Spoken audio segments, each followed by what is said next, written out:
I love that.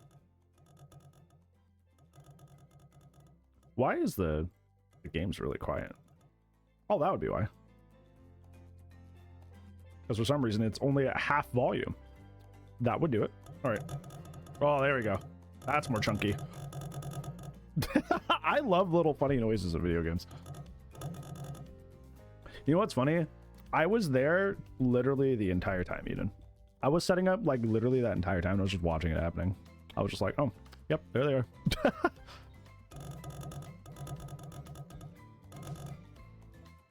Yeah, as part of our one of our milestones, I guess would be the word, for our charity stream on Saturday for Gamers Outreach, which by the way almost hit $2 million over the weekend over the entire combined events and streamers participating. So good job, everybody.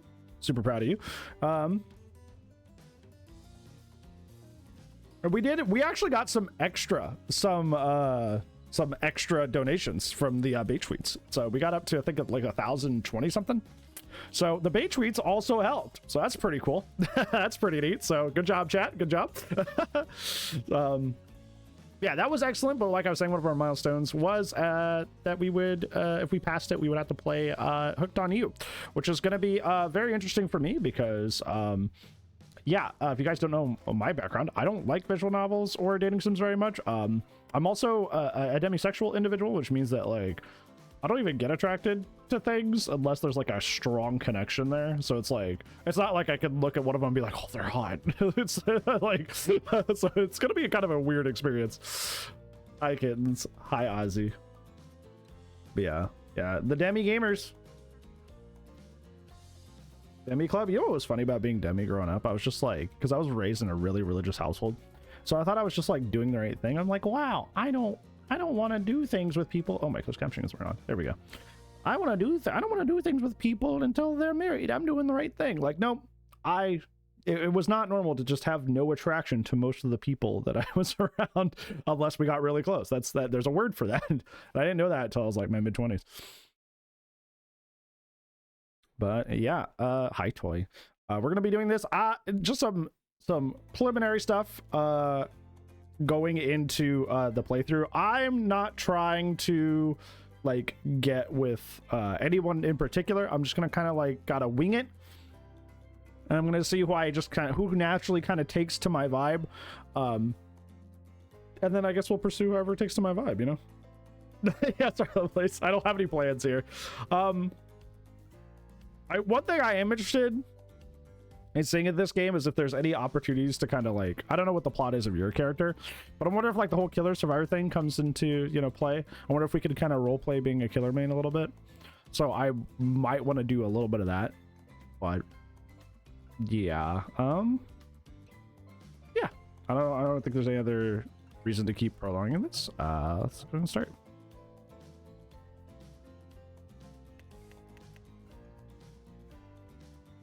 Okay. I'm traumatized. Oh boy. Oh boy. Okay, I'm coughing. Need your opinion on something? What's that? Have fun? I will try. Like I said, usually visual novels and dating sims are not my thing, so I'm interested to see how I handle it. Yes, what is it, Crab? Before we get too carried away.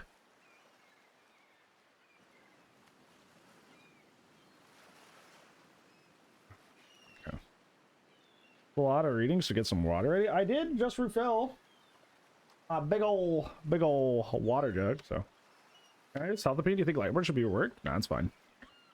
You're running an entire perk slot to turn off one item, and turning off that one item makes your game harder because those people just start doing gens. Like the moment a moment Survivor realizes you have Nightboard and they just go, or Lightboard and they just go do gens, which is not good for you. So also another thing, some people can't handle the flashlight blinds. They're very photosensitive, and that's kind of the only way to quote unquote turn them off. So yeah. Oh my goodness. Hi Clem. Hi Thomas. Baldur's Gate 3 is right there. Dude, the only way that worked out is because Karlach is suspiciously Liz-shaped, you know? Both in emotion and form. That's the only reason that worked out.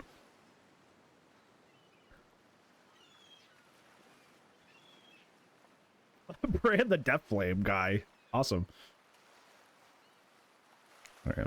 You wake up on the beach, soaking wet, salt water stinging the inside of your throat, as if you had nearly drowned.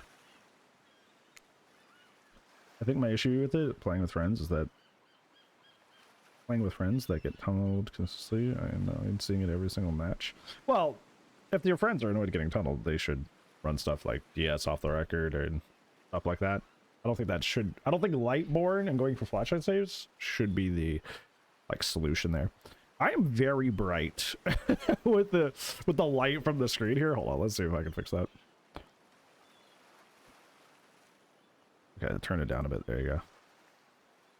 I was like beaming. All right, water falls from your mouth as you open it to gasp for air. You have no memory of how you got here. In fact, you can only remember your own name, but not where you came from or a single fact about your life. What you do know is that, despite the outrageous beauty of the landscape around you, you feel incredibly sick to your stomach. Thank you for the lurk, Jay. I appreciate it. See, I'm not a big dating sim person, so I was this is gonna be weird for me. Oh, I saw one of your TikToks the other day, Selena, of like when Jack Baker steps through the wall. You're like, ah! I thought it was really funny. Wow, really went down the wrong pipe, huh? You need a minute, or can I go on? Oh, the narrator is sassy. Okay, yeah, I played Doki Doki, but Doki Doki is like kind of a whole different vibe. Because I can give you a minute. You've got plenty of time, endless time, really. An eternity, if you catch my drift. Whoa, Sadako in here? One of my favorite Resident Evil moments of all time is from Resident Evil 7. It's when Jack Baker asks Ethan to save his family. Whoa, not now, Ocean. Sorry, Bran. May I continue? Yeah, please go on. Okay, then, as I was... Okay, this game thinks it's funny. As I was saying, you look down at your feet, ankle deep in the crystal blue water of a newly arrived wave. As the water recedes back into the ocean, it reveals a grotesque discovery. A decomposing face stares up at you from beneath the sand. All you can do is vomit a stream of dark bile, bugs, worms, and other ick. Questions race through your mind. Where are you? How did you get here? Who is behind this incredibly charming and well-spoken voice in your head? However, answers don't come easy. Your mind is completely blank. What will you do? Run? Close yours. Oh!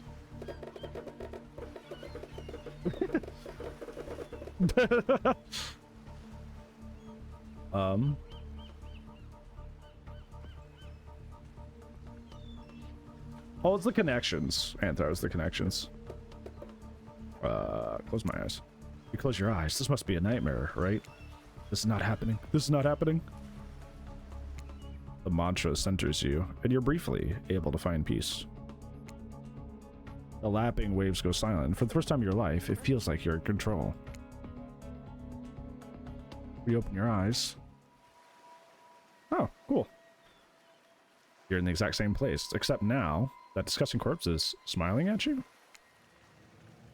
Even the dead have a wondrous time on our island. I promise you will too. Don't worry, you're doing just fine. You wouldn't want anyone else.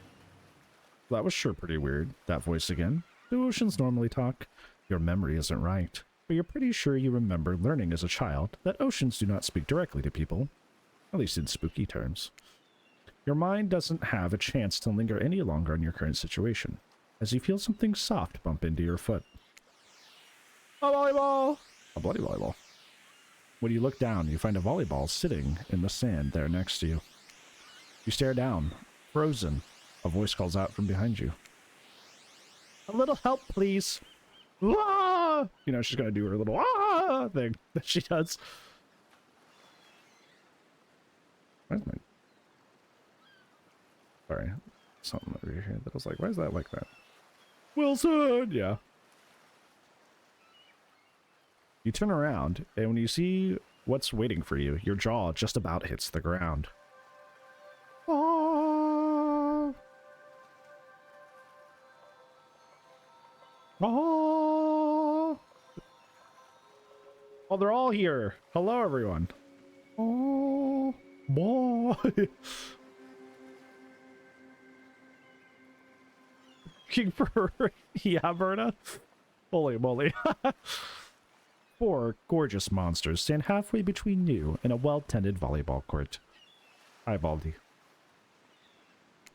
Each of them oozes with an undead energy, a magical aura reaching out and penetrating you via your eyes. Your heart begins to race. Curiosity, fear, desire. You can't help but stare at these casually dressed, let's call them killers. Hi, Citrus. I don't know. Let's not be judgmental, but that's the energy they put out there. But I want to be a killer too. I gotta fit in. I hope there's dialogue options in here to be like, nah, let's hook them. You know, like I want my killer main energy to come through. So many competing feelings rush through your mind at once that you are completely paralyzed. Hello? There are weird days, and then there's this. All you can do is look down at the ball and back up at the monstrous lineup of, well, literal monsters.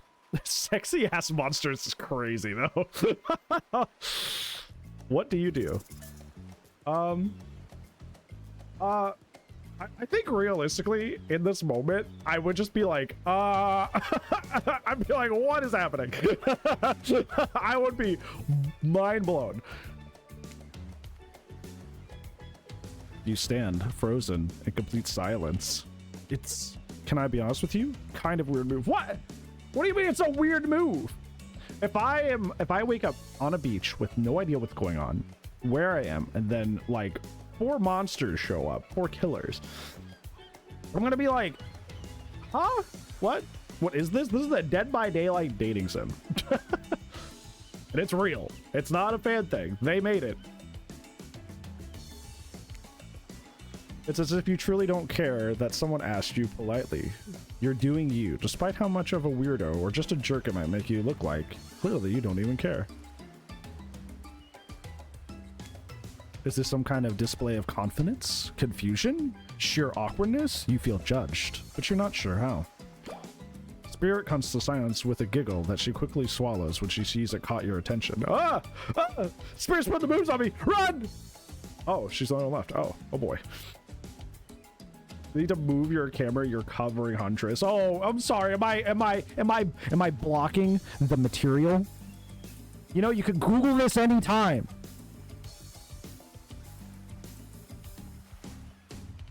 Huntress jogs over to collect the ball from the ground next to you before heading back to the volleyball court with everyone else. Except for Spirit. She's really staring you down. Her expression hardening as you watch. I don't know how I feel about this. The longer you hold her gaze, the more angry she seems to become, before turning with a huff and floating off to join the others. Alone again, you look across the beach at these strange residents who casually bat a volleyball back and forth, happily ignoring your intrusion on their private beach. Can you move the text box? I want to see. Stop. Stop. Stop. Should you be frightened, worried, excited? I did refer to them as killers, not to give too much away, but at the same time, damn, they are looking very appealing in their own ways, and nobody so much as lifted a blood-soaked finger in your direction. Don't be scared, Brad. You were made for this. The Gabriel Teachable! The Gabriel Teachable! Oh, no. You want to look at the clouds, it's funny. I Autumn. Well, geez. If the spooky ocean voice says not to be scared, I'm sure it's all going to work out. With no good reason not to, you decide to head over and see what happens next. Also, did you call me Brian? I just caught that. It seems like you've derailed the volleyball game just by showing up. You derailed the volleyball game just by showing up, nitwit. I guess you're also a nitwit. Look, it's best to just go with what Trapper says when he says it. That's a policy I hold for pretty much anyone who always seems to have fresh blood on their hands. Don't worry about it. It's all just a game. Existence, that is. Spitting bars there. Besides, you seem a lot more interesting than a silly game. Oh, me? Oh, you mean little old me? Oh yeah, I'm interesting.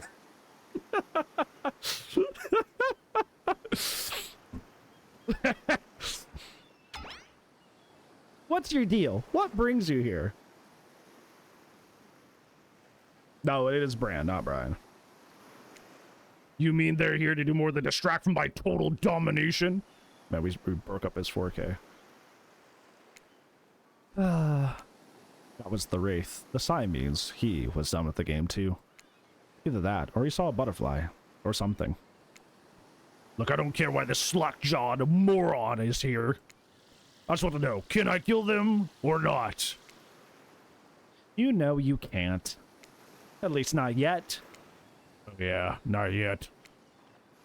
Hey, Bran, you might want to know, saying something. Actually, never mind. There'll be plenty of time for that soon enough. Right now, this group has some questions for you. But be warned, answer quickly and answer well. I'm gonna be timed? Well, why? Okay, am I getting like quizzed? Is that what's happening here? Quickly, I gotta remember all of the DBD perks and mechanics. Hold on, okay. There's not time quiz, oh my god.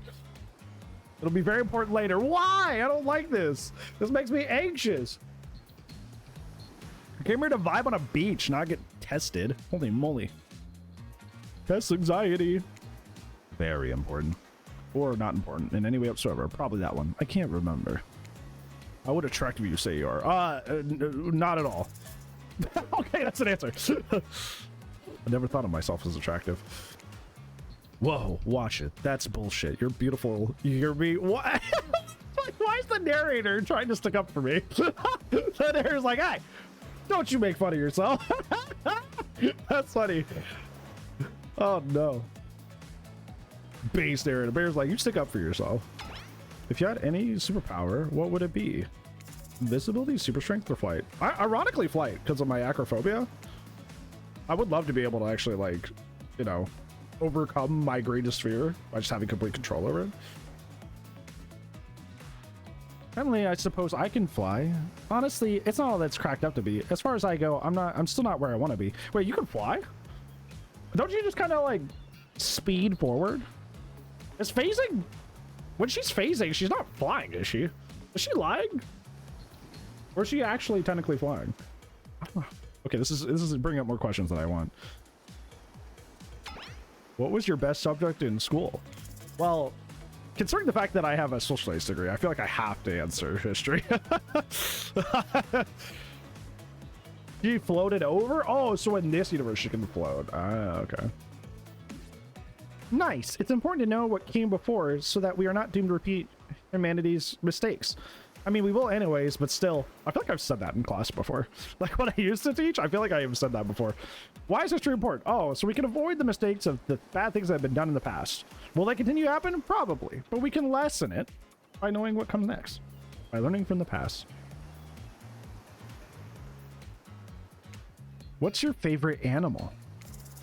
Go Wilhelm, my boy, William. I don't even know what the last option is. William is my favorite animal. He's sleeping right now, though. Yeah, I was just like, I don't even know what that last one is. Why is everybody looking at me? You think just because I'm the typical cute goth girl that I have some specific love of all things cats, more specifically black cats? My boy Wilhelm! My boy! Well, I do, but you can all go to hell anyways. What's your favorite color? 3-day health torch is crazy. There's not indigo. Indigo is my favorite color, and then it'd be black, but none of those are there. I would guess a 3-day-old corpse would be black and indigo, though.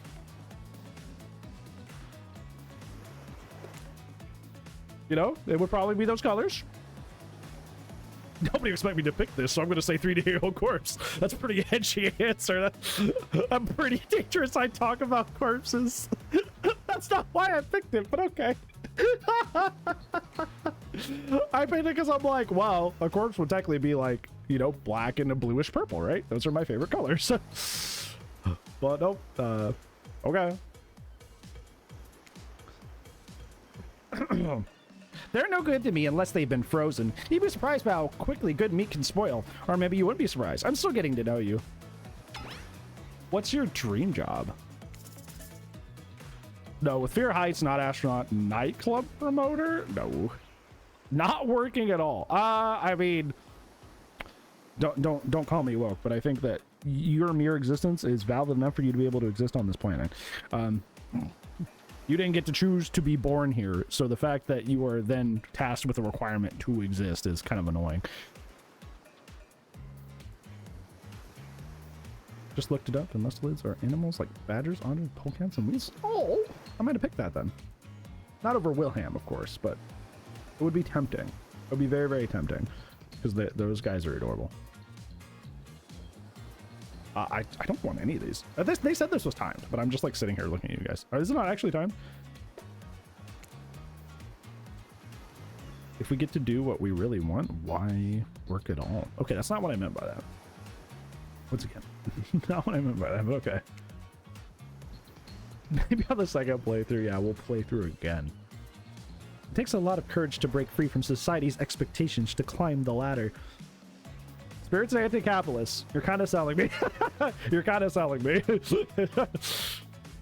If she starts going off about corpo freaks, I'm in. I'm sorry. She could spend laziness in some kind of grand crusade. Those damn millennials. Hey. I'm a millennial. Hold on. Best flavor of ice cream? Horseflesh. Chocolate. Vanilla. Vanilla is my favorite. Vanilla? My favorite flavor is pain. Same. Same here. Mine is vanilla, swirled with pain. Oh, okay. I think mint chip is the greatest flavor I conceive myself, but enough about ice cream. Am I right? Mint is also pretty good. Mint is in my top 3. Hold on a second. This reminds me. I am right, always. It's a lesson you should learn before we go much further. Do what I say if you want to survive. Pink mint chip.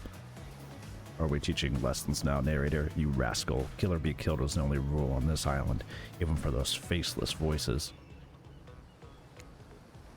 Tell me what is... Oh, sorry. Tell me what is the best flavor of ice cream?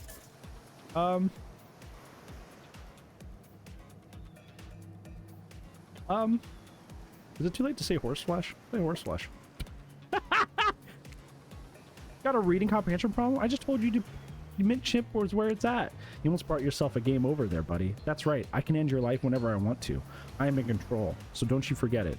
If I say you like mint chip, you like mint chip. Now try it again. What? What? Okay, well, like, I didn't know the narrator was like a sentient person. Okay.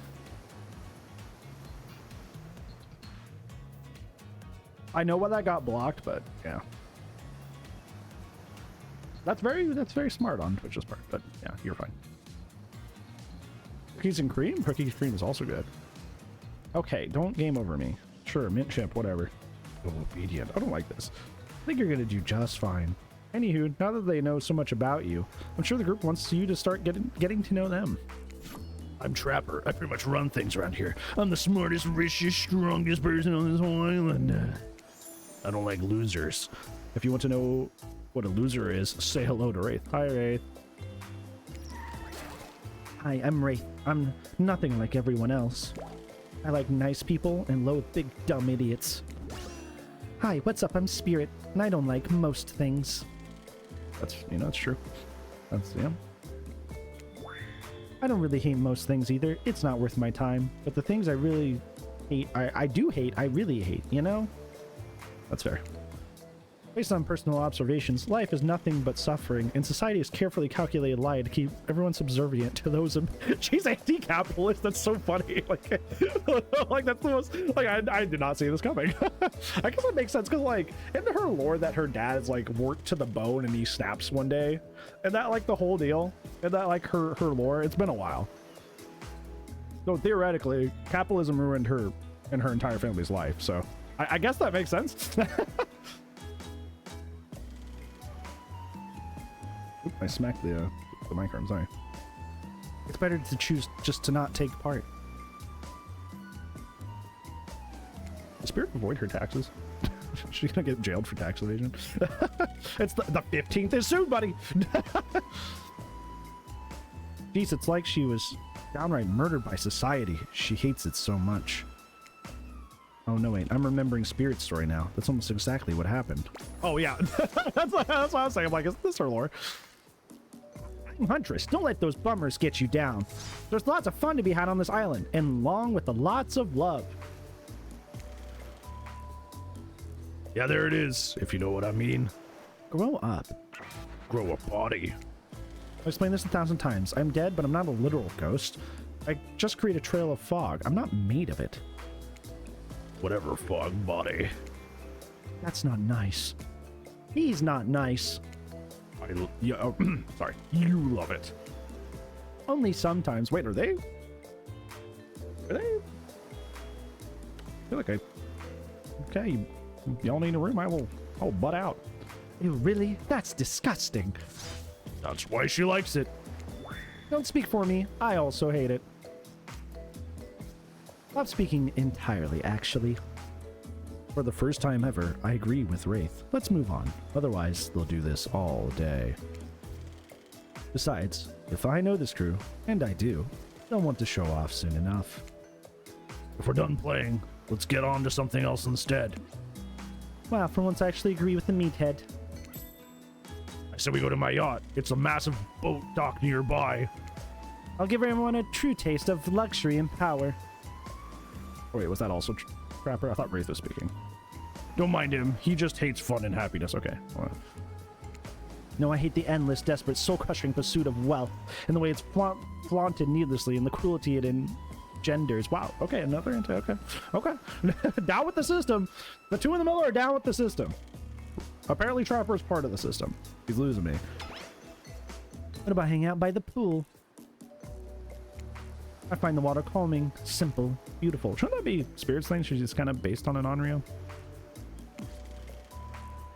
What about our volleyball game? We can exercise and have some fun as a group. Are you all serious? There's a pretty good lounge to chill at right here. I'm tired. Besides, I hate being in the sun. Where do you want to go? Ooh, okay. Oh, I like these visuals. Wait. This is not... Is this the... It doesn't have the names on them. So this is... I assume this is volleyball. No, is this volleyball? Volleyball, beach... I don't know which one's which.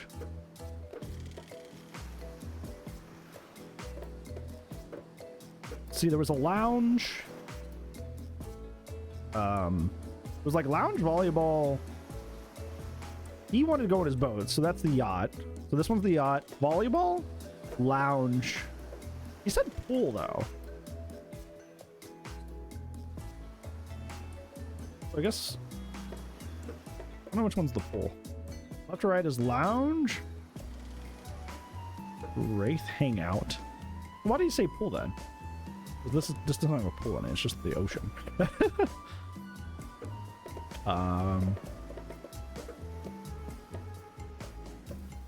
We'll just hang out here. Okay, I picked the lounge apparently.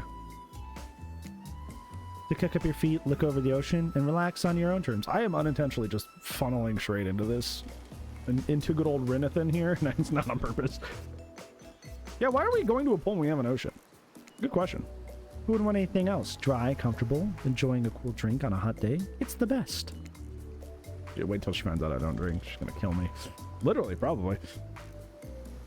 I mean, what kind of fool, what kind of monster, what kind of mask-wearing psychopath would finally be granted a break from the constant grind of chasing and fighting to get ahead, and then choose to exert themselves in, quite frankly, any ways whatsoever? Why am I the only one who gets it? It's time to stop living by their rules. I won't do it any longer. I think we've all felt that at a certain point. Yeah, we should probably give her a second to calm down. Oh, hi. It's Claudette and Dwight. Hold on, just for one moment. This is Dwight and Claudette, our activities coordinators. Okay. There are also cooks, waiters, bartenders, janitors, and every other job. They're the only helper remaining on the island. This place we call Murderer's Island. Cue dramatic musical flourish. None of the others survived.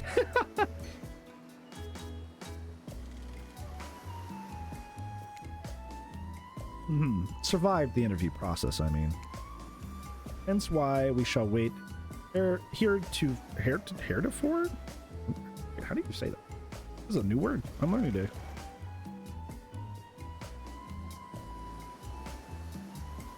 Heretofore. Interesting. I've learned a new word today. Every day's a school day. The capital as survivors with a capital S. These two have worked here for a long time. So long, I don't actually know how long it's been. Sorry. Anyway, I should probably let Dwight and Claudette do their mandated jobs. They sure look happy, but they're vibrating with a nervous energy that is starting to give me the creeps. We will now escort the group to the venue of your choosing. However, in the future, we recommend waiting for us to present you with your options whenever possible. Don't just run off to various activities unsupervised. We don't have much autonomy around here. The least you can do is allow us to do our job. The most you can do is help us get off this island. Dwight! Yeah, pardon me. Please follow us. Hey, narrator. Yes, something I can help you with. Those two, Claudette and Dwight. Did they just start to mention something about wanting to escape? Is escape an option? Should I even be trying to escape? Escape? Them? Oh, no, no, no. I think you're mistaken. It seemed like Dwight was asking for help to get off this island, though. Oh, right, that. Yes, that's true. He was. But he just meant that he wants to get to the other vacation island getaway, a couple miles south of here. It has much fancier accommodations than this island. Be safe, Nooble. Be safe. Supposed to be storming here too pretty soon. It's one of the big it's one of those big corporate outfits, quite exclusive, where all the famous celebrities hang out. Very luxurious. Doesn't quite have a charm that this island has, though. Trust me, you wouldn't want to go there. With all that money comes a lot of restrictions. I'm just gonna say it. When this game came out, that line, not bad. In 2026, that line hits a little different. Very not cool. This is where you belong. Now, off you go. It's time for an activity. On this island, your decisions matter. Mostly, when I agree with them, not like that other island. So what'll it be? Okay, I'm just gonna pick the same thing. Was I not supposed to? Am I here with her by her? Okay. I didn't know we'd be by ourselves. I thought we were like all deciding to go hang out somewhere. I didn't know we were like, you know, doing a thing. Finally, freedom from the preposterous premise that the four of us would be engaged in some sort of thrilling 2-on-2 volleyball match. Hey, Sharky. You've been well. It's good to see you. Yeah, it was one of the charity milestones that we would have to play Hooked on You for the first time. Well, hopefully life's been treating you well.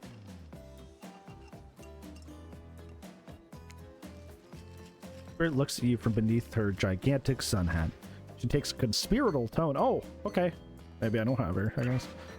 I don't know whose idea volleyball was in the first place, but I hate them. Okay, so it's not for me. It's not for me. I was like, what did I do? I tried to feign a sprained ankle, but everyone already knows that I typically just float above the ground, so nobody believed I was even putting any pressure on my joints in the first place.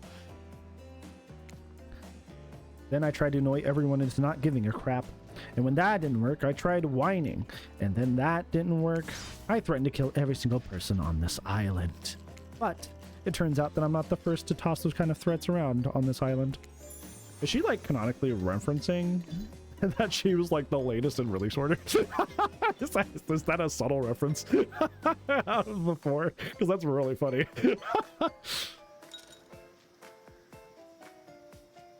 Oh boy. So thanks, I guess, for getting it called off. You're welcome. I didn't mean to. I don't know what I'm doing here. I'm kind of just falling into all this. No, that's fair, Sharky. That's totally fair. Are we threatening each other again? Now it's Dwight who takes on a conspiratorial tone, his eyes shifting as he slips into a loud whisper. Please, just make it quick. Thank you, Sharky. Across all of the events, they had a big in-person LAN event and also a bunch of the Twitch streams. We raised almost $2 million collectively, which is pretty cool. Are we picking Spirit? I'm not trying to. I think Spirit's picking me. I think Spirit is picking me. Is what you'll be saying when you get behind the bar to make a drink of your dreams, but I don't drink though. This is where I'm gonna get like murderized. Because Spirit's gonna be like, you don't drink, you're boring. Woo! That's pretty good, Dwight. Hilarious, right, Dwight?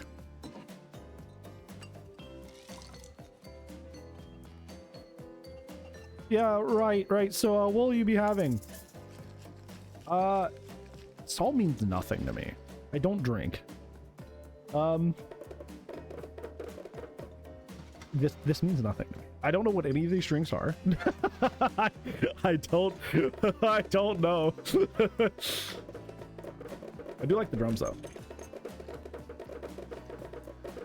Gotta go with soda. That's still alcohol, all right. Virgin is no alcohol? Oh, is it? Oh, so I can have this. Oh, okay, cool. Neato. I didn't come here to oh, this is me. I didn't come here to party. I'm just trying to make the best of a very strange situation. I don't know. How about daiquiri? Any drink that says virgin means non-alcoholic. Oh, cool. Neato.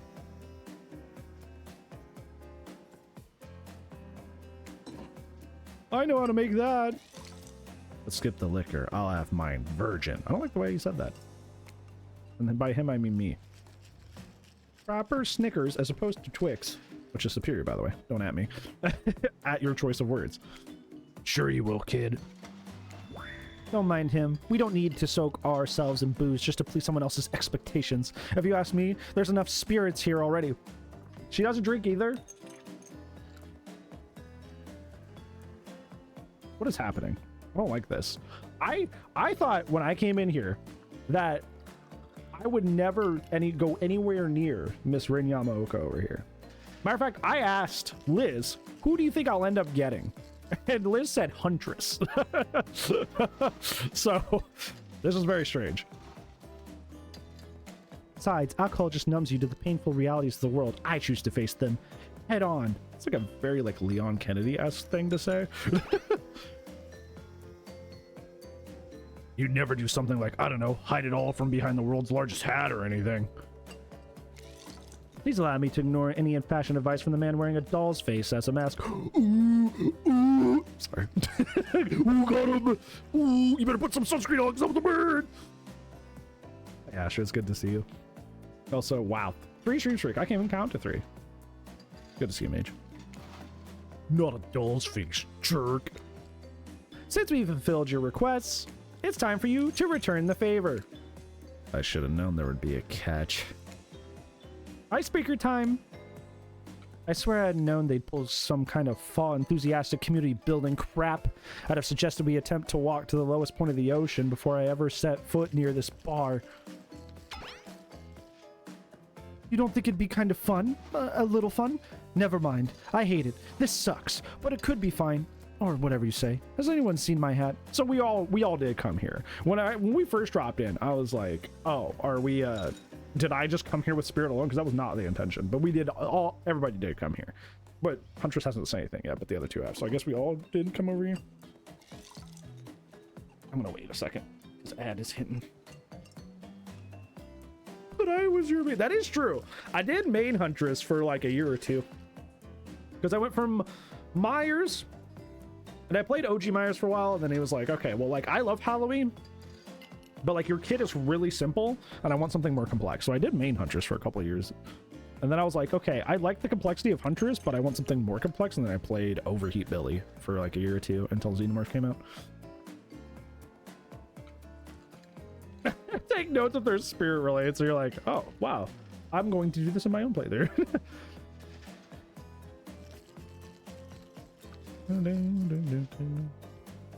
Why's the ad saying it hasn't started yet? I'm just gonna wait out the ad, but it did say it was happening, but I guess not.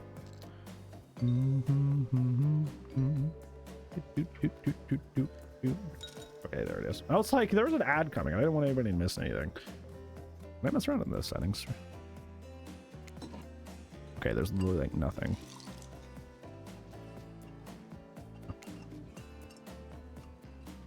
Yeah, this is unexpected. Pew, pew, pew. So I actually had a question while we're waiting for the ad to conclude. I currently have it that like the sound alerts don't hit the VOD, and the reason for that is because sometimes we have funny songs that play, and I don't want to get copyright, you know. But I do think some of the moments are kind of lost in like the memery. So would we want that to potentially hit the VOD and just like risk it? Or thank you for the 47 months. I really appreciate that cartoon. Thank you for the Prime, not the drink, because that sucks. Hope you're doing lovely today. My stream streak has been set back to 1. Oh, you've been here though, right? Or I used to lose the VOD. That is true. That is true. Yeah, we should probably keep it the way it is. I do think it is funny though when we do like Marcus or something, and it's like when I go to the VOD, it's just completely silent. It's just kind of like happening.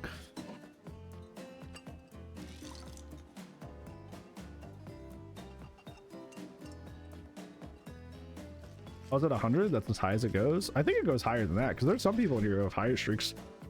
Okay, you guys should be back now. I've literally never seen him in a hat.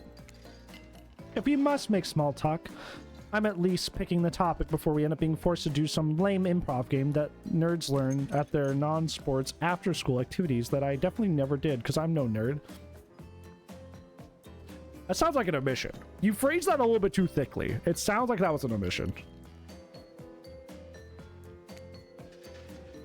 Me think, yeah, the narrator's with me. Me think somebody doth protest a bit too much. I think somebody did it. Sitting here on this beautiful sunny afternoon, warm sand beneath the cool fog, beneath my severed feed, your severed feed. The topic I choose is books, novels, comics, fiction or non. Reading is the only real escape from the inescapable horror of life. The escape into your own mind. What if we read horror books though?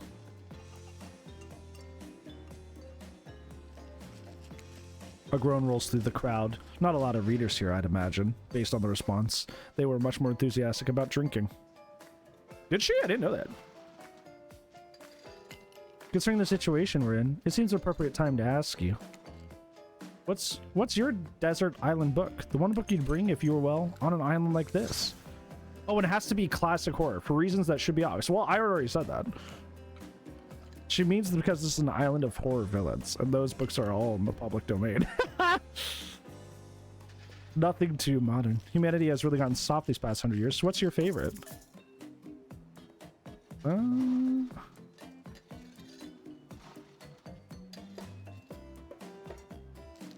don't know. I did read Dr. Jekyll and Mr. Hyde for a book project one day. I've read Dracula. I don't think I've read Frankenstein.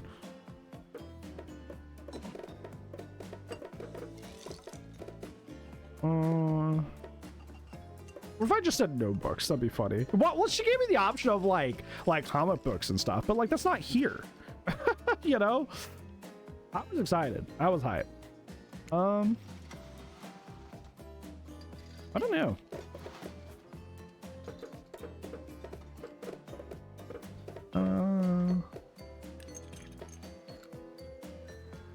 Rage Baiter. I don't think that would end well. I don't want to die. Frankenstein's pretty good. Maybe I'll get around to it someday.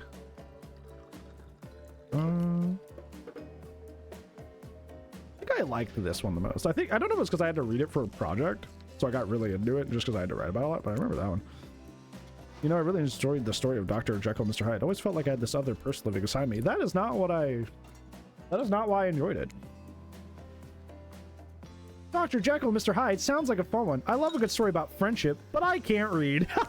Not because I'm dumb. I just never actually learned to read because I was too busy learning to survive with nothing more than my own strength and cunning. Same reason I didn't have a best friend that wasn't more than just a rock with a face rot on it with dried blood.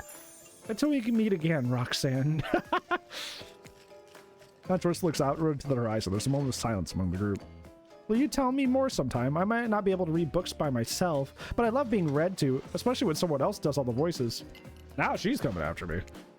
Not really a story about friendship exactly, but who cares? Of course I'll tell you. It's quite a thrilling tale. Not just anybody can pull off a quality narration all the time. Take it from me. I don't even need to read. You could just make it up and it'd still be fun. Sometimes when I find myself at an abandoned house, I look at all the photos on the wall and come up with little stories to go with the pictures. It's a fun game we can play together. Abandoned house? Why are they abandoned? Huntress giggles and gives you a playful little wink. She killed them all. I don't know. I usually when I find folks who abandon them, they're not in the mood to tell me much. Enough about these old stories that belong to someone else. I think it's time to make us some new stories of our own. Before you know what's going on, Huntress is waving an empty vodka bottle in the air, a devilish twinkle in her half-mask-covered eye. Might I suggest something a little naughty? Let's get a circle and spin this bad boy. Spin the bottle, spin the bottle! John Trickster! Jimmy Woon! Where did you come from? Great idea. He's gonna be a Astarian. I'm giving him an Astarian voice. Or as Rev would say, a show time. Trickster, isn't it a bit late to introduce a new character? I thought I was the one that gets to make the rules, so I'm not sure who I'm asking. But I wasn't ready for this. Well, hello. And who is this new fan in the waiting? Beat it, hack. I don't know. What's the harm in inviting one more person to join the circle for our game? Oh, I can't stay. I was just saying it's a great idea, while also teasing the secret Trickster ending. I've got much, much better things to do than hang out here. I'm famous. Toodaloo. The rules are simple. First you spin, and then you swap. Oh, okay. And let's be clear, this ain't a peep show. We're here for a good time, but in a classy way. All makeups will happen out of the public eye, romantic-like. Yes, romance is the goal, so I'll be waiting here in complete silence, trying to listen in and use our imaginations while you make up the other side of the bar, but not watching. Okay. Gotta look something up.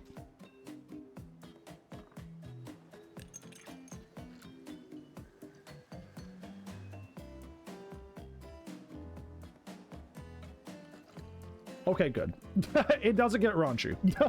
I had to look up if Hooked on You gets raunchy. I was like, wait a minute. Okay. I was like, do I have to hide things on stream? That would suck. Yeah, it's interesting they would throw Trickster in there and then not, like, make him part of that, but I don't know. Googling how do I kiss Spirit? I just want to make sure I didn't have to like put up like a little censor image. Although it might be a good idea to have one, because you guys remember back in the day we used to have like a don't look for like, because we used to do a lot of request games where sometimes there would be nudity and stuff, and I would just have like a quick button I could hit that would just like show up something funny. So let me find something I can put up just in case. I googled it and it said I didn't have to worry about it, but I want to make sure.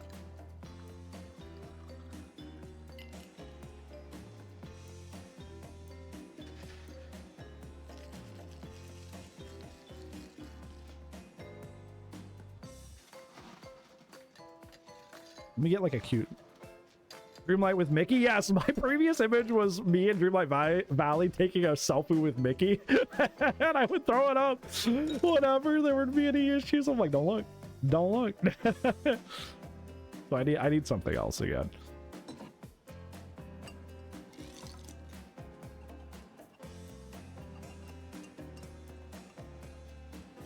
Okay. I'm going to save this image.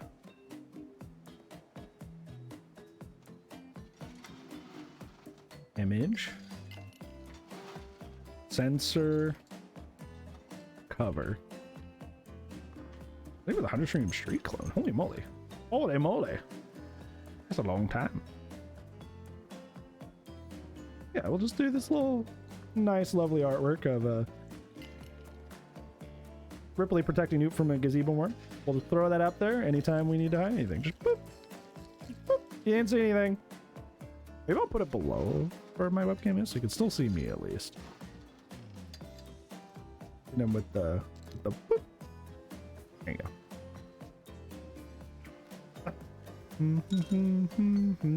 Okay.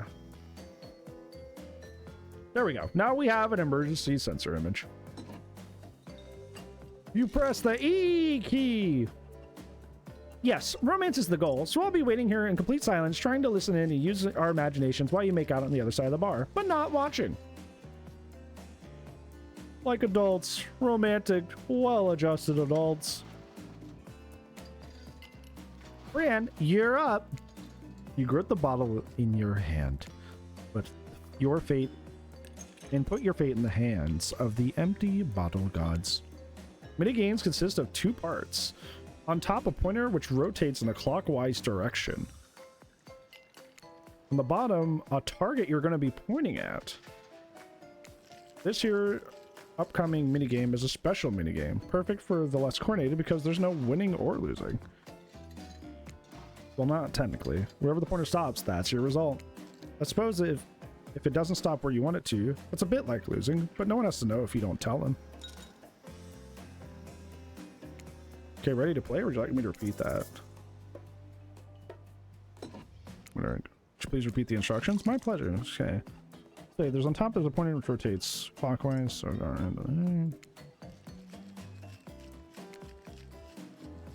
alright. Should be pretty simple though. Alright, I'm ready. Anyway, away we go! From the bottle, and so you're gonna smooch. Oh god. Oh god.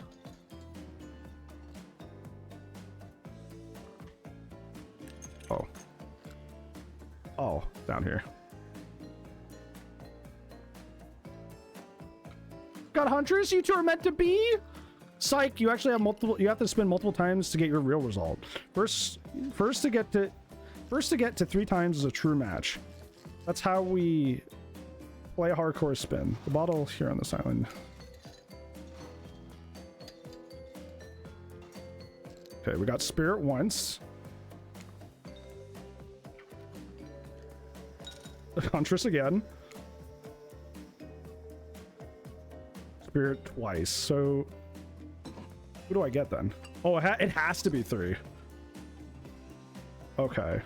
So we got spirit. So weird. Okay. So it's like totally up in the air. Like, I guess you can kind of manipulate to get who you want, but like the bottle goes so fast at a certain point. Like, how do you... Interesting. Ooh, everyone. Just this morning, you were waking up on a strange beach, surrounded by strangers with murderous intent. Now you're looking across... Oh my god! You're looking across a beach towel with spirit. Lust in her eyes, oh brother. Whoa, whoa, whoa, whoa, whoa. Sweat glistening on her skin. Your heart races. You feel your pulse pounding in your ears. Spirit takes you by the hand and you sit face to face at the private section of the bar. Ooh, ooh, ooh. She begins to reach for you, putting her hands on your shoulders. You're sweating, but not in the sexy way she is. I'm bad sweating. You're sweating in a gross way that you'd sweat at an interview for a job you're not even remotely qualified for. You don't know what to do. If you try to lock lips in this state, you might gross her out so completely that she'll never be able to look at you romantically again. Well, but that's not good. I don't want that. Okay. That's all. Is that a sound effect from Kingdom Hearts? I keep hearing this little like dink. Is that like a Kingdom Hearts sound effect? Did they reuse that? That's been bugging me this whole time. Time to save some, can you? Oh, you can save. Ooh, okay, okay. You need to finesse her heart. How do I do that? Spirit, you, we I have some bad news for you. I have something in my teeth, don't I? I think it might be seaweed. I have no idea how long I've been in the ocean. No, well, maybe. That's not what I was gonna say. It's not happening. Not now. Maybe not ever. If they think I'm gonna make out with some stranger just because a bottle told me to, they've got another thing coming. And so do you. Namely a katana into your heart if you even try to make a move under such absurd circumstances. I mean, I wasn't gonna. Yeah, I know. You seem pretty harmless. If not all, and not at all that bad to kiss if I were interested, which I'm not at this moment in time. Are we going to tell them we kissed? We are. I'm not above lying to get what I want. So that thing about me not being that bad to kiss, was that a lie or just to get me to play along? If you want to know the truth, figure it out yourself. But don't expect this life to just hand you gifts like me. All I was ever handed was pain and suffering. Oh, brother. Oh, God. Okay. Okay, whatever, man. Treat me well, and I'll return the favor. Otherwise, try a different route and see what happens. Did you just say route? Fourth wall breaking. I hate to break up such a passionate moment. That we only assume was passionate because we never spy on you constantly while you stay on this island. But dinner's being served right away, and we must insist that you join us. We want anyone to be dying of starvation when there are so many more interesting things to die from. Ugh, gosh. Seems like the next activity is mealtime. How quaint. We're gonna be eating like bugs and like dead people, aren't we? That's like definitely what's gonna happen. You're expecting what? Capture the flag? Do you know how complicated it is to run like that? Much more so than sitting and talking. Okay, hot take though behavior. Can we do like capture the flag as like a fun like event mode activity instead of just like, you know, doing 2v8, 2v8, 2v8, 2v8, hey, chaos shuffle. 2v8, 2v8, 2v8, 2v8, chaos shuffle. Can we actually do like fun game modes? That'd be great. You arrive at the cookout area and find an assortment of picnic tables scattered around. What were you expecting? Some kind of grand hall with a huge banquet table? This ain't some prestigious fantasy epic like you'd find on cable. Okay, that's how you know old people like wrote this, because who has cable anymore? By show of hands in chat, who has cable? Who has cable? Anyone? Hi Horbert, how are you? I'm not a visual novel enjoyer, so this has been interesting. I do like reading to people though. Why I DM Dungeons and Dragons.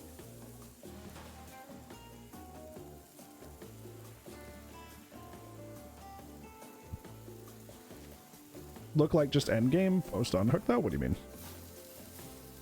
My point being though, is that like nobody has cable.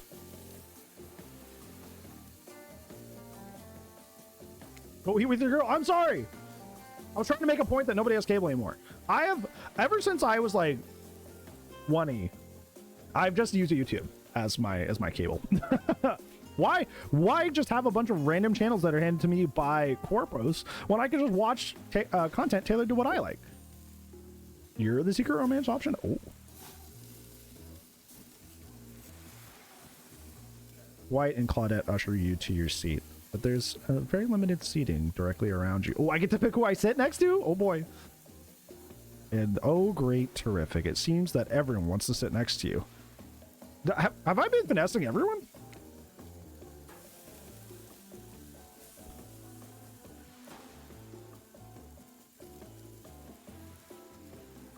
Influx of streaming service? That's true. See, the good thing about streaming services, not to go on a boomer rant here, the good thing about streamer services when they first started was that like Netflix had like everything. So you paid a low price number to get access to most things. Now all of that content is spread across so many different streaming services that like there's really no point to invest in streaming services anymore, because like you don't get as wide a library as you used to. And they're often making you pay more now than you used to for a smaller library. You're literally paying more for less. So even better is that they don't want to sit around certain other people either. the start. No one wants to sit next to Trapper. Gee, I can't imagine why. Meanwhile, he refuses to sit next to Wraith or Trickster. Trickster's still here? I thought he left. Nope, nope, he's back, I guess. Oh yeah, Trickster is here. Surprised. Oh yeah, well, they don't call him expected, sir? Okay, as somebody who loves making jokes like that, that was bad. I'm sorry, even I can never surround crowds of killers, and my whole shtick gets a little flustered. Hey there, you're looking good, Brad. Real good.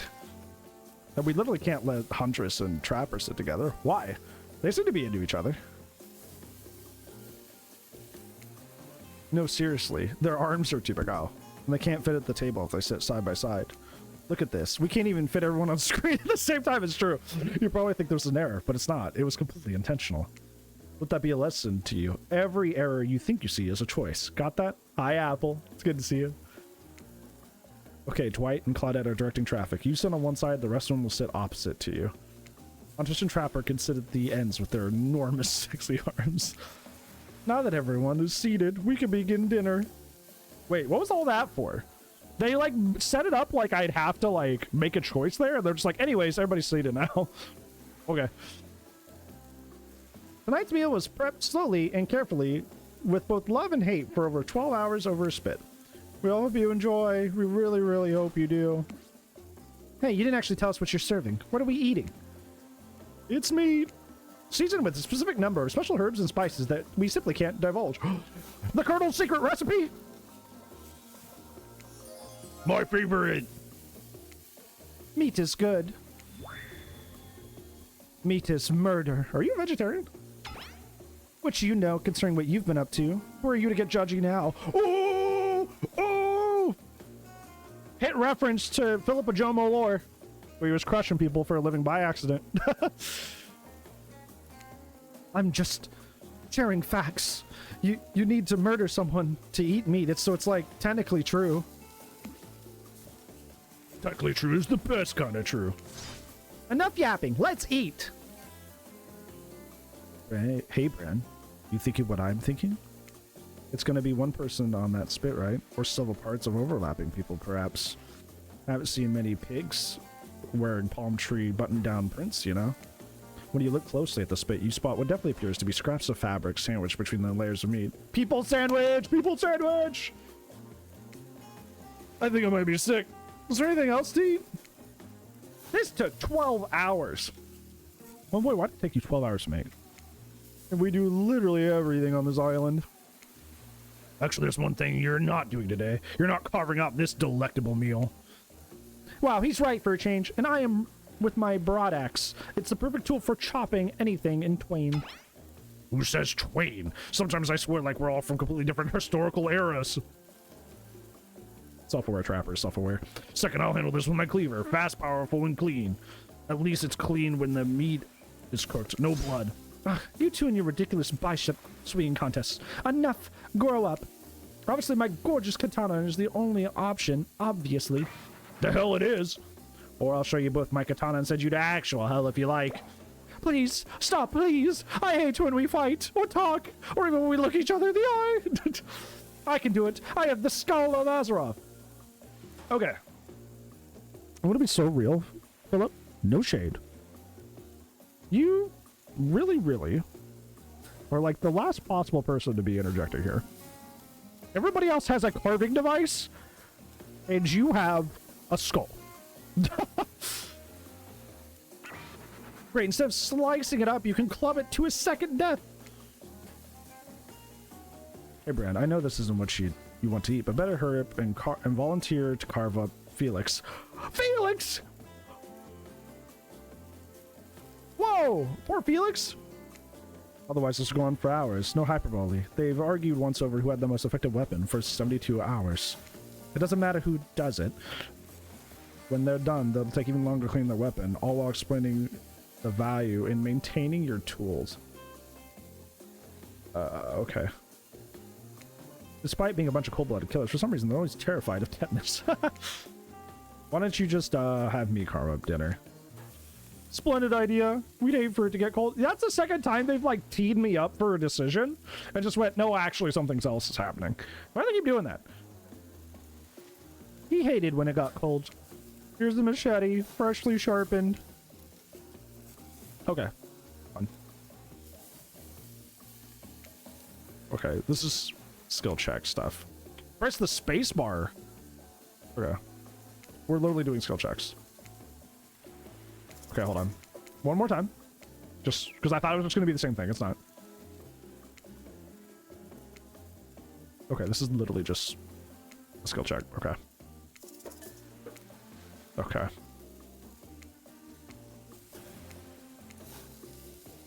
Not bad. Okay. We're just doing skill checks. Okay, it's not perfect. Woo!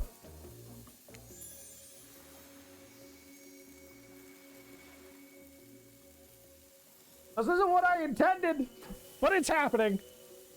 That was pretty good. I like to see what we can do with a less clumsy weapon. Yeah, I said it. Machetes are dumb. Machete! Dinner is served. For real. Only Theo's gonna get this joke. But this is like when Shadowheart really wanted Grognak, and Grognak had zero interest. I had a Barbarian in a Baldur's Gate 3 playthrough I was doing with Theo. And he was just this big hulking orc man. He had like an 8 charisma.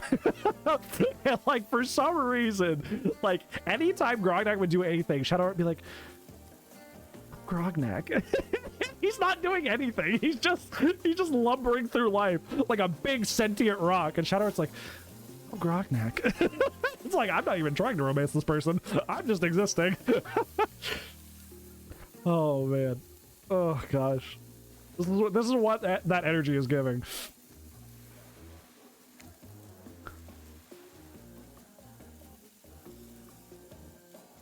The sounds, especially coming from the masked killers while they eat, which involves lifting their mask and shoving their food behind them, are nasty. Spirit, meanwhile, doesn't even eat. She's the only one who seems to be really embracing being dead. They're all dead, right? This is obviously hell. Did one of you guys said that earlier? That was kind of like, it's kind of like subtly hinting that they're in purgatory.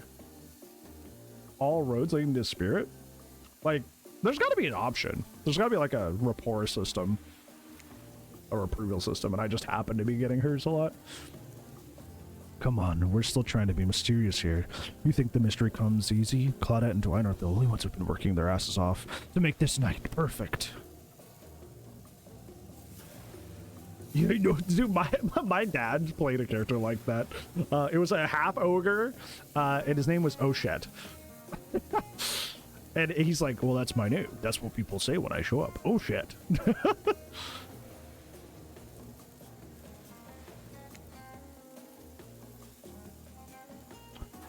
Well, at least they're lifting their masks. This is only 99% as disgusting as it could be if they just tried to mash the stuff through there. Oh, I'm taking it. I'm taking concern. Oh.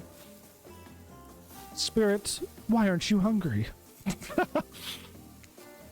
The two best things about being dead is not having to eat. That was only one thing. Think about it, Bren. Number 2 is no number 2. Okay. Okay. Okay, buddy. All right. Well, let's think I have to think about the afterlife. That was like I just got like D's nuts joked. That's what it felt like. Like I just got I got set up. No IBS in the afterlife, true.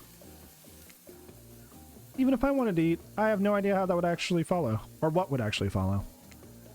You might have noticed, but I'm mostly just a bunch of dismembered body parts floating in a spectral form. You see how deep this cut on my abdomen is? I don't think my digestive tract connects anymore. And now we both have extreme digestive issues. Look at that. Do I have a snooze for this? I do. Okay. Yeah, that did. Okay. Between the food and the behavior of the group, this might be the worst meal in history. But even worse is they're staring at you. You're not eating, and they don't like that. Called Klob, punching the enemy to death. Became a mind flayer descendant? Well, good job. Good job, Klob. I think it's the one an explanation to why. What do you want to tell them? that seagull. Hey, look over there. I feel like if I say this is gross, they're gonna kill me. I'm sorry?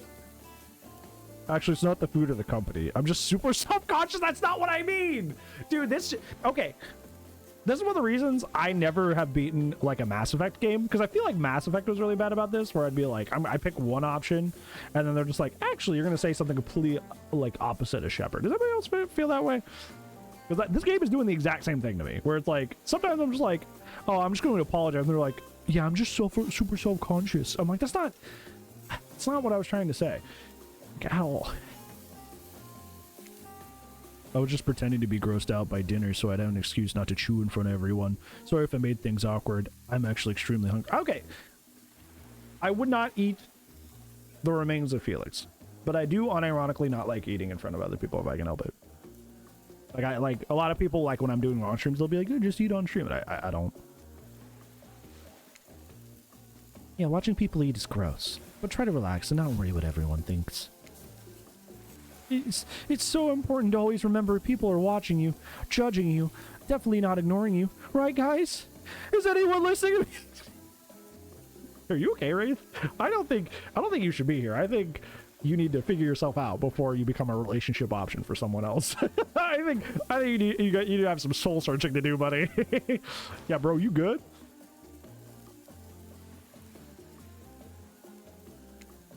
Typically, a group that includes one, if not more, cannibals staring at you with meat juice dripping from their clubs or from their chins would be quite scary. I don't know why I said clubs. Where's Nurse? That's a good question. I wonder why they picked... Yeah, because it's OG character, no Billy, no Nurse, and then it's Huntress Spirit, which is interesting. However, right now, you're barely able to keep your head up, let alone get scared and run away. I'm a narrator, not a physician, so please don't take this as medical advice, but I'm pretty sure you need to eat to stay alive. No kidding. Oh hey, it's me again. Your friend, mentor, and guide. Narrator to the narrator. The ocean. Not sure how I feel about that characterization, but I will allow it. I brought you here, and I might be the only one who can help you. There's only one thing you must do to survive. You have to figure out why. Best Wesker impression? I don't do impressions off the cuff very well. They gotta come naturally. No one can tell you, not unless you follow the right path, or at least a right path. There's too many of those to count. Hopefully you pick at least one of them. Because they're even worse, or even more wrong paths. Many of them lead to your demise. Others lead to something even worse. Starting scenes over and having to fast forward back to where you were, am I right? For this place holds many secrets, even from itself. But if one that truly matters can only be learned if you answer the most important question. Why are you here? Why are you here? Answer that, and you will learn the truth. The ultimate truth. Big and mysterious. I gotta give it up to this ocean character. There's some quality early game storytelling. Early game? How long is this thing? Early game? You've been playing for like an hour and a half. This is a whole experience. Hooked on you, I got a match for you today. 100 hours minimum. You wake up to find Spirit holding your limp body, gingerly pouring cold water into your mouth. What? Huh? Oh, we've only... Oh, playtime. I'll say that's just the time. Yeah, we've been playing for an hour and 10 minutes. 50 years? No! Here, go away. Go away. I'm not done with you. Don't you just love the ocean at night? I do. Oh, brother. Oh, chat. Oh, chat. It's happening. Do I have any snoozes? No. Oh, God. Yeah, you guys don't get to see this. Staring out over the vast darkness of the ocean really validates the feelings inside me that we're all truly insignificant, and the only thing worth pursuing is revenge. Are you sure you're not Sadako? Are you sure? I know she's based on like the legend of an Onryo, right? But like, are you sure you're not Sadako? This sounds like something verbatim that Sadako would say. I'm just saying, the whole like ocean revenge thing. Very Sonico coded. Your inspiration is showing. That's all I'm saying. I have to wonder, how could anyone believe anything else? You look out into the darkness of night and ponder her question. Well, it was a simple question. How could they? How could anyone not feel this small and alone in the face of such massive nothingness? You found someone special? Okay. Okay. Oh, okay. Oh god. Okay, ad is hitting. But, that gives us time to think.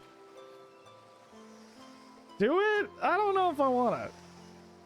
She seems to be taken to me. But...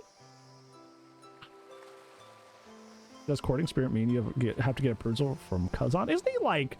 Hold on. What is Kazan? He's like a great-great-great-great-great-grandfather. Is Kazan Yama... We can do this while we're waiting. Kazan... It would help if I spell it right. Kazan Yamaoka 2. I want to see how many greats it is.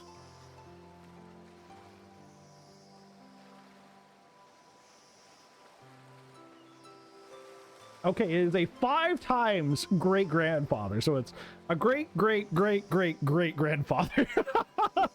I don't think I need to ask him for permission. This is going so fast, I know. Although I just said that, like, we've been playing for, like an hour and 10 minutes, and, you know, we haven't hit it yet. That's so cheesy, I know. What if I let her down gently? I don't know. Oh, gosh, I feel bad. I don't know. I don't know.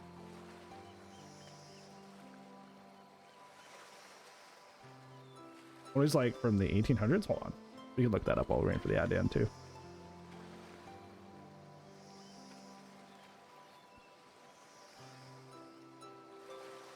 Yeah, 1810 to 1830.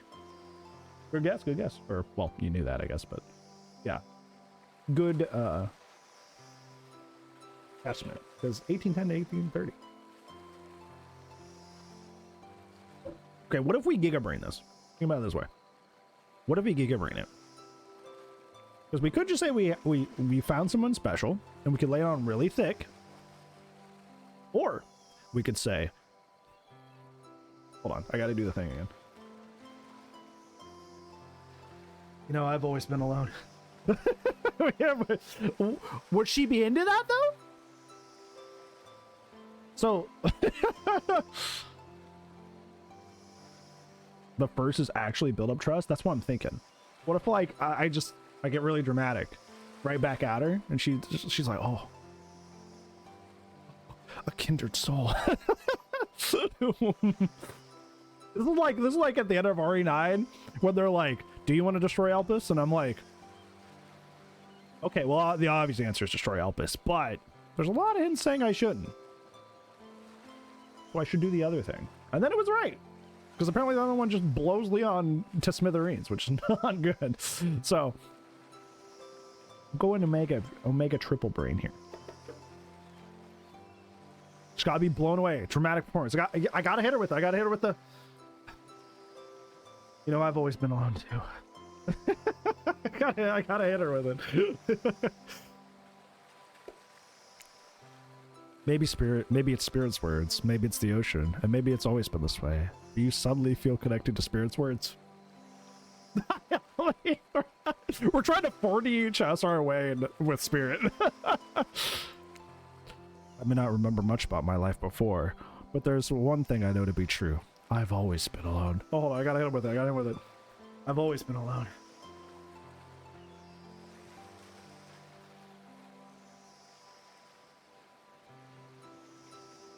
And I hope...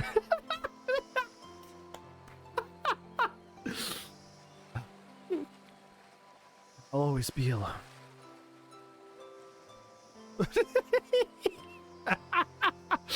I am Milkman. There we go. Oh my god.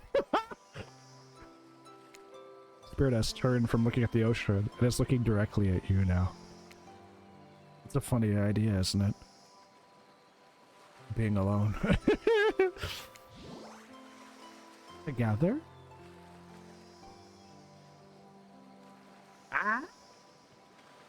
Mega Brain? Mega Brain? What did I say? You gotta out dramatic her. She hits you with the, oh, life is just full of nothingness and terribleness and gross and awful. I agree.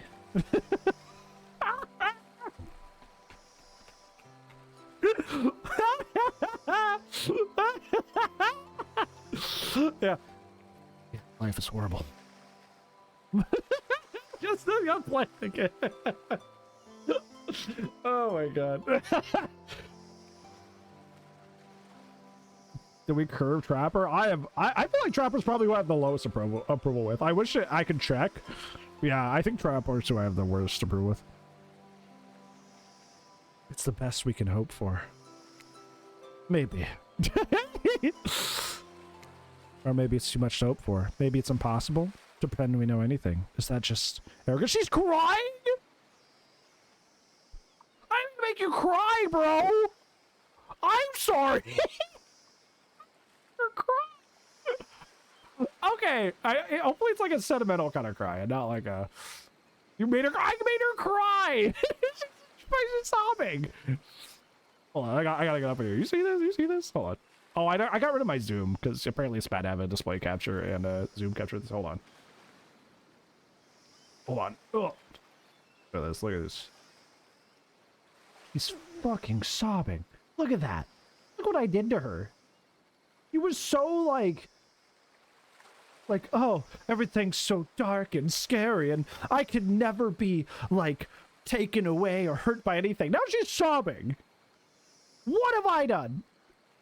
Okay. I hope this isn't the opposite where it's like, you know. No. Okay.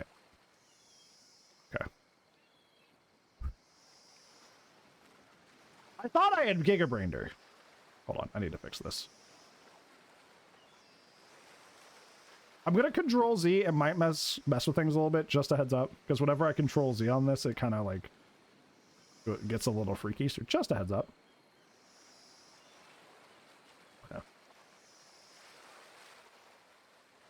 Okay, no, it's actually working pretty well this time. Sometimes when I control Z OBS, it like refreshes everything, and then like the stream lags, but it worked fine this time. Ugh, I was so dumb. I was so busy trying to please everyone to be a perfect student, the perfect employee, the perfect daughter, that I didn't take care of myself, and now I'm all I've got. Facts. True. As somebody who was a aspiring kid who almost always got A's and that kind of went nowhere. Oh, honestly.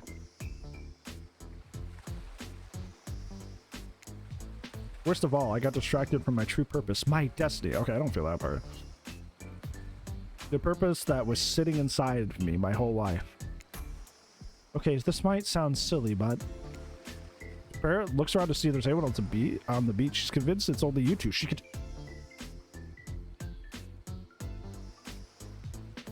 It's just the two of us. Next time it was the two of us, Chad. I think we're in there. I think our level's really high. Oh, I'm whispering.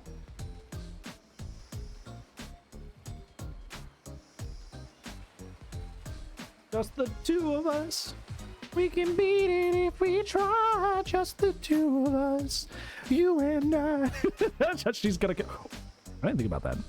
This is DBD. What if she tries to fucking kill me? What if I'm just about to get murderized? I'm gonna make more flavor. Before I die. Before I kill this run. Or I guess the run kills me. I'm fine with the stab. No. I must live.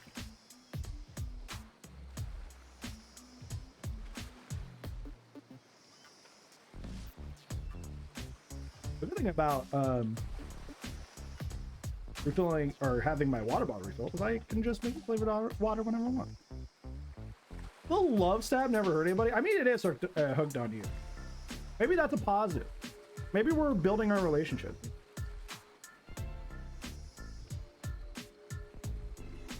Maybe we're building our relationship.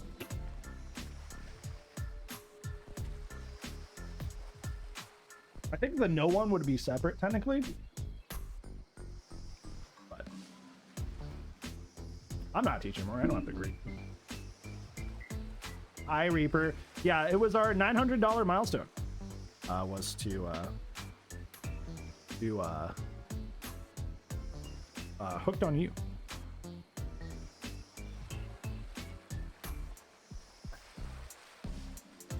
All right. See if we die. There's a dragon that lives inside me. Dragging these nuts on you, Chin. Got him. I've always known, but I've always tried to ignore it. When I couldn't ignore it, I tried to push it down. I'm so stupid. You're not stupid. That sounds badass. I don't know if I would say that. Just saying. Right? I see that meme like two bitches going, yeah, right, to each other. But I didn't let it out. And then I, you know, chop. That's a mild way to describe the murder of your family. And now that dragon's is pretty much a one-track revenge beast. Enough about me. What's inside of you, stranger? Oh, you wound me. You call me stranger. I thought we were getting along so well. No dragon, just a lot of fire. Okay, we gotta hit her with it again. All right. Nothing but darkness.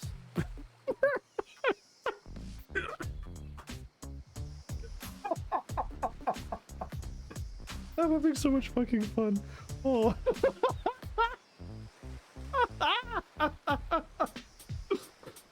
Oh man. Oh yeah, I'll drama her again. Go for it again. I'd kill to have a dragon. Maybe not the best choice of words. I mean, a dragon sounds awesome, but honestly, I don't feel like I have anything inside me at all. Just darkness. Never-ending darkness.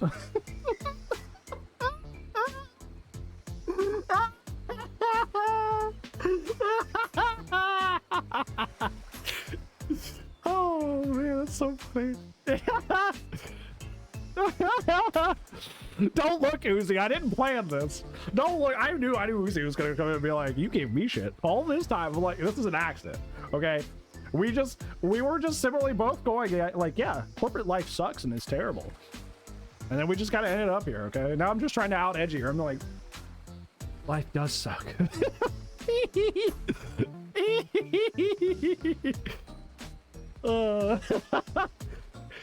Oh god, dude.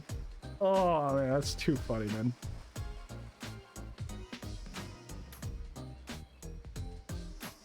But here I thought Spirit was the biggest goth on the island until you arrived.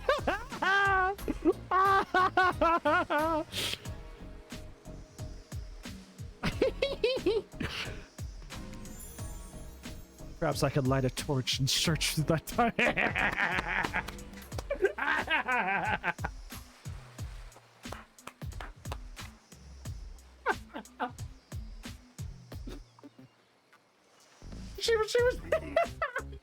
She was like, life is so dark and depressing. I'm like, I am the alpha. I am the alpha. Oh my god. I'm gaming the system. That's precisely what I'm doing. I'm gaming the system.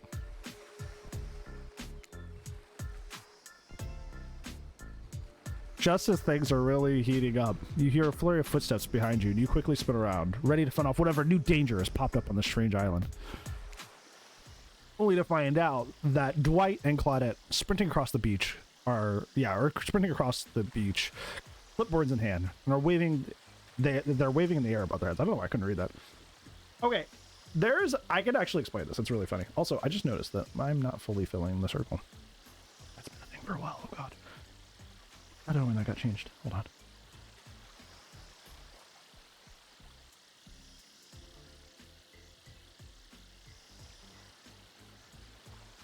You're gonna have to deal with this noise for a hot second. Other way.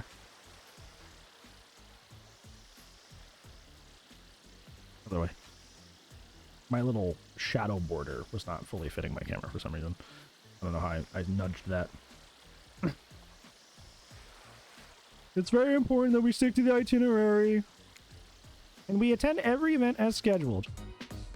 Playing sick for cute flirt points was not part of the evening activities. That's strictly slotted for the after campfire story time. At this rate, we'll be late. I'm sorry, we're bonding naturally. Playing sick? No, I was. No time for excuses. Well, there it is, but that's scheduled for after what comes after the flirting. Go, go, go. Oh, okay, fire pit time. I did want to explain something really... This doesn't surprise me as much as I think it realistically, like, would. Because, like when I grew up, when I was in, like early college, I was very nihilistic. I kind of, like, unironically thought a lot of these cringe thoughts. And then it was, like... I kind of got over it. I didn't get over, like, nihilism per se, but I just realized that, like, life can be fun and great alongside all, like, essentially they can both be true. Life can have a lot of terrible stuff, but also have a lot of great, cool, and fun stuff too. There was this, like, Good Mythical Morning episode that I really, like, vibed with. And it was Rhett saying that, like, wow, we're in late stage capitalism and everything's really falling apart and terrible. And they had to tell him, like, hey, you know, this is most people's, like, comfort show, right? He's like, yeah, but it's fun. That's kind of like that's my lease on life. I'm like, yeah, everything's terrible and kind of going to hell a lot. But we're going to have fun as we go down. That's kind of like my outlook on life. We're going to have a great time as we go down with the ship.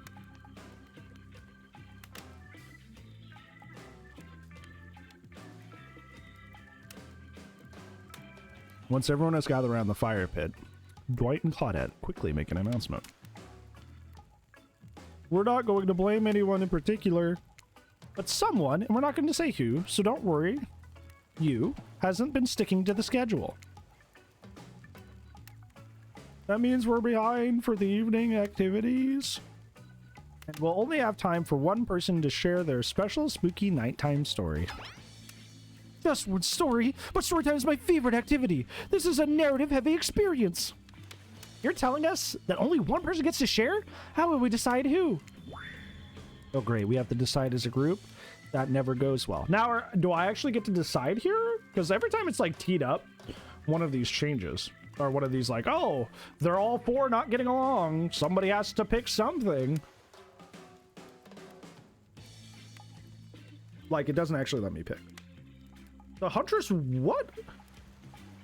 What? What crossbreed, huh? You're looking at her who what nows? What? You're, huh? You what?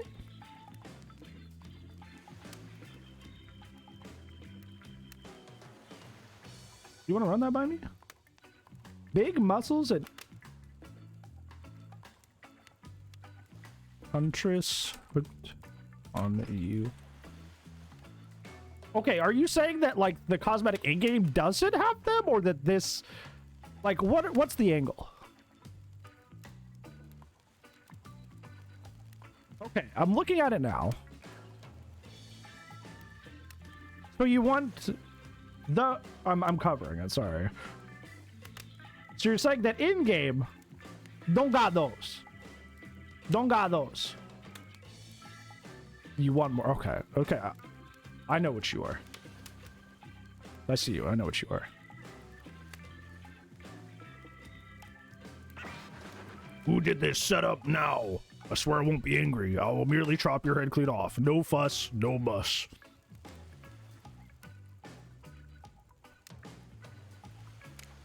Voice trembling. You realize this is probably it for you.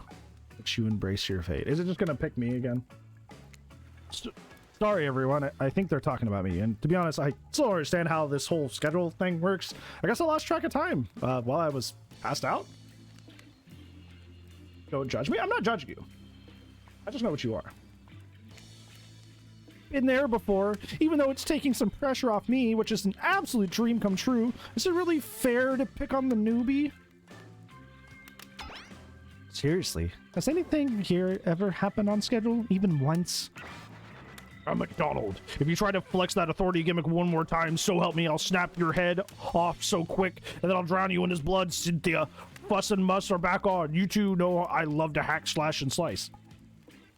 Who? Does he not know anybody's names? We all know how you love to kill. It's almost all you talk about. Nobody named names. Who even knows any names? Not us. I renounce my name. Who's Donald? Who's Dwight? Who even knows anymore? Call me nobody. Well, we still got to get started on story time. So who is nobody? Red, who do you think should go? Oh, I get to pick this time? I actually have some agency over the situation for once. Please pick somebody quickly so this tropical vacation doesn't turn into a bloodbath. All right. Let's be honest. We are knee deep in one situation and so far away from the others that it would be ridiculous to pick anything else at this point. Let's be so honest. It would be ridiculous to go in any other direction than the one we have found ourselves firmly planted in. Spin a wheel. You know, that'd be crazy. You know, I guess you technically do have the agency to do that. To like, oh, you can't. Like, you do have the agency to like get really deep with one person. Just be like, nah, I don't like you anymore. And just like totally mess with them. Okay, go Spirit, go. Why do you say it like a Pokemon? I choose you, Spirit. Whoa. This entire experience is being carefully crafted to avoid an IP infringement lawsuit. Let's be careful of the catchphrase. That's what I would say. That's what I would say. Really? You want to hear from me? Oh, she's kind of mad about it. This is the wrong choice.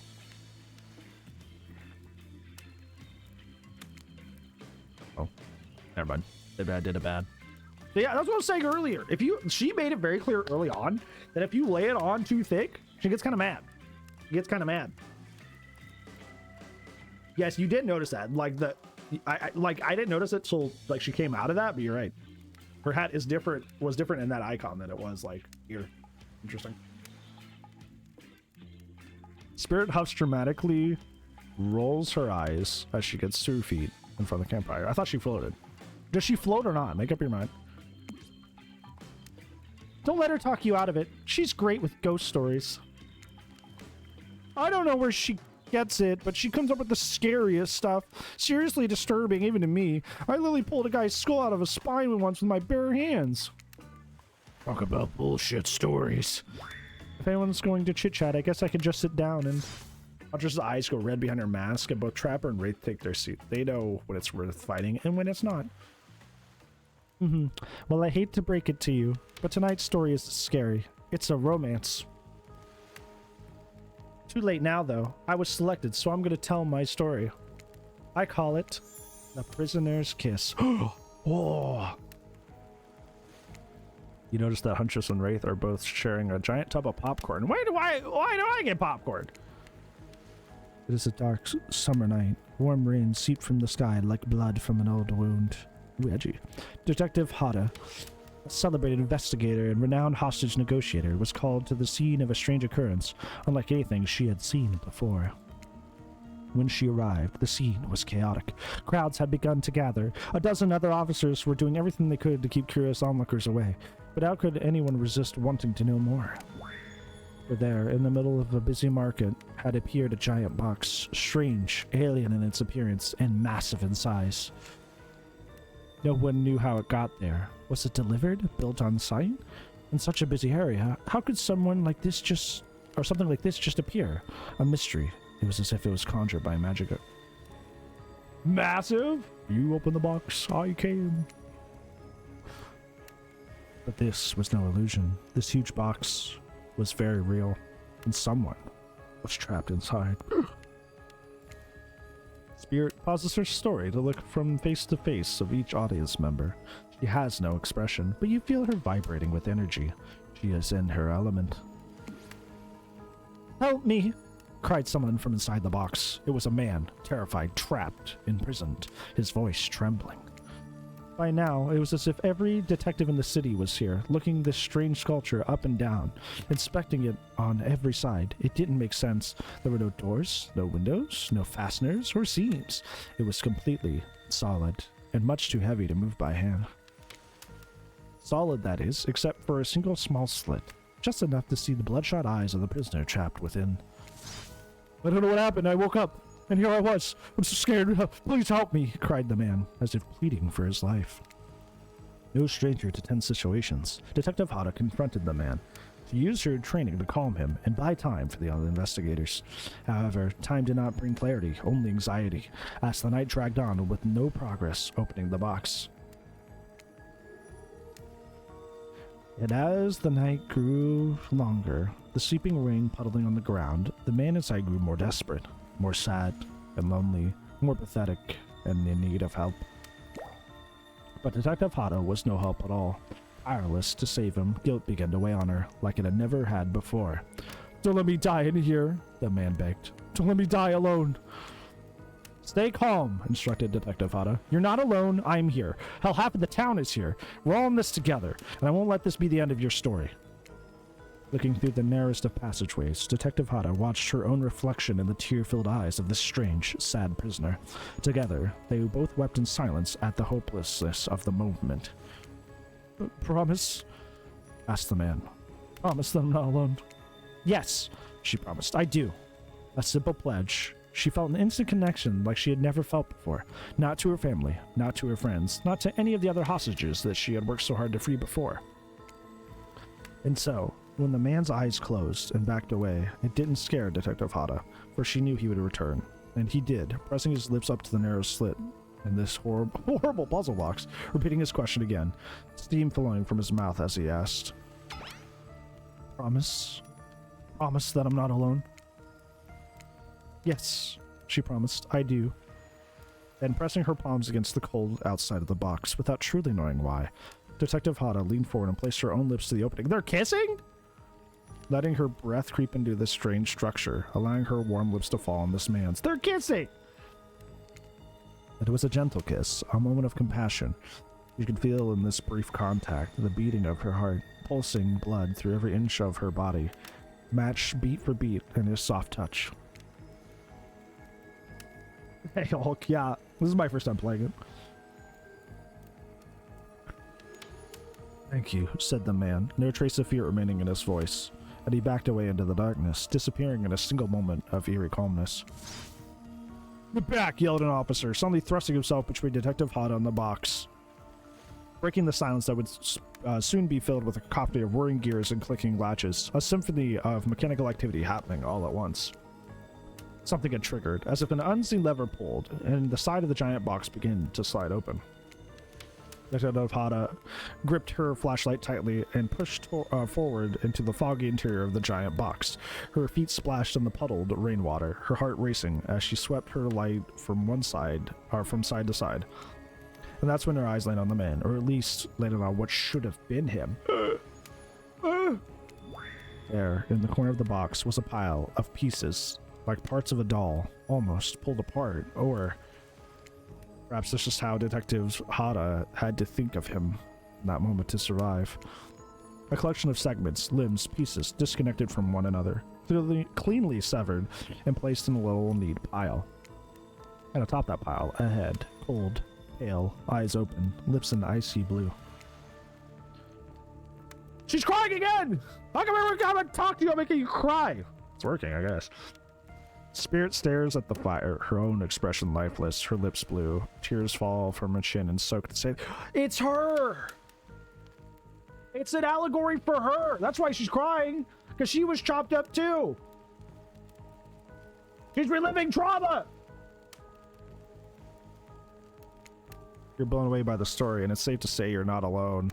Everyone else is looking into the fire or up at the sky, anywhere but its spirit. It was you who chose her, who initiated this harrowing tale. So sad, so creepy, so sensual. She really went into great detail when it came to describing that kiss. Too much detail, and no one is sure how to act because she lived it! She lived it! It's not just a story, she went through that! What, Snake? When do you get snoozes back? I feel like they've given me less snoozes. Dwight and Claudette are staring daggers at you. You have to do something. The game was supposed to be a lighthearted romp. Please, I said, do something. Slow clap, cool story. Hug her! She's going through trauma! She lived that experience! That's messed up! You stand without saying anything. Approach Spirit, reaching your arms around her for a hug. Her robe hovering in the air begins to wrap itself around you and squeeze you. There, buddy, it's okay. It's okay. I clocked it. I clocked that was a lived experience. Come here. Come here. I know it's easier to say, dude, my friend. Dude, asking for a friend. Oh, hey, this happened one time, and it was so terrible. Yeah, but it happened to my buddy, not me. No, that's a lived experience. That's a lived experience. It's kind of like being hugged back, but also being tied up. It was certainly not what you expected. All in on Spirit? Listen, it just kind of happened, okay? Okay? Just kind of happened, all right? She's going... Listen, she's having a PTSD reaction right now, okay? Okay, Theo? All right, I'm trying to comfort somebody who just relived probably the most traumatic aspect of their terrible lives, okay? Have a little sympathy, all right? Instinctually, you pull yourself away, but it's an awkward moment and you nearly fall over into the fire. Oh gosh! Spirit says nothing and floats away without as so much as a goodbye. You, meanwhile, realize everyone has just watched this truly strange interaction from the corner of her eyes. Gosh! Okay, what? How did this happen? How did I have to think. I have to think. How did this happen? How are we here? I was like, let's play. This will be funny, right? Because, like, I don't do romance novels. I don't do visual novels. This will be a fun little activity for all of us. To be like, oh, let's see this guy who doesn't even like this sort of stuff go through it while all thinking about our favorite game. I am feeling sad feelings for this individual. That sucks. She just, like, described bit by bit something that probably happened to her. And now she's literally going through, like, a traumatic relived experience. And I'm like, damn, dude, that sucks. That's rough. That's rough, buddy. That's so rough. I feel bad for you.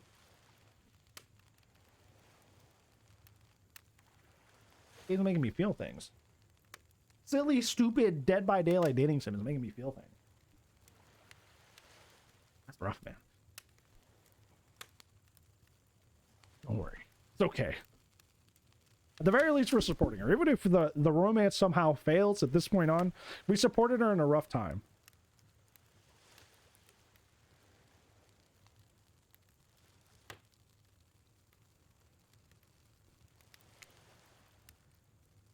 On that note, everyone decides it's time to take a break and split up for a little bit so they can all have a moment alone before bed.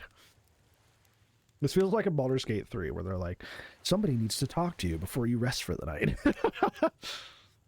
Oh god, I didn't mean to skip that. I was just trying to look. There was like something on the edge of my mouse I was trying to wipe off and I just clicked again. A true moment of peace and tranquility that lasts for all of 7 seconds before Trickster shows up, dude. What? Okay, at least I didn't play it all out. Hey baby, you look lonely. Mind if I join you? He doesn't wait for an answer. I know you've been hearing from these guppies all day, but I want you to hear something from a big fish like me. Something special those in charge of this island don't want you to hear. I am the ultimate catch on this island. The only lobster in an ocean of sardines. Where's nipples? That's a good point. Mr. Ji-Woon Hawk, I believe you have lost your areolas. No one can give you what I can. You just have to find me. Come find me, baby. Trickster leaves. You're a bit confused about what to make of his cryptic clues, but you're not going to get any time to think to yourself about them just yet. Spirit approaches you. Okay, she's feeling better. Also, I want to see something. Is Trickster...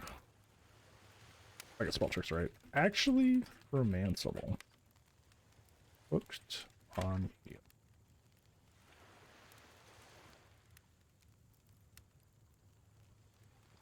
No, Trickster is not romanceable. What?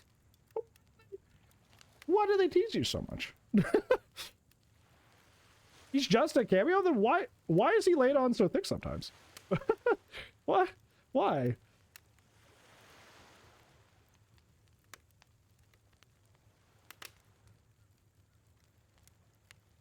In character, he loves the attention? I guess that's true.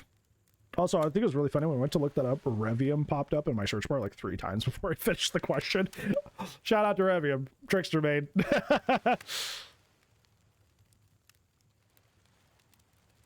Alright. Lock in. You know, I was watching you while I told my story. We're in a bop. I could tell it was having an effect on you. The fog that follows me around. I could feel you breathing heavily, taking me in. Oh yeah, that's because I hugged you. I was like, what? You and I are both absolutely flabbergasted at that piece of information. Legit, you learn something new every day. You and your god. I mean, narrator. The narrator, the entity? Is that what I'm supposed to be gathering? I didn't even think about that. Yep. You doing it again. Right now. Oh, she's blushing. Chat, she's blushing. Run! Run! Run! You need to calm down. You should come to the hot tub with me. Whew. Gosh, whew. Man, what's that? 76 degrees, doesn't feel like it. It's sweltering in here. Dipping in hot tubs with the spirit, you've come a long way in a single day. I'm not saying you shouldn't follow her, an offer like that. Just don't forget a little talk. Oh, I don't even get an option. You and your storyteller friends slip into the water. Party time. It's just the right temperature for an evening dip. Plus, if some jealous shark comes along and manages to jump from the ocean into the pool, you're also pretty sure your killer companion can handle it. I just want to be totally clear, even though that the story bore some similarities to my life. Called it! I called it! I called it! That's why I gave her the hug. I was like, that's a lived experience. I'm not stupid. That's a lived experience. It was not about me in any way, shape, or form. Liar. Not symbolically, metaphorically, or any other oracally. It was like, this is like the time earlier in the game when she was like, oh yeah, like nobody participated in any nerdy after game activities. Not me, no siree, never at all. You're telling on yourself. Telling on yourself again. I believe you completely. Sure, you were cut into pieces in your life, and so was the person in the story. Yeah, just a weird coinkydink. A perfectly normal coincidence. Sure, you're on this island, trapped, one might say. It's in a most puzzling place. I haven't saved in a while. Not that I've had to load for any reason, but, you know.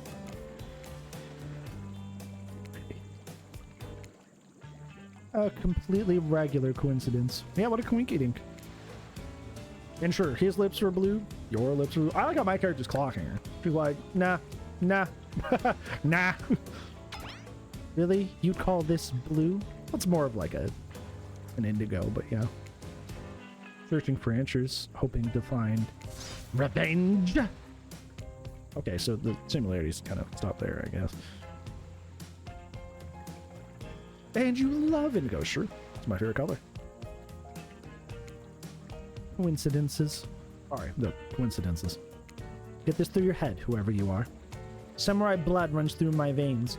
Or well, maybe it is coagulated by now. No need to sweat the details. Regardless, I'm a descendant of noble warriors. A great grandfather was a great warrior. we found this out earlier. Thousands of years of training with bladed weapons preceded my entrance into this world. Do you know how many swords that is? A lot. You gotta figure that with many sharp edges, a person is bound to get disconnected from a body part here and there. The truth is, I wouldn't typically share this, so don't go babbling about it. Ooh, we're getting secret details. We're getting secret details. I dreamt that story, like watching a movie in my sleep, when I was just a little girl, years before my father sunk his blade into my skin. Oh, she's crying again. Buddy, you act so tough. All I had to do was be slightly empathetic, and you're a mess. You're a mess.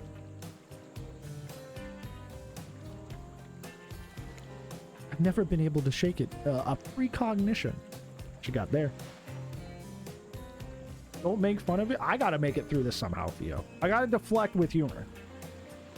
Stop making her cry. I'm not trying to. A very adult story for a child to dream. Do you believe me?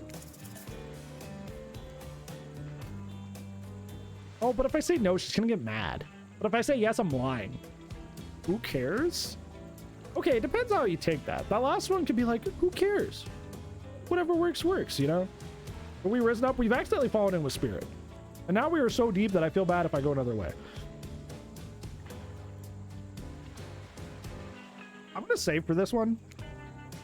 I can't save. Well, I saved recently. I saved earlier. Yeah, it's like exactly like Andrew's right. Like if I'm going like, who cares, you know? Like that could go well. I can see her reflecting that. Saying yes is lying, so she may clock me lying. If I say no, she may be like, well, you don't believe me. Blah, blah, blah. Depending on how who cares goes, if it's like a nonchalant cool guy, because remember, she really likes the, you know what? Who cares? You know? Like, you get her with that, she loves that stuff. What do I have a Discord message?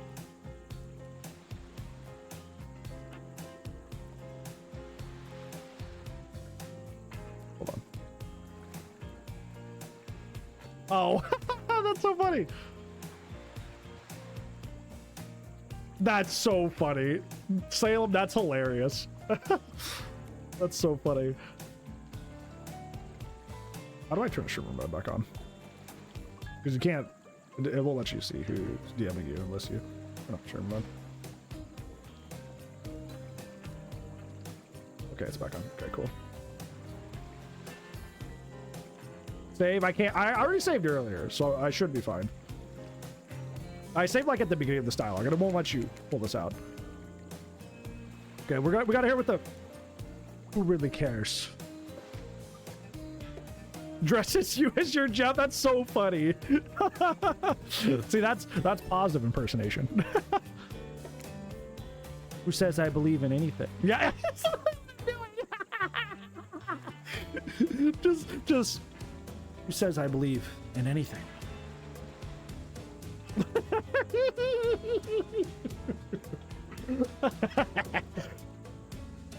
Oh shit, dude. This is a trip. And for that matter, who cares even what I think? Our beliefs are our business and nobody else's. Oh, I felt it. I felt it was about to come out. I tried to grab it, but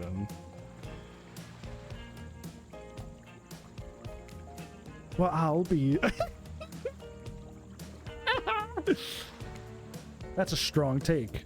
You've got to cultivate your own garden. I just admire you, Bran.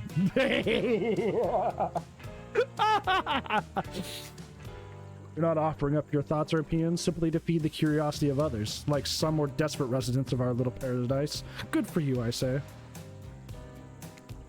Now you've got me wondering. Do I believe you if you believe her or not? Oh, this is not her. This is the narrator. And well, of course I don't believe her, narrator. That was clearly a lived experience, and she was having a bad time. That's why she had a traumatic reaction. Okay? Of course. I just deflected by being cool, because that's just what she likes, okay? And if I know everything, and trust me, I do know everything, don't I already know the answer to my own question about if I believe your answer to Spirit's question? Okay, that was a very convoluted dialogue box. Whoa. Ocean air got me tripping. And this is the NTI of questions. Sorry, I didn't mean to distract us both. What's important is that a certain corpse cutie floating in a cloud of magical mist might still be waiting for you to say the right thing and free her from her puzzle box. Free her from her puzzle box? How does that mean? If you believe she is the... Damn, it got me going again. The funny thing is, like, I'm back here giggling because I'm being like corny edgy, like, I'm so deep and ununderstandable. If she could see me behind the screen doing this, she would hate my guts. But she doesn't know I'm doing it for the meme. Unfortunately, before you can follow this conundrum with what would surely be a mind-numbing cycle of new questions, you find a certain someone standing before you with a fresh towel, ready to dry you off. Claude and Dwight. Thank you for ruining everything. Sorry, kids. It's time for bed. This might be the youngest one. I might be the youngest one here, but I'm no kid. I do, however, love being wrapped in a fresh, clean towel. My mother used to help me wash my hair when I was young. She'd comb out all the tangles and tie a ribbon around it before sending me on my way. I miss her. Okay, now she's trauma dumping. Now she's trauma dumping. Look what I've done. I've done irreversible damage. You watch as Spirit stares off into the distance, her hand gripping into a tight fist. She doesn't notice you're watching her at first. She's crying again! Why are you crying? This is like what it's like when somebody like has like bad friends or like bad family who actually meets a human that cares about them genuinely for the first time. Just like, hi, how you doing? Actually not good.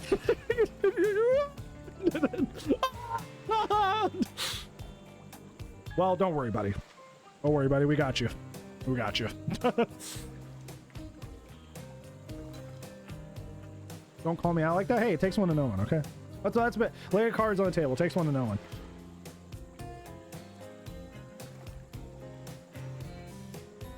You know what's funny, Theo? I was actually looking back through our DM the other day because I was trying to like grab one of the blood hunter things that I had sent you so I could have it in my notes, because I didn't have it in my notes. I only typed it to you.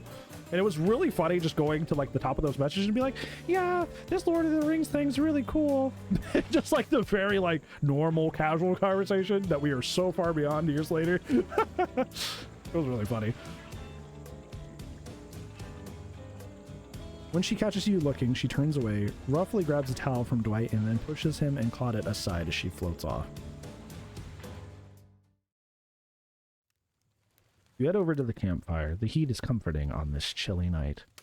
You look into the crackling embers, and you think about Spirit's story about the prisoner in the puzzle box.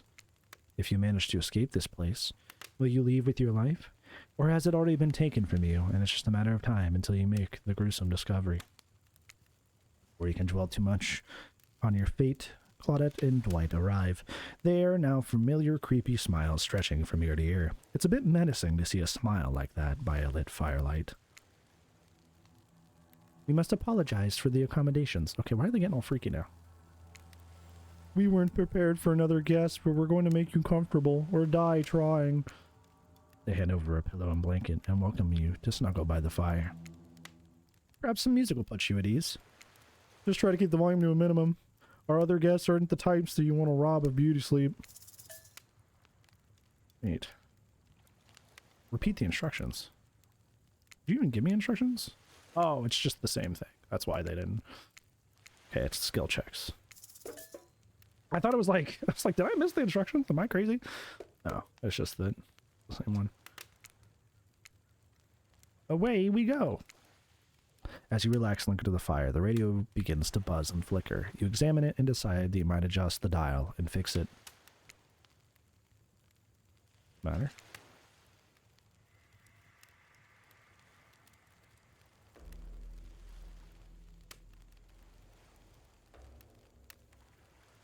Well, this isn't very comforting.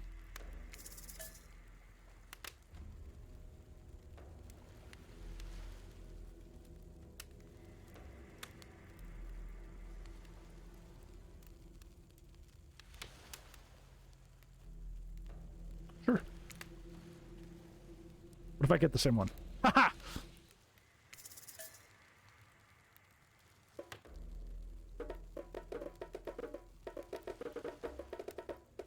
I'm doing a remix.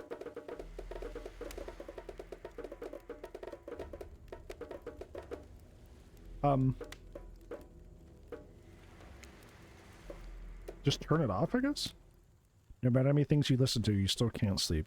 You decide to ask one of the killers to spend a little more time with you until you're sleepier. Would you like to summon to your side as you lay by the fire? Well, chat, we're in this deep.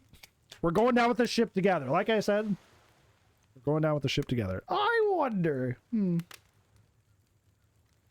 I wonder. Number one hit right there. Thanks. Spirit, are you around? Why I sound so desperate? Spirit, are you around? I was wondering if I could get a little company. You're gonna be too pushy? I think we're in there. I think it's safe now. I think we're in there. Spirit tells you her secret for falling asleep when she's feeling restless. See, it's fine. We're in there now. It's fine. It's okay. We are in there now. You don't have to worry. Everything's okay. I like to listen to flute music, dab on some essential oils, and steam my pores. You would be an essential oil individual. That clocked out a mile away, too. Really? What? Even the dead like to relax. I don't really have any of those things around, to be honest. The Comb of Destiny! Spirit reaches out and presents you with a unique item. It's a small comb carved from bamboo. I guess you could hold on to this. It was a gift from my mother. A gift from your mother? Holy moly! I will want it back, though. And if you lose it, well, you're gonna get your revenge on me. Yeah, I understand. If it's the last thing I do. Yeah, whatever, buddy. Yeah, I know. Dark, scary, kill you. Yeah, that's your deal. Yeah. You finally start to feel sleepy, except maybe this isn't really a sleepy feeling. Maybe you're paralyzed. You try to keep your eyes open, but you just can't. Darkness overtakes you. Dark voice from earlier speaks to you again. It still shouldn't be as spooky, but now that you've had a whole day of strange voices in your head, but this one is still undeniably odd. The human body is made up of 60% water. Did you know that? Of course you did. Everyone knows that, even the amnesiac video game protagonists. Well, guess what? Drink as much as you'd like. You'll never get to 100%. You hear me? Don't think I don't see what you're up to. That's supposed to mean. You wake suddenly to see someone looming over you. Rapper sitting beside you. Sketching a portrait? Oh, you're awake. I saw you spirit right before bedtime. You should know. They're not what they seem. Not like me, who is obviously completely honest and trustworthy. I was checking to make sure you weren't sleeping near one of my... Actually, never mind. Just be careful where you sit.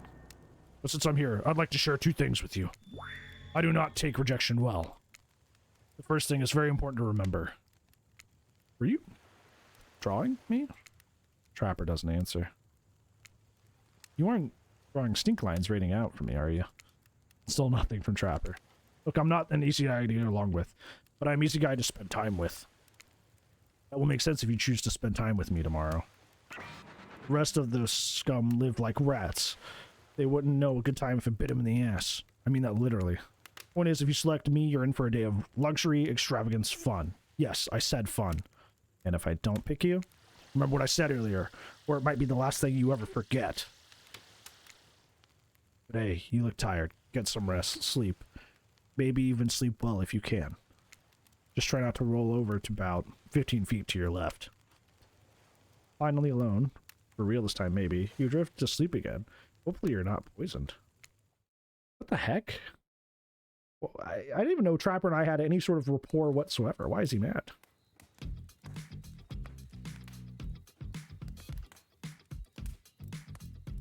Wait a second. Where are we? This isn't... Oh, jeez. It is. It's one of those reality show confessional rooms where the contestants talk directly into the camera. Look, I don't need anyone. I have been perfectly fine on my own since my mother died. I eat an all-organic diet of raw deer, bear, and human. I'm as fit as a fiddle. That being said, something about this new newcomer makes me think that I might be missing out on some huge part of this thing called life. There's always some time to turn things around. Like that one time I spent day and night searching for food in vain. Only to return to my cabin spent and starving to find a family of squirrels nesting in the chimney. They were delicious though. Look, I'm always full of rage, and the key is knowing how to control your rage so you can use it. I'm a master of self-control, and right now I'm using all the self-control I can muster because today was an absolute disaster. Let's just say I didn't love it. That was funny. Laugh, damn it, I should laugh. Anyways, I'm planning to kill this idiot. Don't tell them though. I want to lead them on a little more. I will make it so much better for me when they're screaming. I don't really care. This island's full of people that don't really like me, so what's one more? I don't want to get distracted from my plan anyways. I know that everyone thinks of me as beautiful, a beautiful cold-blooded monster. I can't help it. Circulation just isn't my thing. I don't choose to be cold. The cute hat and robe, okay, those are my choice, sure. If someone were to come around and capture my heart, at least the beats that are being stabbed in it. Besides, if I'm gonna get bloody revenge on a society that has used me and thrown me away, maybe it wouldn't hurt to have a little help. You've survived your first stage, got an achievement. How many days are there? You open your eyes, the sun is shining, and there's not a cloud in the sky, and you feel great. Totally well rested. You're not even suspicious of the fact that you fell asleep by a campfire and woke up several yards down the beach. It's almost like you only have so many backgrounds. Wait, are you on vacation? Was yesterday nothing more than a strange dream? No, not a dream. You really were here for another day. Why, I have no idea. You're obviously a weirdo. Speaking of weirdos, I see the rest of the gang is hanging out on the beach. This is definitely not a dream. Wouldn't rot a nightmare just yet, though. At least they make for a sexy bunch, huh? Talk about sexy. Here comes Trickster carrying coffee. Okay. I heard Trickster and I went, ew. But he has coffee. Hold up. Have some coffee? Morning, beautiful. I thought you might have a nice cup of joe to start this incredible day off, right? This looks like it might kill me. Trickster seems suspiciously cheerful. I'm sure there's nothing nefarious behind his joyful demeanor, though. Everyone knows musicians are morning people. That's true. I also want to wish you luck. Today is an important one. My only regret is that I won't be a bigger part of it. Budgeting issues. Also, I'm just swamped with engagements, especially on the other island.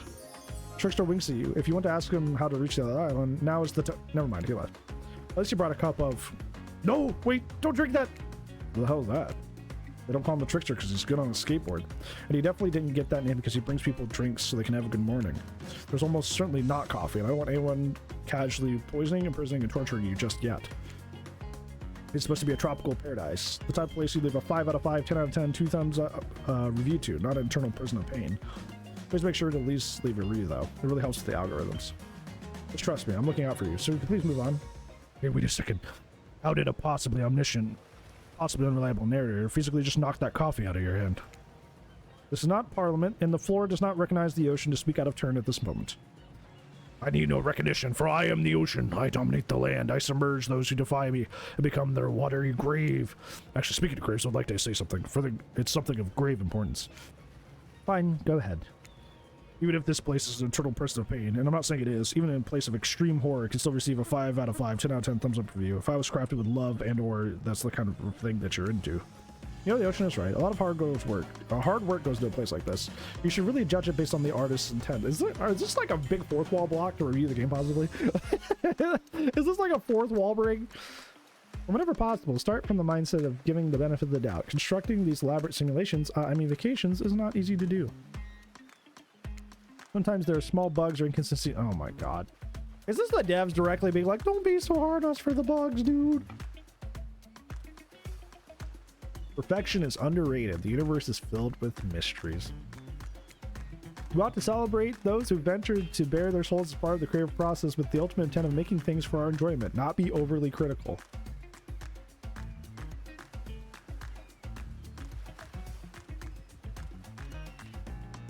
Are you two trying to sell me on this place actually being good? You don't have to say it like that, especially after I saved you from that poorly made cup of coffee. I think before we get a little too carried away with this day's stuff, I do have to use the restroom, so I'm gonna get upwards for you. We're even romancing? We're like deep in spirit trenches, but not on purpose. Kind of just ended up there, but yeah. If words will work. This game should not be demanding, so it should be fine to just throw that up there.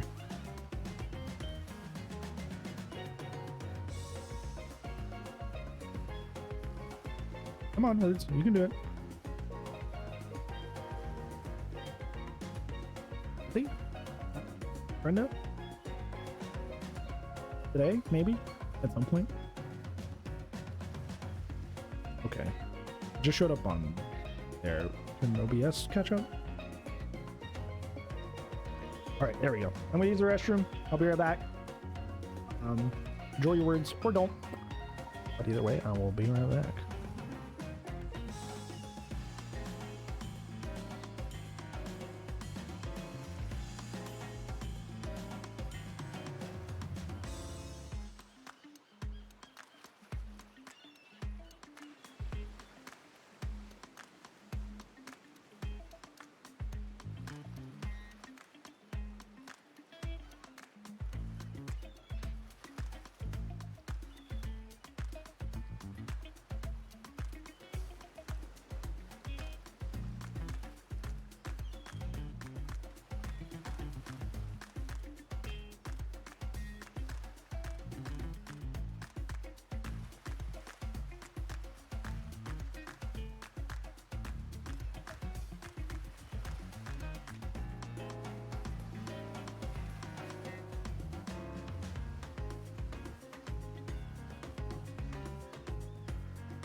I don't know how long you guys been sitting there. Yeah, Lovelace is right. My voice is dry. A lot of talking. A lot of talking.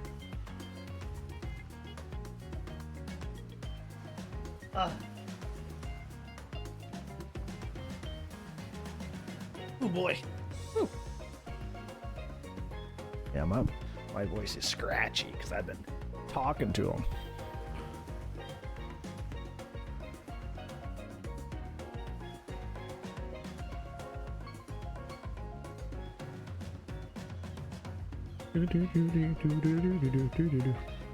What I was gonna do now.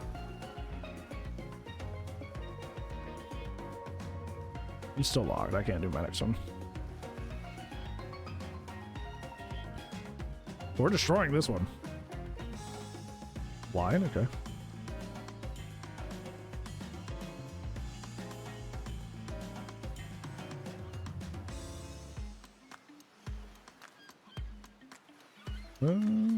Lean, okay. I don't know the other ones.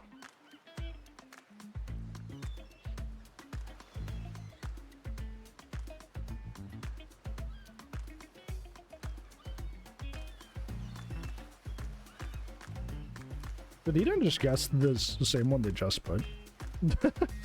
You got nailed earlier.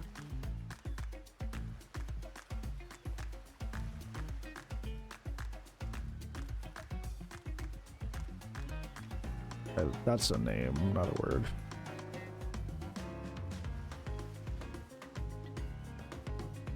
Yeah, we already have heal.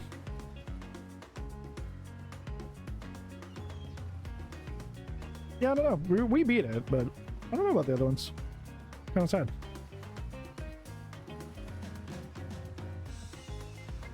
Yeah, I was thinking a lot of names, but names don't usually count unless they have like a word meaning as well. But we did it. So now we can get back to the game. Alright, we should have been here 5 minutes ago. They always do this. They always do this on the second morning. Bad, really. Even if they do make some great points. Oh, sure, they make great points, I agree. Can we please move on? Yes, of course. Apologies, Brain. Last few minutes aside, have you been enjoying your time here on the island? Yes, but I'm suspicious there's no option. Yeah, I've been having a lovely time. Oh, lovely. We love to hear that, because isn't that what this place is all about? Finding love?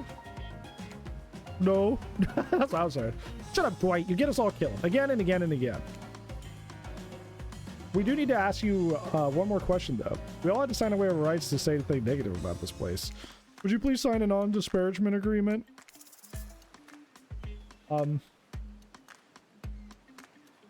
Feels like something I should have saved before. I did save before we started this. I don't want to die. And they did, both the voices warned me. Hey, we want good ratings.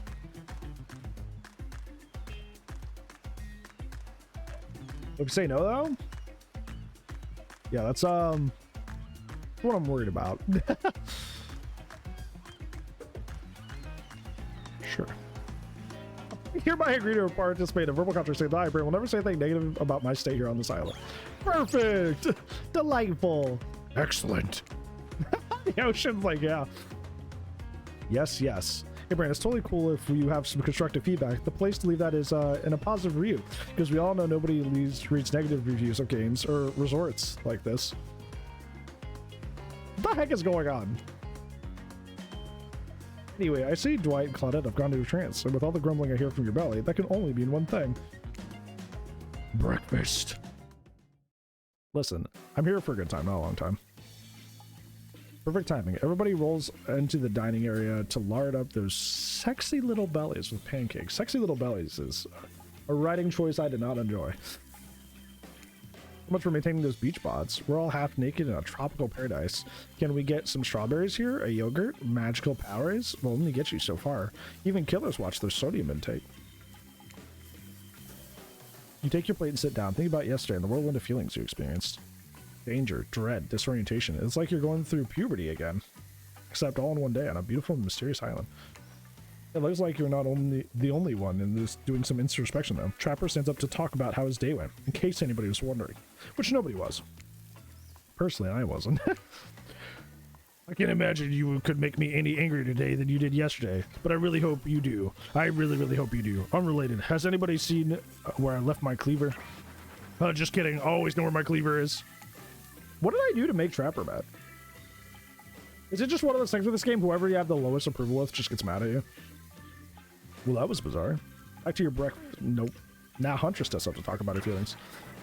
This island is treacherous. I don't know what the newcomer thinks they are doing here, but it certainly isn't helping any of us. Do they all want to kill me now? Well, Huntress pretends to be all independent, but she's secretly kind of miffed you and her aren't getting along. You were like the person I was getting along with the most outside of Spirit. Well, surely that has to be it. No one else would really stand up during breakfast too. And just like that, here comes Spirit. Something's not right. Did anyone else feel especially cold last night? Not in the technically dead sense, but I don't know, some other sense? It's like for the first time in a long time, I felt the sun yesterday, and then it went away. I didn't like it. Guessing Wraith has had enough time to work up the courage to speak up in front of the group. Perfect, there he is. Take us home, Wraith. I'm glad the introduction of Brand to our island paradise, and yeah, was in quotations, didn't distract me from my normal routine, ignoring all of you, vice versa. This place is an eternal prison of suspicion and suffering, and no one cares. I'm still the only one asking any questions. I'm asking a question too. When will Wraith shut up? And now they're all looking at you expectantly. Wait, are you supposed to stand up and explain how yesterday made you feel? I think I need time to process everything by myself. I'll see you all soon. What a power play. Keep them wanting more. You're good at this game. Sexy true to life experience. Shame you didn't get to eat breakfast though, but so be it. Game's really weird.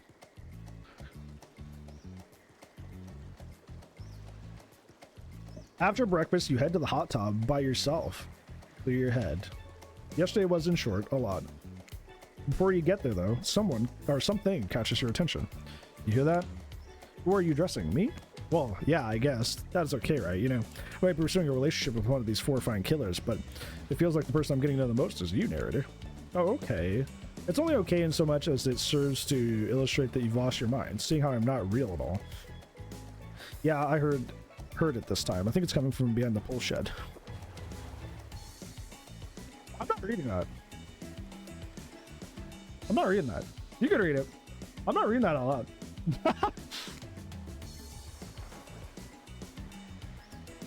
I'm not reading that either.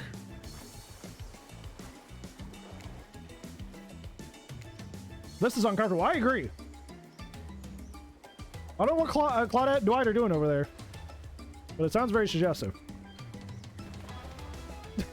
Imagine you, yeah, you know what I'm talking about. They're clearly not doing things. Let's make that clear. I swear, I had no idea those two even do whatever they're doing. I'm afraid to look. Me too. Please say something so they know we're close by and can hear everything.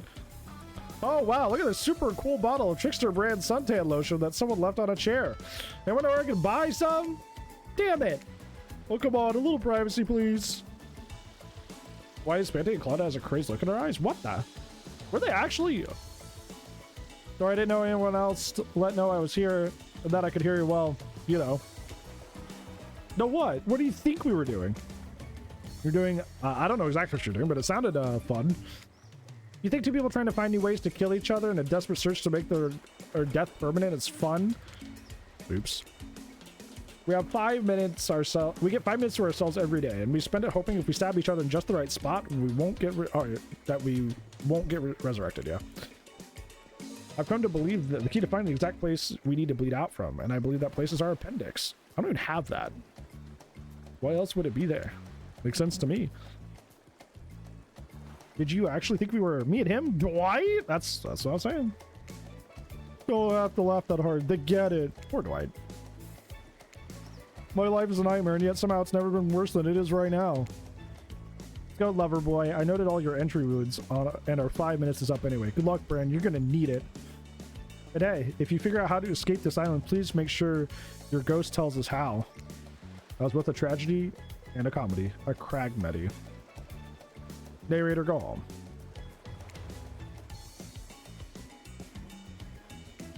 Shut up, I like it. Anywhere, where are we? Oh yeah.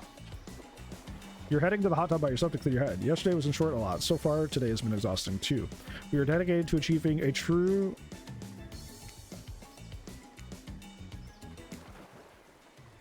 That was kind of hard to hear myself think with how loud that was. You're dedicated to achieving true centered sense of calm. No drama, no bullshit, just soaking up the song in a heated pool. Today you're on a date with you. With me? Well, I like that. I want to be on a date with me. Who will make the first move? Aside from all the disturbing thought, all it's going to plan until a shadow blocks your precious sun. Spiky tipped, like a palm tree is bending over to screw with you. It's no tree at all, it's trickster. Hey babe, breakfast was weird, huh? Everyone just getting up and announcing how they're feeling. What was that about? Some kind of forced check-in with the group? I don't like it. Fishy. Kinda lazy. Whatever though, breakfast is dumb. No one should eat before noon. Or after 4 p.m. Yeah, I do intermittent fasting. You see my abs, by the way? Maybe you can see them in my private stage on the other island. You know, the IP island, where all the Hollywood celebs hang out. If you play your cards right, I could give you a private show.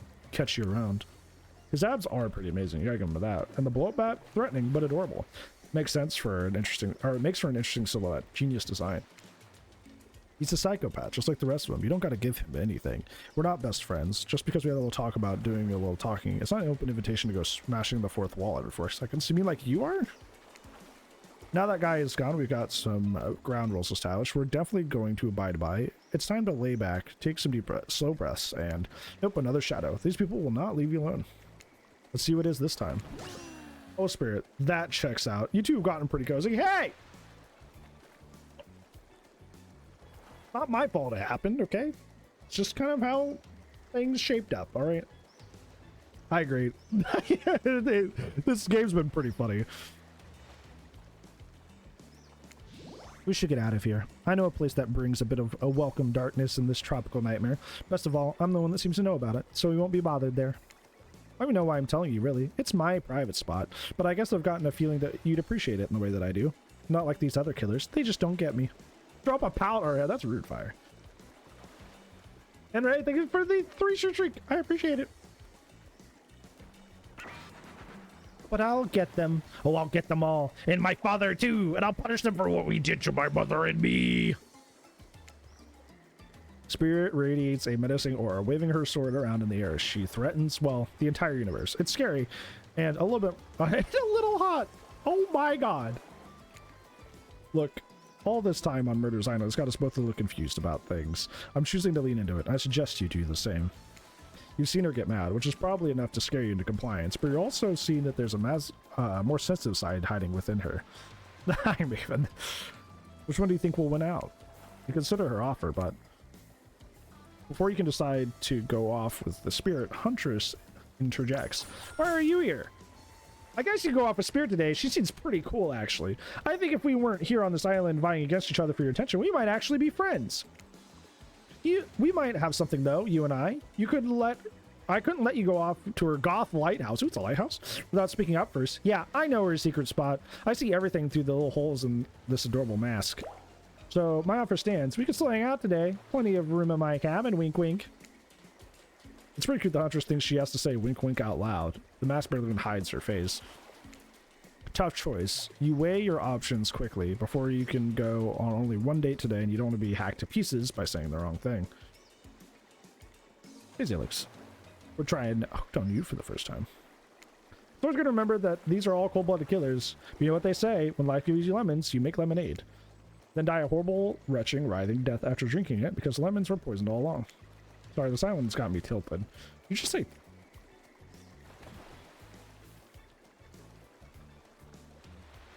But who will it be? Of course I'm going with Spirit. We've invested in Spirit so far. I think Spirit would kill me if I got this deep and went with somebody else. I feel like she would murder me. I gotta go with Spirit. You've made the correct decision, but know this. Just because you pick me doesn't mean I'm going to slobber all over you like a dog, understand? I didn't expect that. I didn't say anything like that. I've only gotten this far because of my nonchalant attitude. Well, of course You still got a lot to prove to me. I want to believe that our connection is real, but I've been hurt before, literally, with a katana. Yeah, as we've established. A katana I now wield in spectral form. You feel me? Because you will feel me if you ain't try any of that macho trapper crap. Yeah, I feel you. Yeah. Before you ask Claudette and Dwight to clarify, I'll just let you know that is a yes. Is it too late? It is too late to change your answer now. Okay. I'm kind of treating her like I treat Tari in DBD, where she's like perma complaining and dooming. I'm like, yeah, whatever, man. Yeah, dude. We get it. Blah, blah, blah. And it's working. You and Spirit arrive at the coast, overlooking the black lighthouse. It's old and decrepit, but still impressive. There's something magnetic about it. You can see why Spirit would have been drawn to such a place. You and Spirit look up and down and notice that she's wearing all black, just like the lighthouse. That's not true. She's wearing black and red. That's not true. I'm noticing a bit of a theme. Is black your favorite color? Black isn't really a color at all. It's the absence of color. It's a void. This is true. You did actually me. You're not wrong. Like me.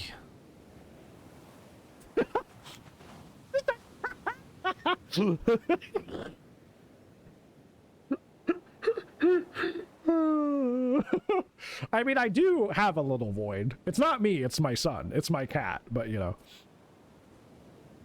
I'm not the void my little guy is, but yeah. Nature abhors a vacuum. So does my cat. He hates vacuums. I vacuumed yesterday and he hid for like 3 hours. Not sure if that's a good thing or a bad thing. Lapping waves on the shore of the coast set a romantic tone. The fog that surrounds Spirit everywhere. The fog. She goes everywhere she goes blends perfectly with the mist rolling up over the rocky shoreline. She's at one with this place, and so are you. The peace doesn't last long, however, as the lighthouse lets out an eerie howl, like a monster dying. A spiraling black light stretches out across the sky. Spirit has to yell just to be heard. Oh yeah, it does that! The light and the sound recede, and the two of you just sit in silence. Spirit lays a towel down and pats it gently. Clearly she wants your company, so you oblige. What do? She takes out some sunscreen and hands it to you. Woohoo! Not exactly what to do. This is an invitation to get a little hands-on action? What else could it be? Now we're talking, dude. Just be like, yeah, now we're talking, bro. Yeah. Oh gosh. Oh, you can't even save right now. Thanks. Oh no, I didn't mean it like that. Okay, hopefully it's fine. Thanks. I forgot to bring my own when I lost my memory and fell to the ocean. No problem. I figure as much. Okay, we're good. Okay, we're fine. We're fine. We're all right. Okay. Whew. Spirit turns away as you lather lotion all over your body. You need help reaching the difficult spots?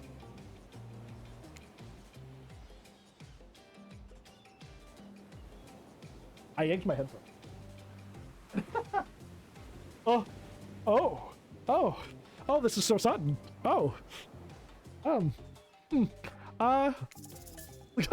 Okay, realistically, I'm doing gulp, but we gotta play it cool. Gulp.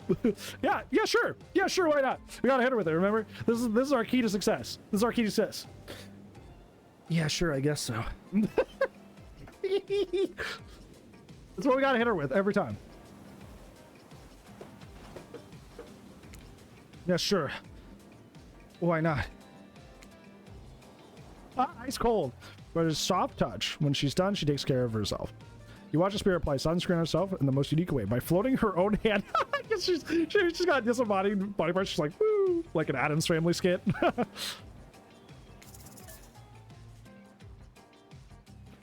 Comment on the floating hands ability. Say nothing. Ask about the shards. You know, that's a good question. Like, do you lather around the glass shards? Like, what? How does that work? Oh, I needed to save her for this because I'm afraid I'm gonna make her mad. What was the last time we saved?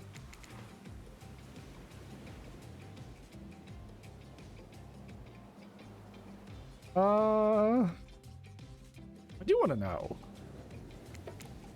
So if you don't mind, what's the deal with all those glass shards sticking out all over your body?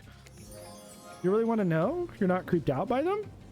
I was just more curious how the whole, like, you know, sunscreen, like, does it get in there? Or like but hey, sure. You're not creeped out, just nervous because you know the answer might be very personal, but she's a person you want to get to know. I like how both her and the narrator did not get what I was doing. Like, at all. You know, this is like Grognak all over again. I'm just walking through Baldur's Gate, attracting people just by being a big rock. I was just thinking about what you must have gone through to end up like that. It had to have been horrible. Oh, I am going up with that again. Okay. It's worse than death. At least death ends eventually. I had a feeling you go with Spirit? How do you know that? Liz thought I'd go with Huntress. What's that supposed to mean? How did you have a feeling I go with Spirit? Especially when I give Uzi crap all the time. Unironically enjoying the Spirit that way. I was hugging. That is true. I did hug them earlier. Do I hug and I stab myself? Do I hug and I crunch up the glass a little bit? Like, how does that work? Oh. Does you both like cats? Ah, I see. Yeah. Well, it's got my little boy, my Will Ham. My guy, my little dude. The truth is I could pull out all of these bits or glass that are stuck in my flesh right now if I wanted to, but I don't want to. Oh, brother. She's going to be like, it's part of my story. Each time is a reminder of what my father did to me and what the world did to him. That's why I refuse to play the universe's game. I hate the idea that I'll be forced to succumb to the pressure the way he did at the end. And the way that anger filled him up and then came bursting out. The way this misery flooded in our home and drowned us all. Yeesh. Oh, it's okay. Just shut up, narrator. Let him monologue. Not a big deal. It's hard not to think about revenge. The dragon inside me. She keeps mentioning this dragon thing. What is that all about? She's really harping on about this whole dragon comparison here. It's doing to me what the world did to him. I have to fight it. Even though it gives me strength, I must maintain control. Yeah. You're stronger than he ever was. I'm sure of it. I appreciate that.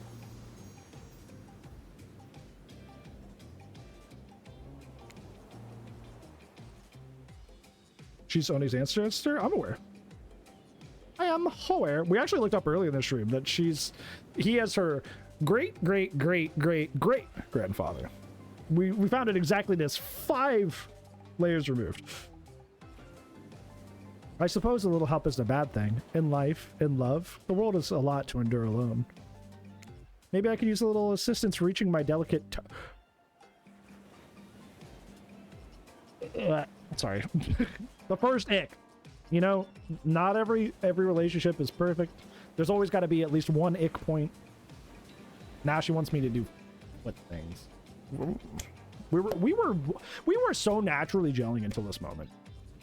Now you're like, touch my toes. Okay, that. Okay. Counterpoint though. Counterpoint. She floats most of the time. So odds are, as a caveat, at least they're probably not as dirty as the average person's, because that's what makes me want to. Feet are dirty. Feet are your first thing that touch the ground and touch the ground most consistently. And even if you're wearing socks and shoes, it gets sweaty and gross in there. But I guess as a coping mechanism, she floats most of the time. So I guess at least those things aren't as bad.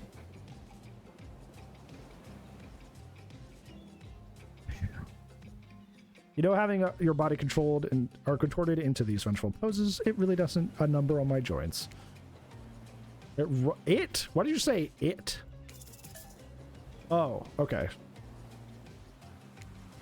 Oh, I should have saved it. Oh, shit. Okay, we got one. Perfect. Okay. Missed. You missed completely? I suppose the lotion made it to where it was supposed to be going eventually. Ah, I feel like I fucked that up. That one was harder. When's my last save? Okay, it's just at the beginning of the section. We can speedrun this again. I'm redoing that. I'm save scumming. This is important to me. I'm invested. will get it better. I will do better. I know I can do better.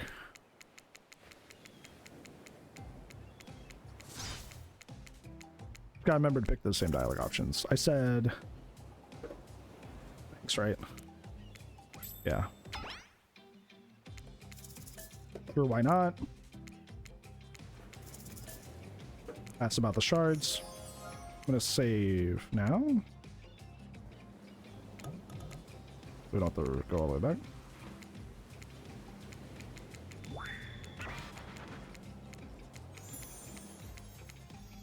Okay.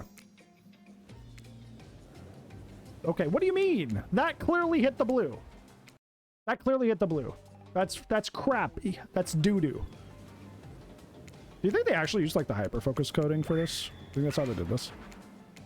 Listen, this is the most gameplay I've gotten all day, okay? Work with me here. I want to really nail this. There we go. What do you mean not bad? That was on it again.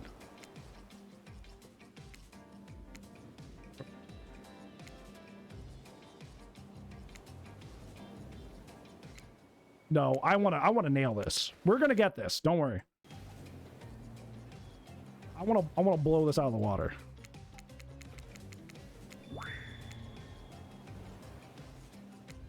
We'll even save closer to it.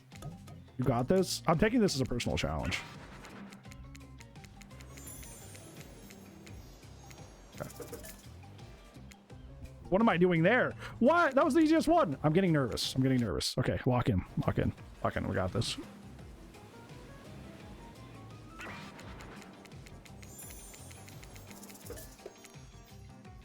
Okay, there you go.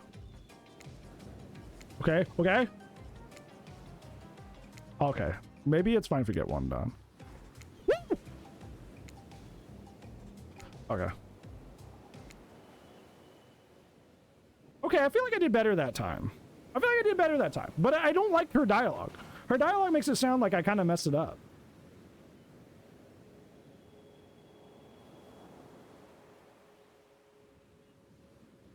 Yeah, and he's like, why do you keep replaying this section? Because I want to get it right.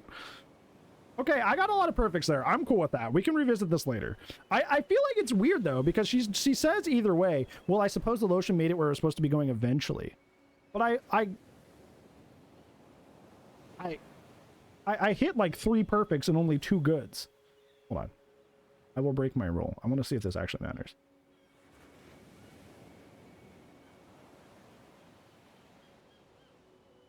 The fact that I have to look up Spirit Lotion minigame into my search bar fills me with deep dread. I want to see if there's actually a different outcome or if it's just like making me weird. Dodge everything else. Dodge everything else. I don't want to know anything about that.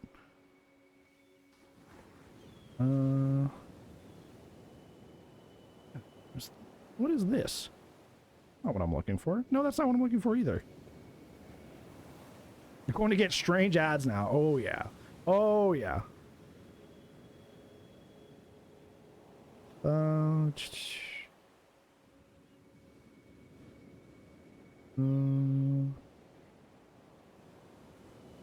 doesn't look like it even says that. Okay, here we are. Mini game section.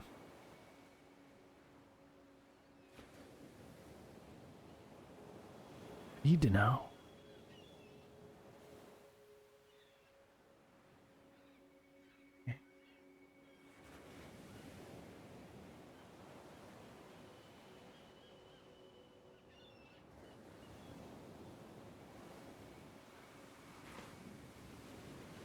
Wait, you can get it perfect on this though. I don't know if I can get that.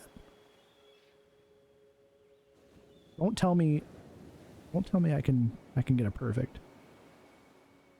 It's not, because now I'm gonna want to do it.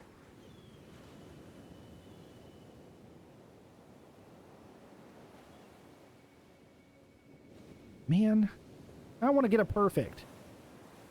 There's different dialogue if I get it perfect. Wave it in front of me. No, I want it. Okay. We will get it. It's gonna be hard. Why can't I be a hacker and just have hyper focus? Did it matter? It does. Okay, we'll save even closer. Yes, apparently you can get a perfect, and it does have different dialogue.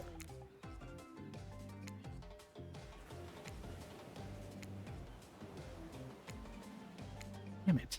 Fuck. Stakeout? That's what people would do.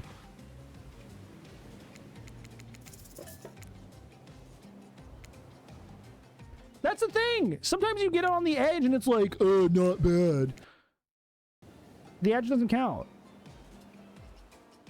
We've hit a roadblock in our run, and it's not because it's actually a roadblock. It's just because I think it'd be really funny if I did that. You save between the stages? I don't think so.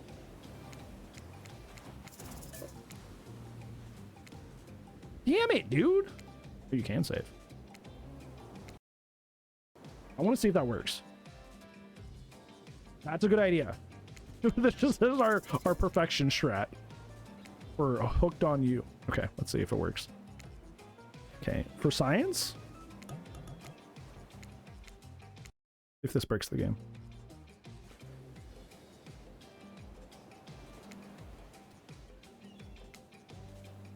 Oh, cheat! Oh, scam the day before it scams you.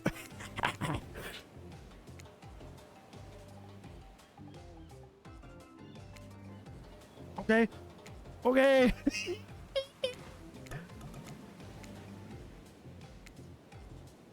Damn it.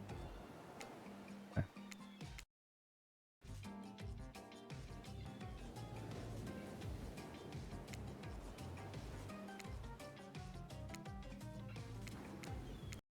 I don't think I've walked into a DBD match this hard.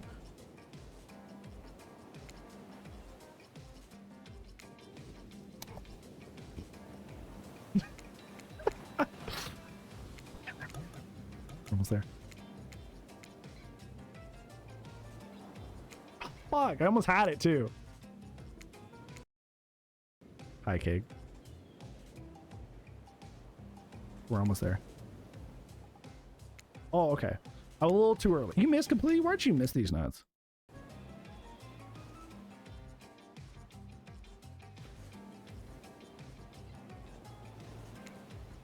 Ooh.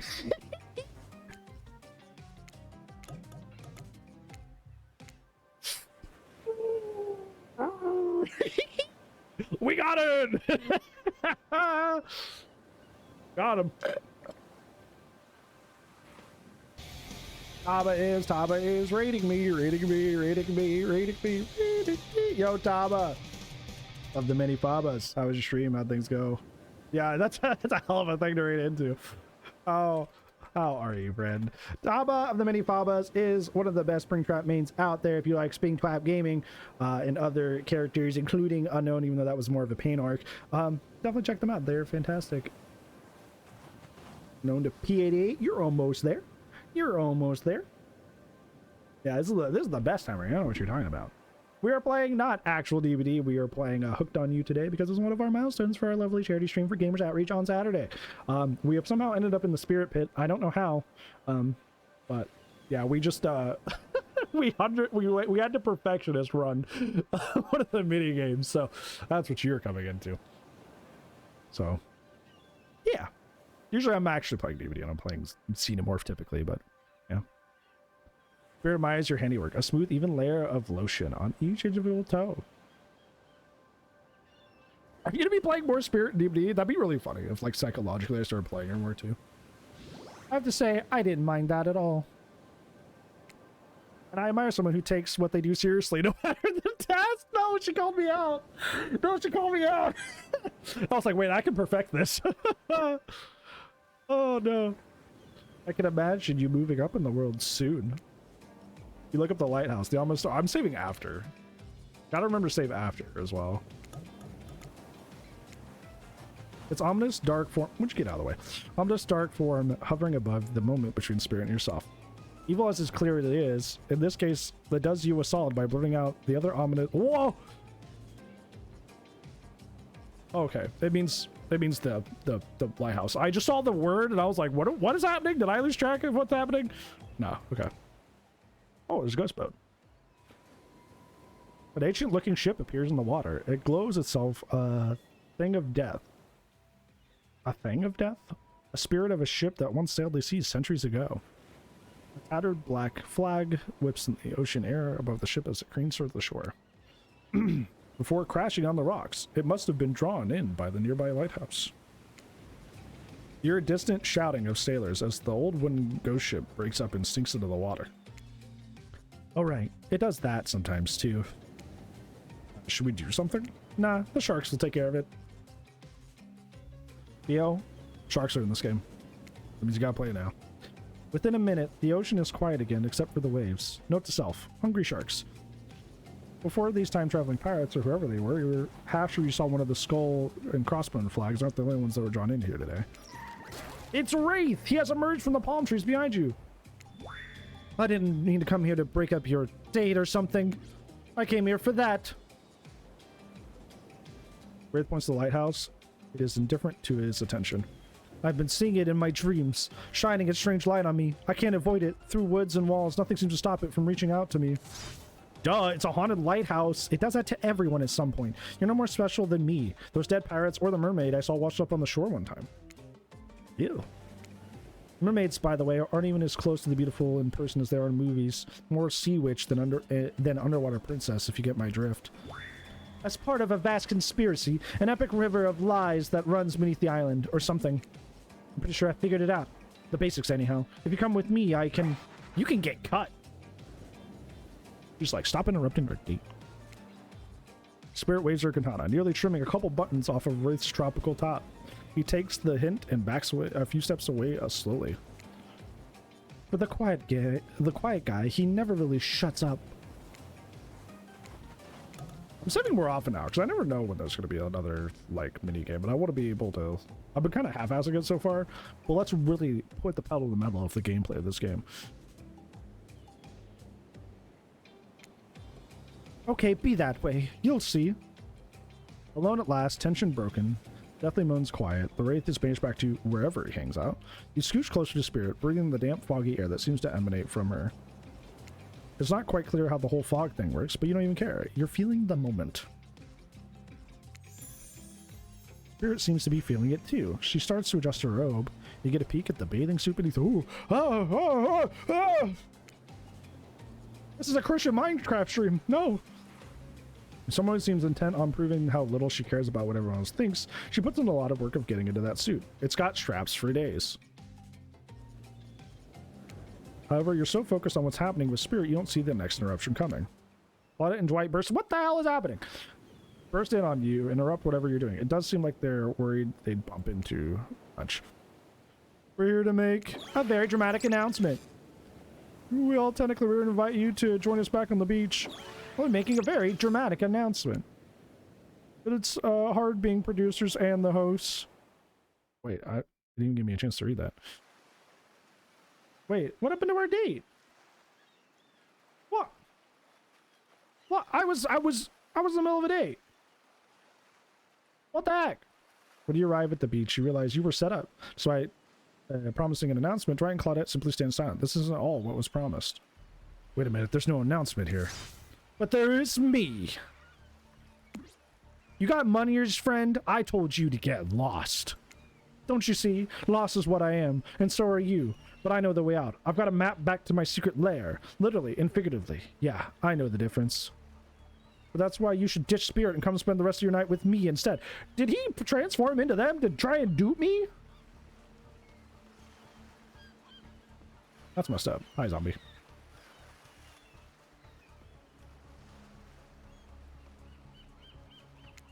You've got a secret lair. Damn it. Who say anything about a secret lair? I said I've gotten sap in my secret hair. There's a flap on my secret chair. Don't change the subject.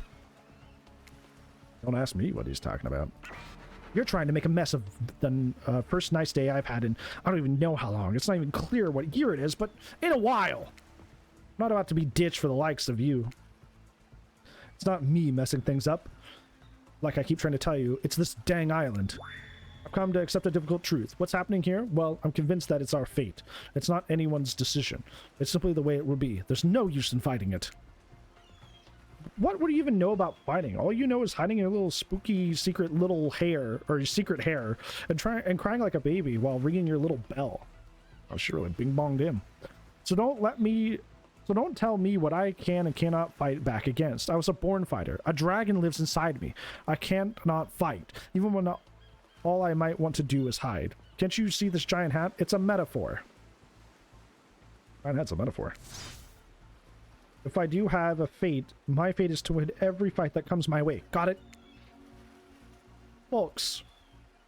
Oh, you hide? I've seen you hide. Oh, you hide. I've seen you hide. You do your little phase walking routine. What do you call that? It's basically cloaking. And we all know cloaking is a type of hiding. Folks. You cloak. I don't cloak. I'm not a cloaker. I phase out in the open. You just can't see me.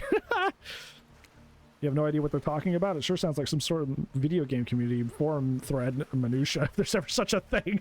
Oh no! Oh no, not the call-out. It sure doesn't seem like Dwight and Claudette are going to stop this, so it's on you. I think I was brought back here to make this choice, so I'm going to do that now. And I choose... Why would I choose Wraith here? Ever. When it comes down to it, neither of these two seem easy to love, but I mean... Damn, Spirit literally has broken glass shards sticking out of her, but she has a certain charm to her gloom. Hatchet's thrown is funny. Spirit and I were actually having a nice time, by the way. Besides, if it were my fate to end up on this island, well, hell with fate, really. And don't take this the wrong way, Wraith, but the amount of awkwardness you pack into a single day, no, I'm not body shaming him. I have nothing to do with that. All that second guessing yourself must have burned a lot of calories. Okay. I would never say this. I would never say this. No offense taken. And yeah, it's okay, it's true. I can be a little awkward, I guess, sometimes. Right, so I'm going to stick with Spirit, that's okay. Spirit breathes a sigh of relief. I've got enough revenging to do without having to kill you and Wraith too. Cancelled. I'm going to say more often. We can really ace those minigames.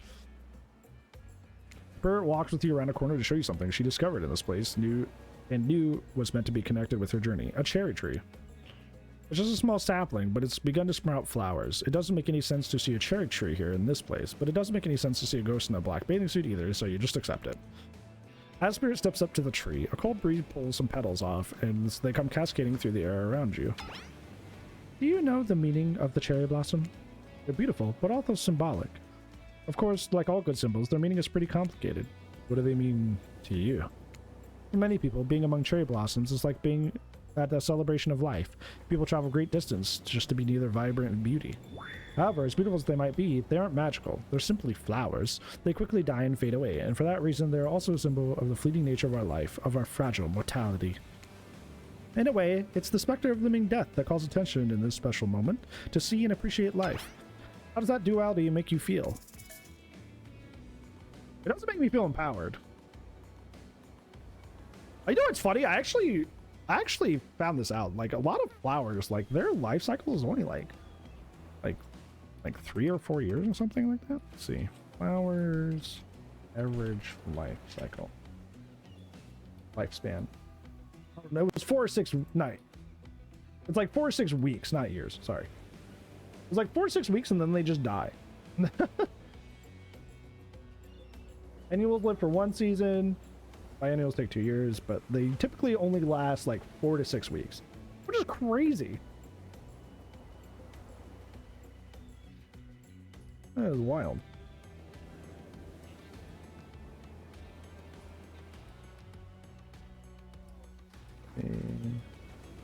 Trying to fact check this a bit because I thought it was crazy, but I heard it on the internet, which means you got to check it. 2 years life cycle.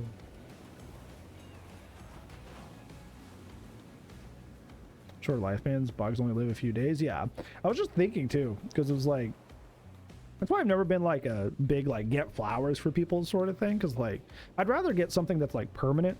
But like if you get flowers in a vase, they just like wither and die like immediately. You know, like it's kind of like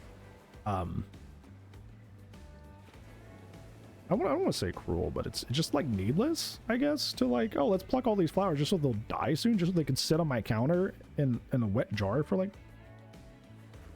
2 or 3 days, and it's like, hi Horbert, welcome back.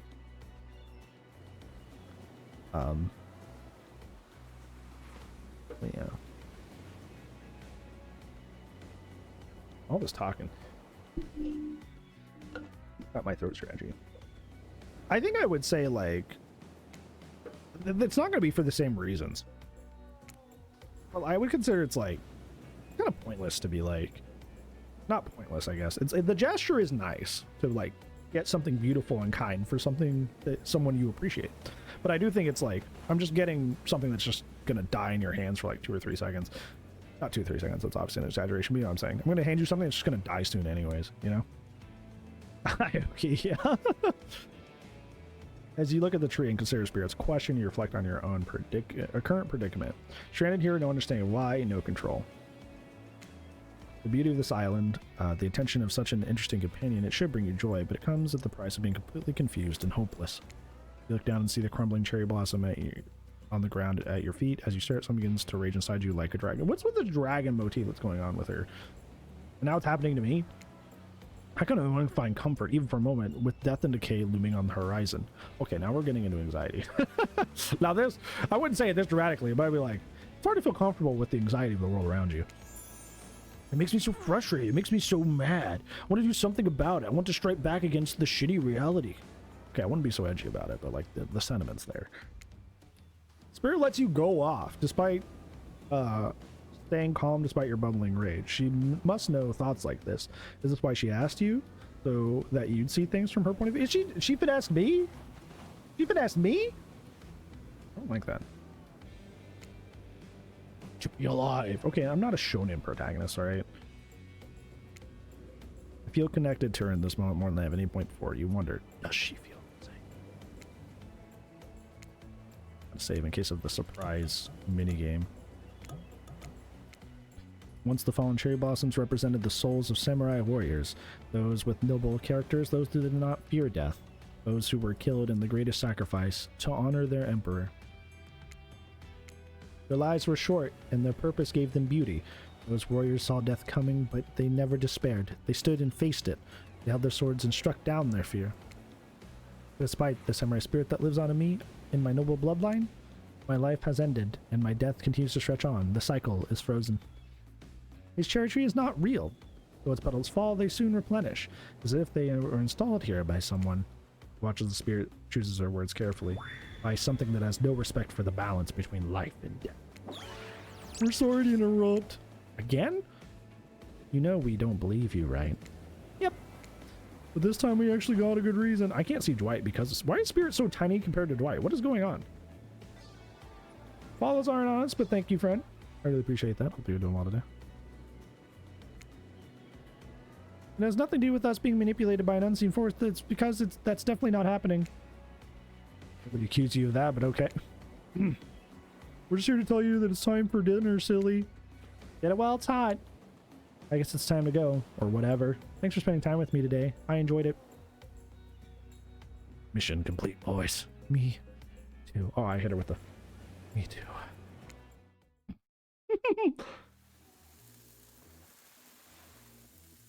What a fun day you've been having. I can see it written all over your face. You're shining. And that's not just the remaining anxious sweat after spending a noon courting a psycho killer. Psycho killer. Ba, ba, ba, ba, ba, ba, ba.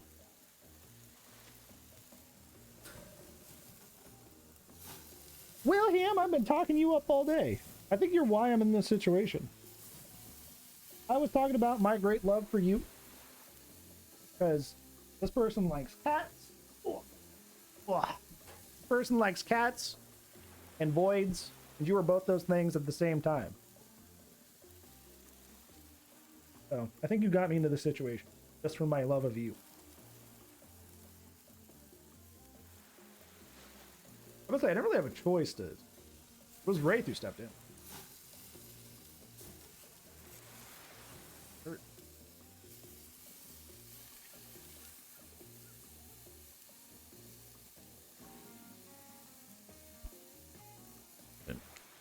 No, you're really feeling this whole romantic experience. Don't worry. I'll keep your dirty secrets. What dirty secrets do I have? Enough gentle ribbing. It's time to get back to business.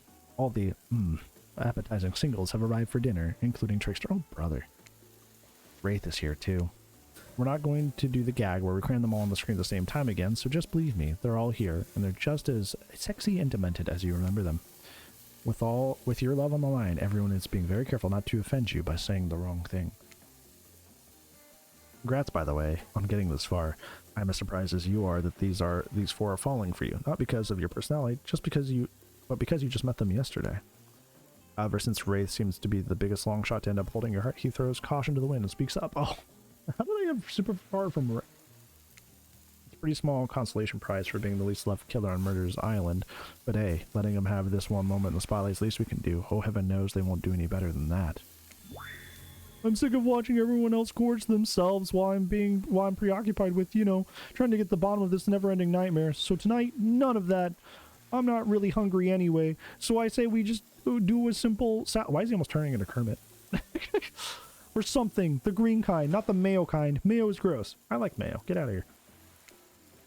I'm fine with just lettuce. It doesn't have to be fancy. Not iceberg, though. It has no nutritional value. Letting Wraith choose was a mistake. That's on all of us. Dinner will be sure of this is Dwight. Dinner will be sure of shortly, but certain power brokers would like to know about your day. Would you like to share your day with the rest of the group? You've had a very interesting day, that's for sure. But how will you describe it to the others? Say too much or too little, and it could affect your standing with the group. Why does it matter that I'm trying to affect my standing with the group? I thought I was just trying to romance Spirit.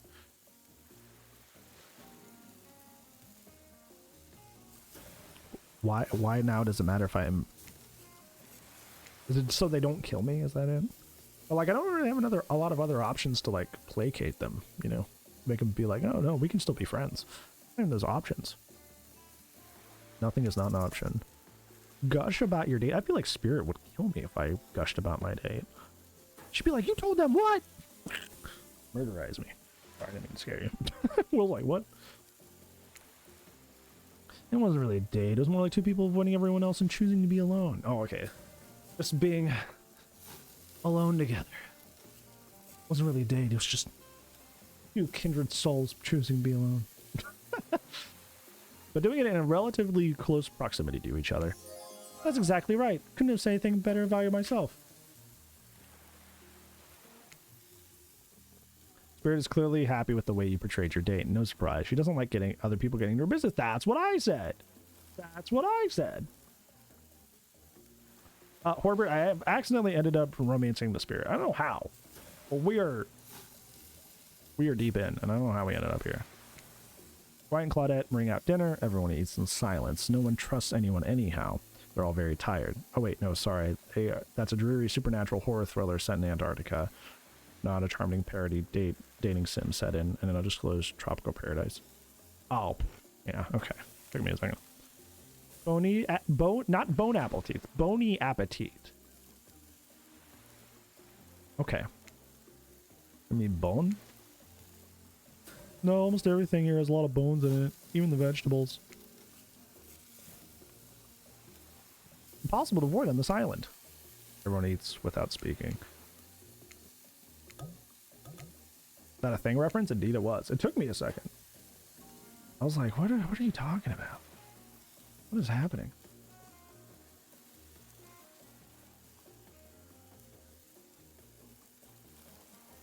This game is longer than I thought it was. That's okay. We'll keep playing. I just have a match read to do after this. So I'm like, oh boy. That's okay. I'm having a hee-hee-ha-ha fun time. I'm gonna use the restroom again though. So I've been hydrating a lot today. When you gotta go, you gotta go. Let me get words up again.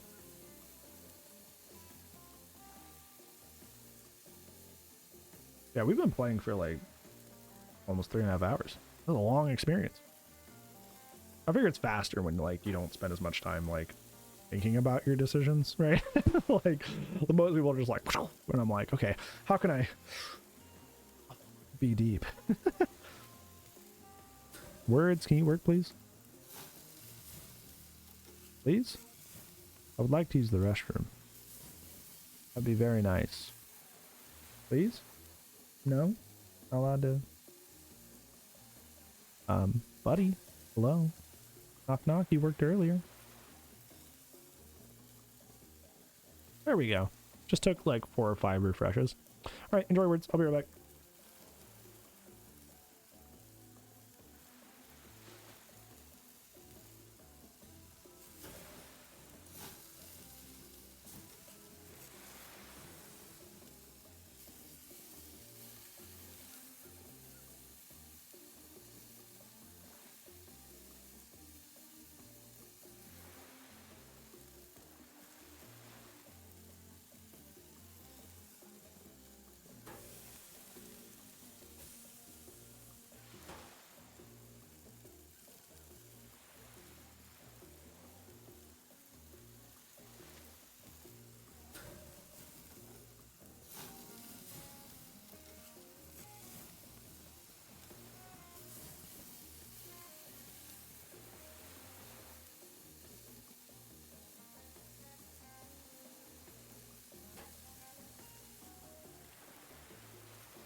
Oh, perfect timing.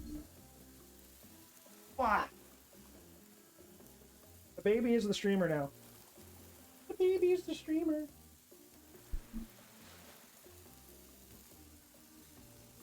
He's the streamer. Look, he's playing the game. Both playing the game. Boop, boop, boop, boop, boop. Boop, boop, boop, boop, boop. Boop, boop, boop, boop, boop, boop, boop. Are you playing? Oh. Hey, Sylvie. It's funnier than I thought it would be.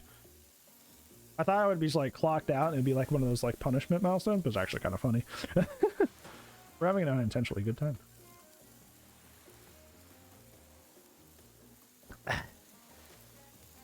Some more water, because this is a lot of narrating. We are locked and loaded. You're doing the Jake outfit? No, I need to though. I actually haven't opened DBD today yet, so.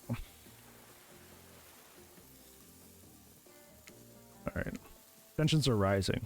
Both the sexual and deadly variety. Oh wow. When everyone finishes, Dwight and Claudette come back to clean up the table. They linger around you as they pick up your plate, take your napkin, and dust off the crumbs from the table. What would you like to say to the servants? Thank you. Your top-notch service is much appreciated. Okay, I wouldn't go that far. I would tip them too, to be clear. Everyone, if you would be so kind to follow us around the fire pit, we'd greatly appreciate it. We've been told something big is going to happen, something that will change everything. Oh boy. You can go willingly or you can go unwillingly. You have no choice. Tough cookies. Did you have a choice on how you said that, dweeb? Yeah, and I immediately regret how I did. Good, something needs to change around here. Fire is rebirth. Fire illuminates the soul. I hope the fire isn't too smoky. Smoke hurts my eyes, and I have pretty sensitive eyes. I'm also horribly afraid of it. The fire, I mean, not my eyes. Because of childhood trauma involving fire. Right with the trauma dump. And finally, everyone starts moving towards the fire pit, if only to get away from Wraith's complaining. Wraith's coming too, what do you mean get away from it? You take a seat on a comfortable log, feeling the fire's heat against your skin, and wait for other killers to take their places. Wondering who will want to tell the story this time. Will narrator tell a story? I bet they've got a stunningly creative mind. Hey, you think? Are they allowed to simply place thoughts in your mind like this? This doesn't seem fair. Hi, Dino Nerd. How are you?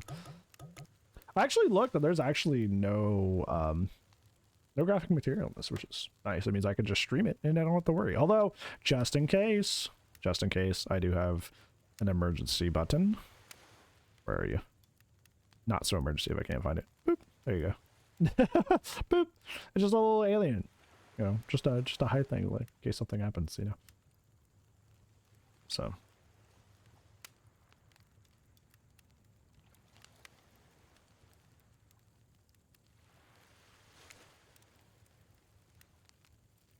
Yeah, exactly, Clone, which I appreciate.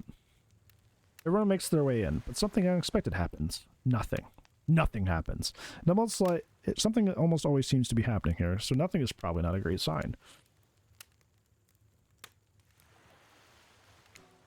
Oh, cool. Now everybody's looking at me.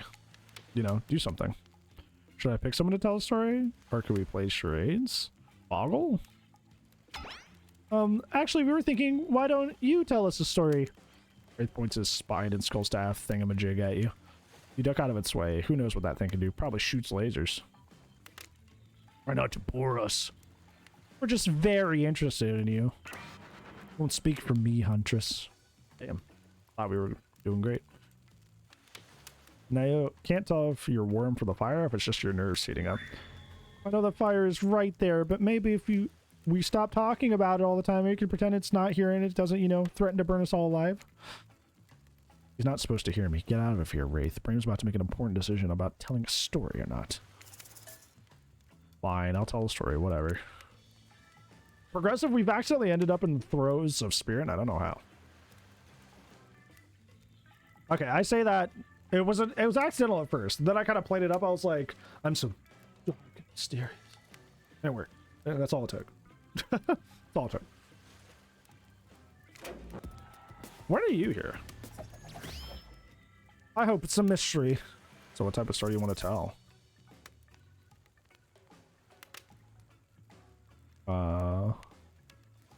Let's stay on brand. I'll tell a romantic story. About two lovers who take poison together and die foaming at the mouth. See? I know my audience. I know my audience. Got you.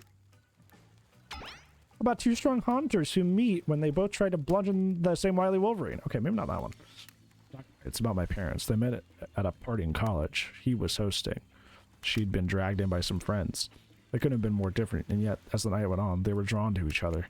She made fun of his taste in music, and he took an interest in her major, women's studies. They were married within 2 months! 2 months! That's quick! That's so quick! That's not good. Bit too... That's what I'm saying, Trapper. Bit too soon to know if you can trust someone, don't you think? It's so sweet. Exactly. I learned a lot about love from them. If you know, you know. Some people don't need years to get acquainted with their partner. This is not good advice. Luck would spark from a mere look across a campfire. Now you've got their attention. Each killer is fiercely attempting to catch your eye from across the fire pit. Except for Trickster, who has wandered out over to the bar and is proudly playing his own music on his headphones. Yeah, that was not a very good story. I don't mean to insult you, but it's actually quite bad. Sorry, but the narrator keeps it real. Can't just end it here. Whatever, dude. So who else would you like to hear a story from tonight? You look from killer to killer, trying to decide who might be the most entertaining. I'm gonna pick Doug Oil. I suppose I could tell a story. I don't really want to, but anything I say is sure better than whatever you get out of anyone else in this group. Like all good stories, I stole this one from someone in the past who is dead now and can't do anything about it. It's called The Bride, or I suppose the fiancé. One winter, a young couple decided that the next spring they would be married. The two were madly in love and could not wait for the snow to melt so they could join in matrimony and unite their souls for eternity. Per the latest bridal trends, they decided to have their wedding ceremony at the edge of the woods by a beautiful shabby chic farmhouse. Or is it cheek? I think it's cheek is how you say that. Together, they spent months planning to details of their wedding. The two created invitations, figured out seating arrangements, and tasted 100 cakes before settling on the perfect one. They chose Lilikoi, by the way. So fancy. When it came to figure out the decorations, however, The bride, or I mean the fiance, I guess since she wasn't actually married yet, wanted to take the lead and set the style. Yeah, it's kind of weird how we only got some of the skins and not the other ones.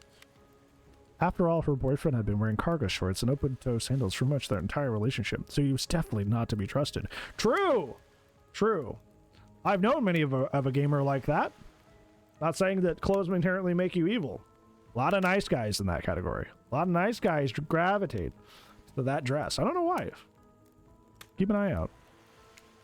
Having decided on such a lovely natural setting for the ceremony, the fiancé decided that she would create unique floral arrangements from the local wildflowers that surrounded the farmhouse. As soon as the sun rose on the first day of spring, she set off into the woods. Each day she spent hours mapping out where the best blossoms or the best blooms could be found, and prepared to pick them herself the morning of the wedding, so that they'd be at the height of their freshness and beauty. Enamored with the incredible variety of flowers in the woods she surveyed, the bride, or the fiancé rather, since they had not been yet married, became obsessed with knowing just how many there were, so that she could choose the absolute best. When the fateful morning of their big day finally came, the fiancé told her husband-to-be that she had one final errand before the wedding. Excited for the ceremony to come, she dressed in her beautiful white gown and set off into the woods to gather flowers. Treading carefully, she followed her route, selecting only the best stems and collecting them in a basket. However, when she came upon the once familiar clearing, something was not as she expected. Somehow, it was more beautiful now than it had ever been before, and just on the edge of her view was a new bush filled with blossoms so vibrant and colorful, she became dizzy just looking at them. But the fiancé ignored her son's spell and pressed ahead, scooping up flower after flower. And every time she did, she noticed just further ahead, and possibly, there was even more beautiful blossoms. Carried by the sweet fragrance of the spring air, the bride, fiancé rather, crept farther and farther into the woods, until she turned a corner, stepped over a mossy fallen tree trunk, and realized she had been here before. This is what the clearing she remembered, or at least that's not how she remembered it. The flowers were suddenly overripe, decaying, falling from their stems, into festering moldy piles on the floor. Where bees had been, now only flies buzzed. Where the scene of flowers had once intoxicated her, the odor of mildew now made her sick. She turned around and looked back, but the path was dark. Into a shadowy glen she just walked and walked and walked. Why, what? What did I do? That day, as the guests gathered at the farmhouse, the fiancé was nowhere to be seen. Her friends, her family, love began to look for her, but to no avail. They searched the pasture, the tree line, and into the forest, but there were no beautiful wildflowers or lovers to be seen. Why are you playing Hooked on You? Because it was a milestone redemption from our charity stream we did on Saturday for Gamers Outreach. Just old dead trees, trampled vines, and moss-covered rocks. Fiancé stayed a fiancé for eternity, always wondering, looking for fresher blooms to clip, but never finding them.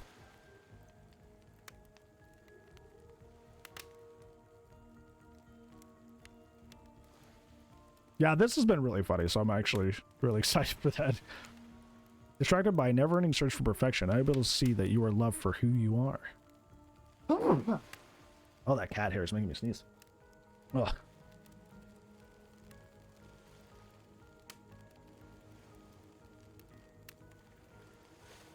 Oh, see, thank you. Out there all alone. I thought it was just so beautiful and sad. Yeah, that's what I'm feeling right now. Like, it's my voice is all scratchy. It's like I've been reading and reading and reading. Just like someone we know. Oh, it's story time. A lot of people like to take pot shots sequels, but I think even every good story deserves a follow-up. When you think it's the end, the sequel is almost as never as rewarding as the original. That's why I'm much more of a fan of the episodic style storytelling. Okay, Aliens. Terminator 1, Terminator 2. Star Wars, Empire Strikes Back. Shut up, Claudette. Sorry. You're fine, Claudette. I was just saying, what you said is intrinsically not true. Noise is a series, takes off a lot of pressure off an individual installment, builds greater sense of community between audience and creator. Spider-Man 2, Spider-Man 1, another excellent one. Tell me, Brand, if you could delete any sequel from existence, what would it be? Don't answer that. We actually don't care. We're just here to make sure that we seamlessly move on to the next segment of the evening. God forbid small talk in the way of romantic Twilight moment. Right, I'm gonna need you to shut your yap trap. You know that we need to get back to that thing we do whenever we're not on screen. Okay, okay, you have a fun night and try not to wink wink end up dead. Why do you say the words wink wink out loud as kind of a double entendre? Are you trying to get up and end up dead sort of thing? Why is physically capable of winking? Not since the accident. You do know that all of these people are describable criminals with double-digit kill counts, right? Well, except for Spirit, she doesn't really belong here. She's strictly a victim, not a perpetrator. No wonder she's pissed. Did I hear somebody trash-talking Spirit? Deal me in. What do you say we take this to the hot tub so I can soak this bod and roast that ghost with some killer hot takes? There's enough talk of burns, things that are lit and being blazed. It's enough that these activities have to be set next to a literal fire. Must I be surrounded by figurative flames as well? What if we turned and ran away from this place as far as we could? Just you and me.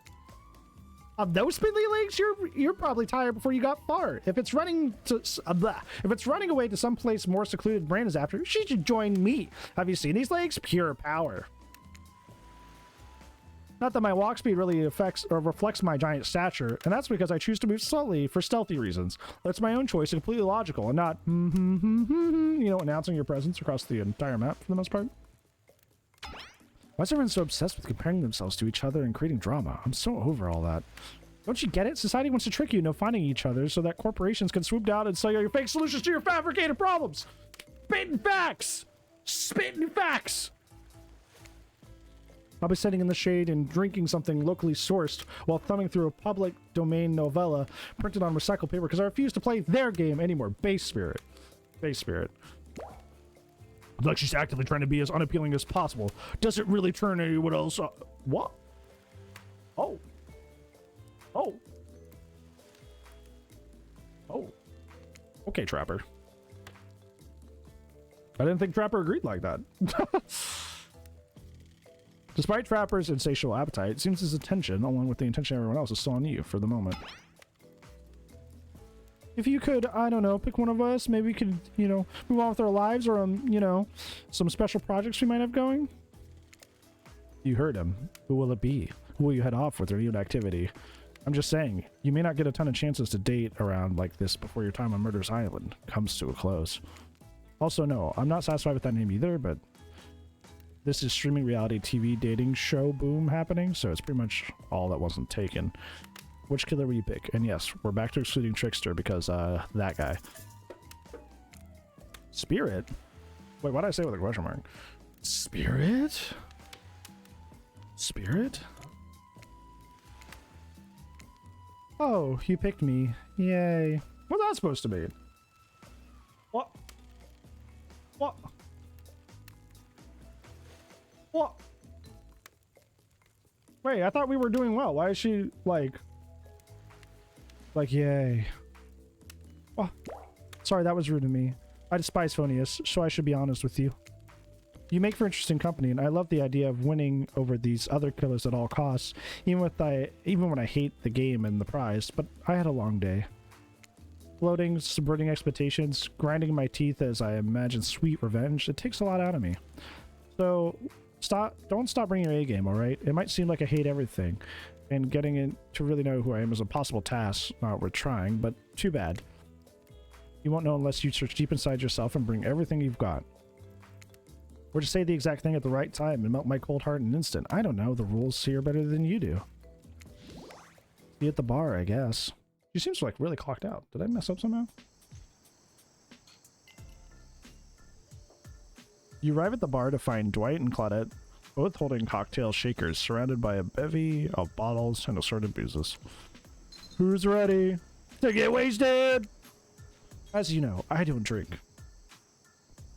So not me, unless you mean wasted as in killed. In that case, Dad, if you're out there somewhere, I will find and waste you for what you've done to me.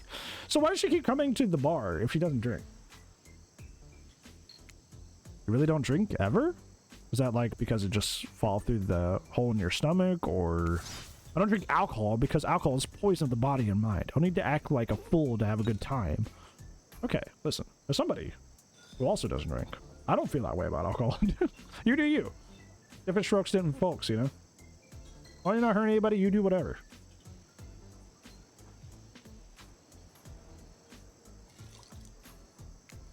Then why did you choose a mixology lesson as your romantic nighttime activity? That's what I was saying. Everyone knows the kind of date is just an excuse to get loaded up on booze and make terrible decisions. It's true, not a single person has ever learned anything at one of these things. Dwight, that's not true. You learned how to tie a cherry knot in a stem only using your tongue. Whoa, whoa, who ordered the soda with a splash of private business? Because that's off the menu. Well, I know what I'm drinking to forget tonight. Mixology is a real thing, and it doesn't require alcohol to be interesting. A lot of you know that I worked at a restaurant before as I was finally executed. Oh, is that lore accurate? I will say, as funny as this game is, it's actually a fairly good refresher on the lore of the characters. I'm like, oh yeah, that is true, isn't it? I forgot about that. There's so many things I've been like, oh yeah, that is accurate. Interesting. By your father, of whom you have a bloody vengeance. Yeah, right. Well, so be it. What about you, Bran? Do you drink? Nope, sure don't.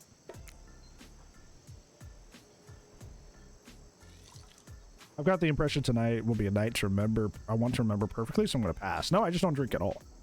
Never have. My entire life. IRL brand lore. Here. Alcohol is a false escape. Besides, it's not like sober people can't have fun. Yeah, I don't do that whole like sober people superior to other people thing though. I will say when I was like a kid, like a teenager, I did the whole straight edge punk rock thing, and a lot of those people that I met in that scene did believe that. But like as I grew up, I'm like, okay, whatever. As long as you're not hurting anybody, you do whatever. You watch as Spirit picks up a plump cherry and roughly stabs a little plastic sword through it. Cherry juice splatters everywhere, and its little fruity guts flop out onto Spirit's lap. Oopsie. Oopsie poopsie, one might say. I haven't saved in a while. Actually, I think I saved before I started this, but you never know when the next minigame is going to pop up, you know? One of the upsides to wearing black, yet hardly showed stains. True. Very true. No take-backsies. The lovebirds, what drink shall we make? Okay, once again, if I don't drink, why does this matter? Yeah, casual. I think we're 15 bits. Dark and Stormy or Bloody Mary sounds like her kind of vibe. It matters? If we're both not drinking, why does it matter what they make?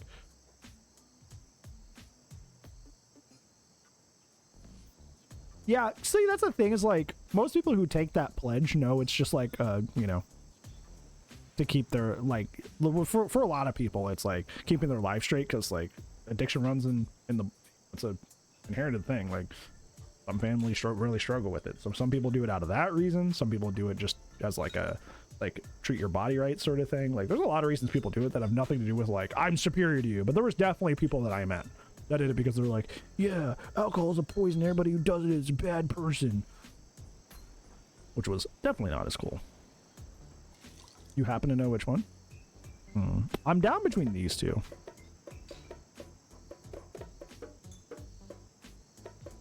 Because both are like the edgy vibe. One of those is correct, thanks. I'm gonna do dark and stormy. How about a dark and stormy? Why am I sounding like Dwight? How about a dark and stormy drink for my dark and stormy date? Oh. How about a dark and stormy drink? My dark and stormy date.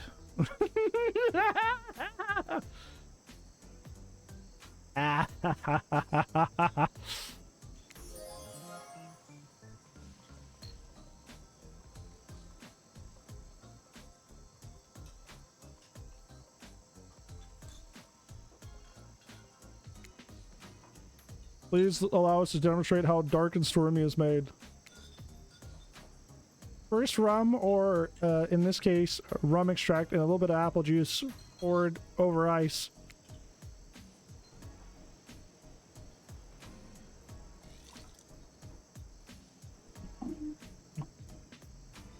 You know what's the funny thing, since we're having a little bit of story time here? Despite the fact that I took that straight edge pledge when I was like 13, 14, I was very young. I never broke it. Like to this day, I am turning 31 in May, and I like still have never broken it. And despite the fact that I did that so early in my life, throughout my entire life, my parents have never believed me. Like ever.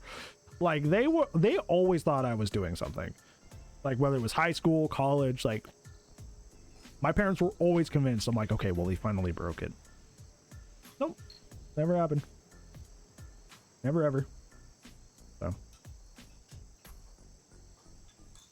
thank you. It was like just like I think it was like for me, it was like the first thing that like big like moral like code that I gave myself, you know. Of course there's a wider culture around it, right? But it's like it wasn't just like my parents telling me to do a certain thing. It was like I chose this for myself, so I've always taken it seriously. Never drank? Nope, never once. Never once.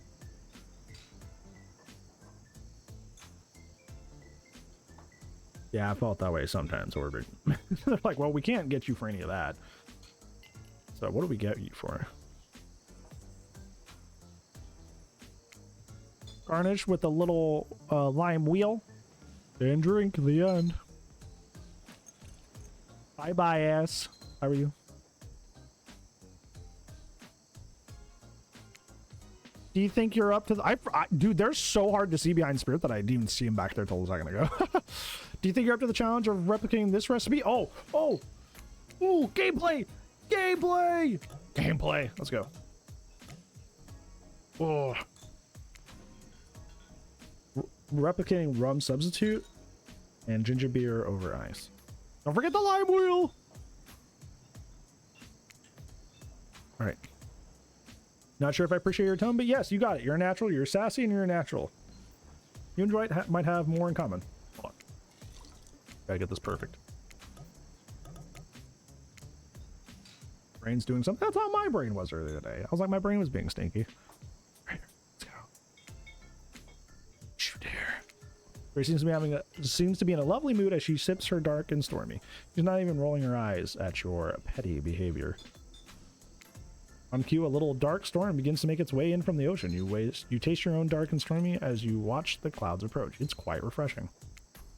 Isn't this fun? Okay, maybe it's not in my... I like had headphones down. I was ready to lock in. I'm like, I will make this. I guess not.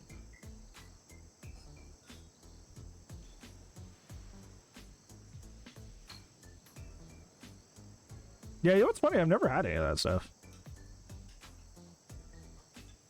So, that's interesting. Isn't this fun? Honestly, it's the most drama-free fun I've had since I got here. And since you picked a simple but delicious drink, we've got plenty of time left to relax. Wanna make out a little.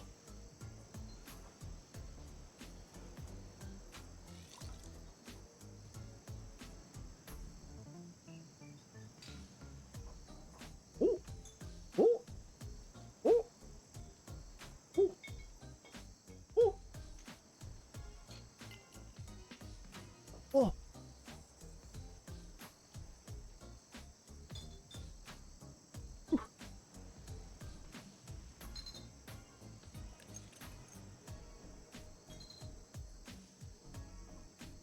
Okay. Hi, Baru. How are you? You breathe in a sip of your drink as you immediately begin coughing before you can get a yes out.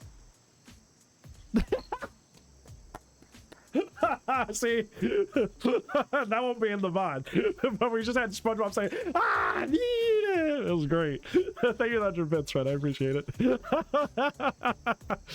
Oh my god. Oh boy. Oh, that was perfect. Thank you. That was funny as hell. Oh, that was great.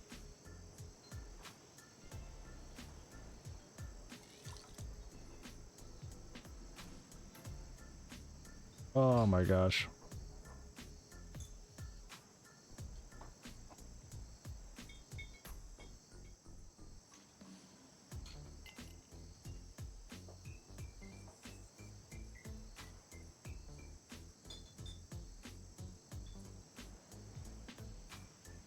Uh-oh. Somebody's Discord got hacked. There's 5 billion hats. Oh boy. Yippee. Sorry, I got distracted here. Discord is popping off. Okay. What about that? Anniversary? Yeah, because like what happens is like it's not like a bot like gets into your server. It's like somebody clicked on something they shouldn't, and then they take your account and then post a bunch of stuff in like Discords you're already in. Is what happens. So it kind of circumvents what most people do, where they like you know, they just try to put a bot in there and then spam things. So yeah. Okay, we were in the middle of something important here. I just looked down, I saw my Discord had like 12 notifications. Like, what is happening? Lightning strikes a palm tree on the beach and immediately starts a fire. The activity ends abruptly as Claudette and Dwight usher the two of you away from the bar. No! We were almost there! Right. The gang's all together again on the volleyball court. Seems like only yesterday you were sitting on the sidelines watching everyone get sweaty. That's because it was. Boy, it feels like I've been here a lot longer than that, actually. It's so late that the sun is already beginning to rise. Better get this over with, so that, I mean, you can get some beauty rest. I do not recommend the eternal damnation of perpetual narratordom. Good thing you've really used your time here well since then. Really getting to know the gang, the brain, the mogul, the basket case, the...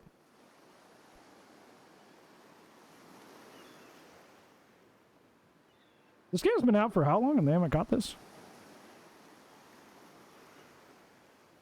You didn't catch this little spell check down here? Wow, okay. Anyway, everyone is gathered on the volleyball court for a new type of game. Pitch your dream date and see your brand chooses. This minigame time? Who's ready for a round robin? How round are we talking? No, not to eat, Huntress. Each killer gets 2 minutes to tell you about the dream date they have planned for you tomorrow. In no particular order, which is a weird thing to mention, right? It's almost like the order... Oh, sorry, this is right. The order does matter. Trapper, why don't you go first? You think you deserve it, even in this case, it's a subtle dig. Stop talking. Trapper, without further ado,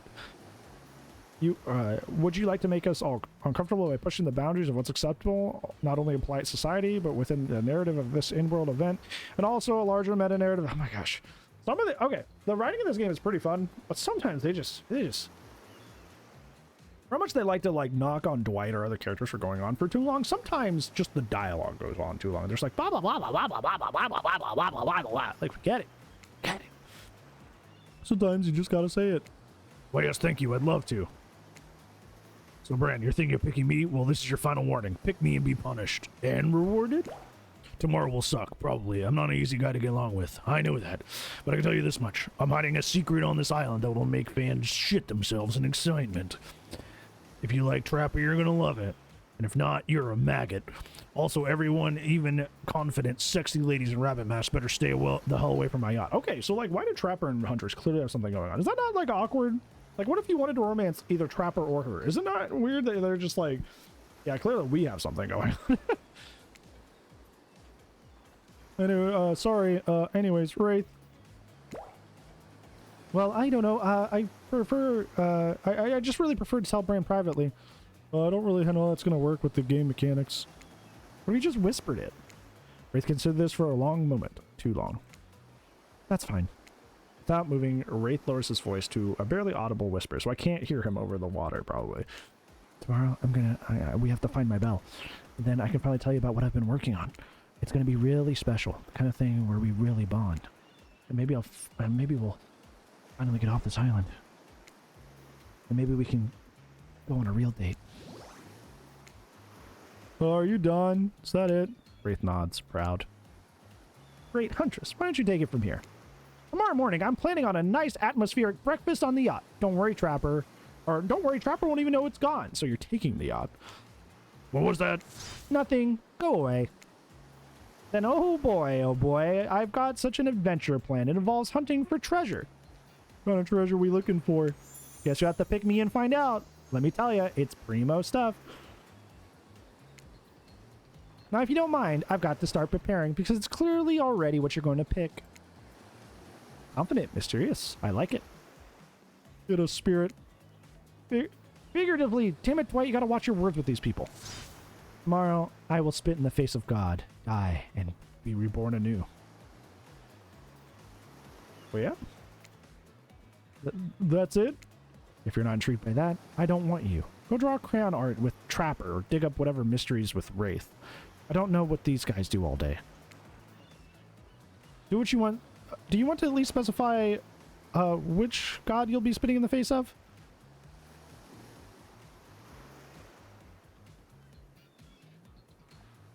They spelled specify wrong too. What is happening? It's like the second. Did the spell checker just miss this part? Because that's the second like thing that's misspelled in this specific section. They also didn't catch.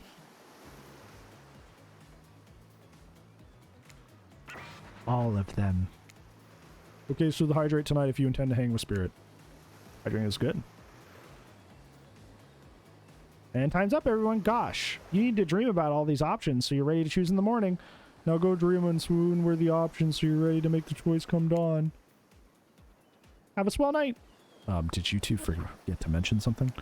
Oh yeah, gosh, how can we forget? Before you're gonna run off to slumber peacefully, there's one more thing we gotta do.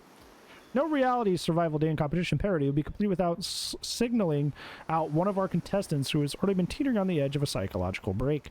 We give him a little push. Hold up. There's been a survival dating competition parody this entire time, and I'm just now finding out about it?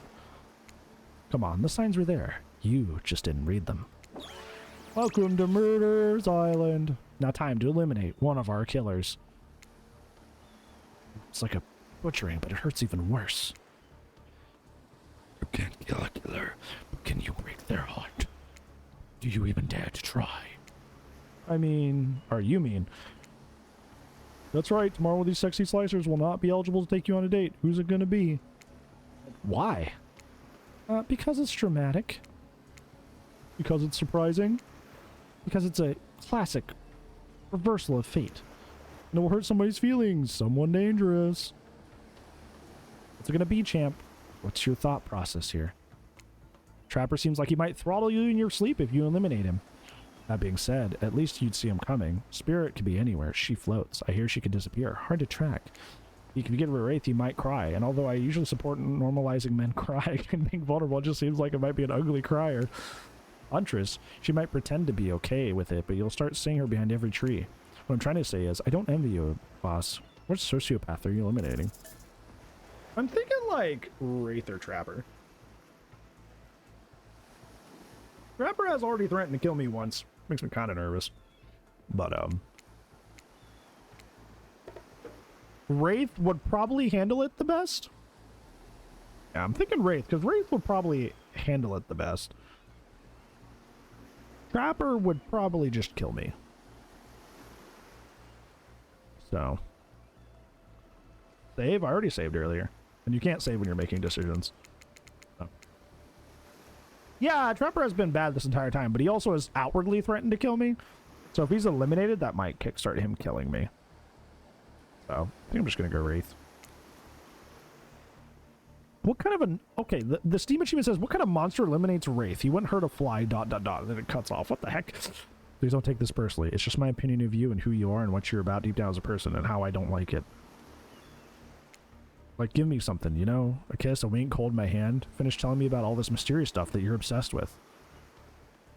Or better yet, don't. Wraith rises taller than you've seen him and calmly walks to the exit. Before he leaves, he turns to you. When you came here, I thought perhaps you would be different. I don't know how my last bit of hope in humanity had been snuffed out, but it wasn't. It is now. You're just like the rest of them. There's no hope of goodness here. The only thing I can do is try to escape. Burn everything and everyone to the ground. Okay, I guess. Never mind, they're both gonna be weird, I guess. He leaves. Now you've broken the heart of someone. Now that you've broken the heart of someone heartless, you should go get some shut-eye. And don't worry much about the broken heart you left behind, because of course they'll be receiving a consolation prize. They may not get to go home with brainwets all over, but they'll never sleep alone again. What does that mean? That's right, we're sending our limited player home with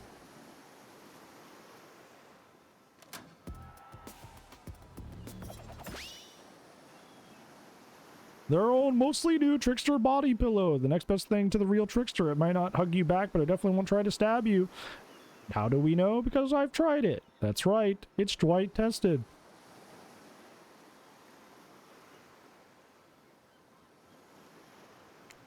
Claudette approved. I hope you sleep well tonight, Brand. You're my hero for what you've accomplished. Now you go to sleep tonight knowing what you've done. Not because of the guilt. I mean, knowing there's a legit homicidal maniac who hates you so close by. How can you sleep tonight knowing what you'll do tomorrow? I don't know how you do it, but you better go before Dwight and Claudette come back and put you to sleep themselves. You know those two. Schedule, schedule, schedule. Oh. Wow, what a crazy way to end the day. An elimination? I didn't even know that was this kind of game. Me either. Let's check it with everybody, especially with our loser. Everyone deserves a send-off. We'll see how things go tomorrow, I suppose. I'm not expecting anything. I tend to shut my mind off during hard times. I know I seem all excited and devil may care, but truth is, I'm kind of a pessimist at heart. That tends to happen when your mother is skewed by an elk when you were so young. Yeah, how'd you know? Wild guess. It's the only thing you really talk about. Well, if you excuse me, I think I saw a raccoon over in that tree, and I'm feeling peckish. I know I said some things when Brand kicked me to the curb, but I just want to say I'm embarrassed for how I acted. Now, with that said, though, I stand by it. I want everyone here to burn. How would I say things are going? It's a matter of perspective. If Brand's goal to impress me, things are going poorly. But if Brand's goal are to get themselves killed by, they're doing an amazing job. Of course, Brand is into me. Why wouldn't they be? I'm thoughtful, beautiful, surrounded by a calming mist. I've also got gray hair. And since I'm technically dead, I'm extremely low maintenance. Look, I don't like to throw the term anime wife around too often, but if the body pillow fits, snuggle it. You know what I mean? I don't think anybody's used that expression ever in the history of humanity. I don't think that's a thing. I don't think people say that. What? No, you're not a part of this. You do not get a confessional. It's cool, man. I'm not a part of anything. You feel me? I'm not a cog in anyone's machine. I'm my own machine. The whole thing is pretty cute, though. Charmingly low budget.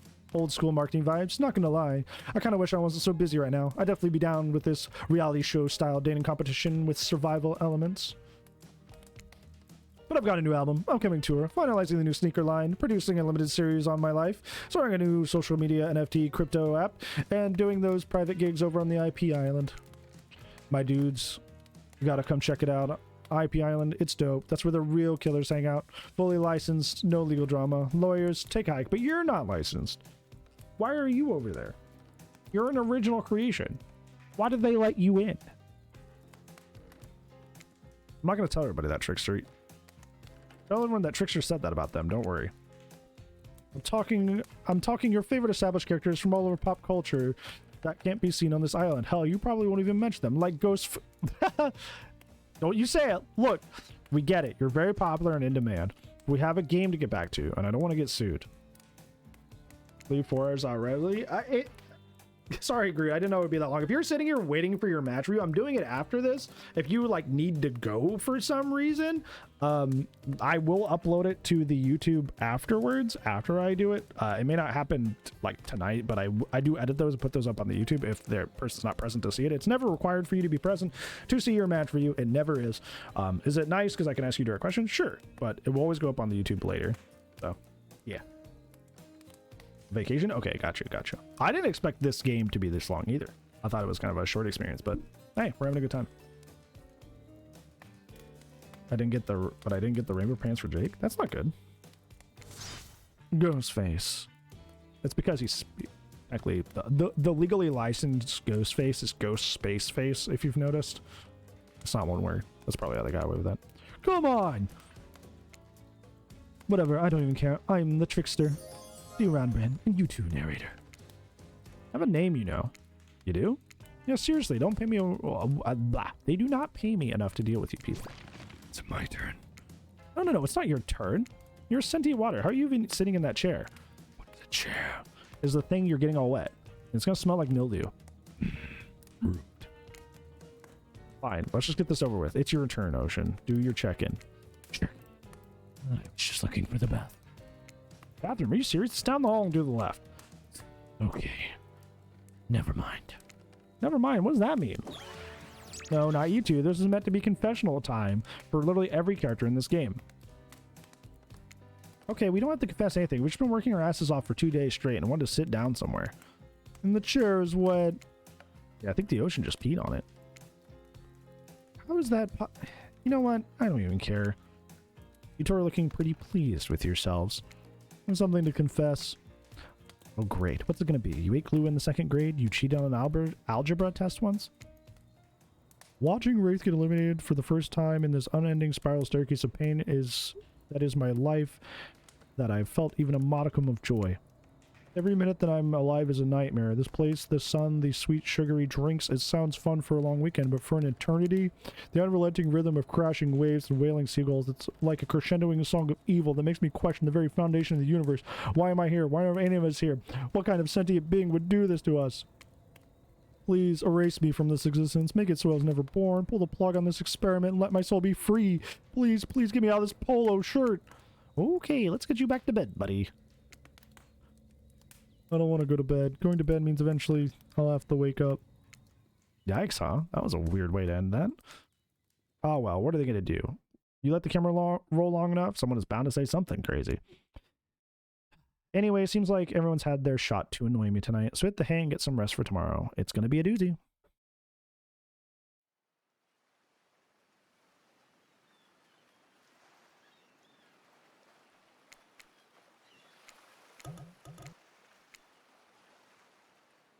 Soft sunlight warms your skin, nudging you awake. You're also using a killer crab as a pillow, which is sort of okay with.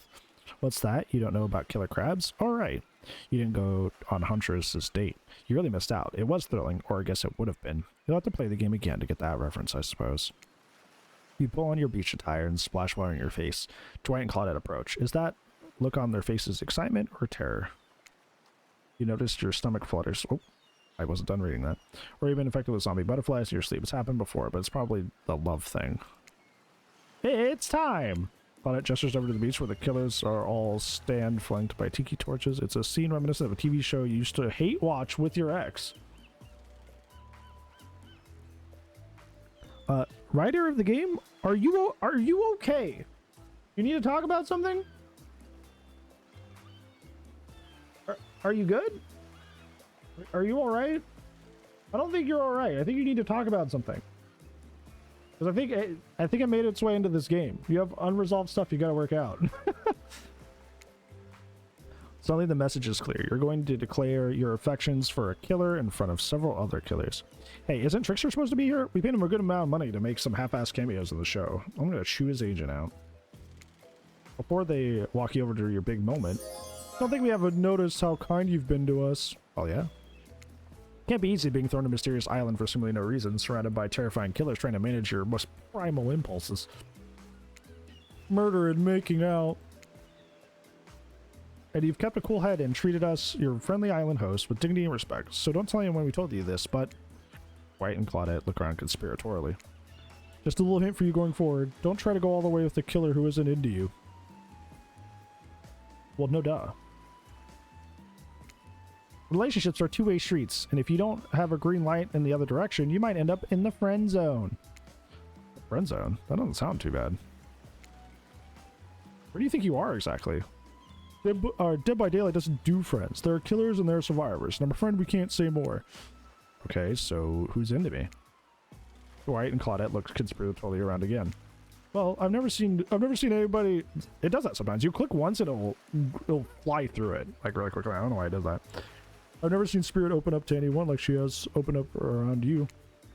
She'd open up the insides of plenty of people, but thankfully for you and us, that's a different type of game. Are you ready? Of course you're not. But too bad, we're on the schedule.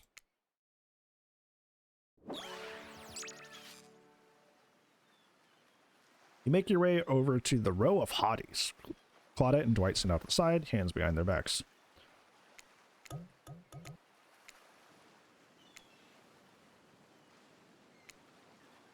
It's been quite the 48 hours, but there are clearly sparks in the air, and I'm not talking about just this rusty chainsaw, though I do recommend staying away from those sparks. It's time for a newcomer to confess their love. Wait, I have to do a drum roll for this. No, you don't. Who cares? Bran, who do you take for the solo date? I'll just do the flower thing. Wait, I thought we agreed we would keep that between us. No, not that flower thing. The thing where the suitor gets a flower as a symbol of their contestant's love and affection. Oh yeah, I suppose. But no roses. They're so cliche at this point. Well, that's good, because I tried to pack a rose, but I got an ouchie, so I settled for these. You said ouchie. Gosh, Dwight. You good. Beautiful. You've done good, Dwight. This is a lovely bouquet. I hope Dwight saves some of these for Claudette. They're a real thing, right? You're getting that vibe too? Just me? Sorry. Got other things to think about right now.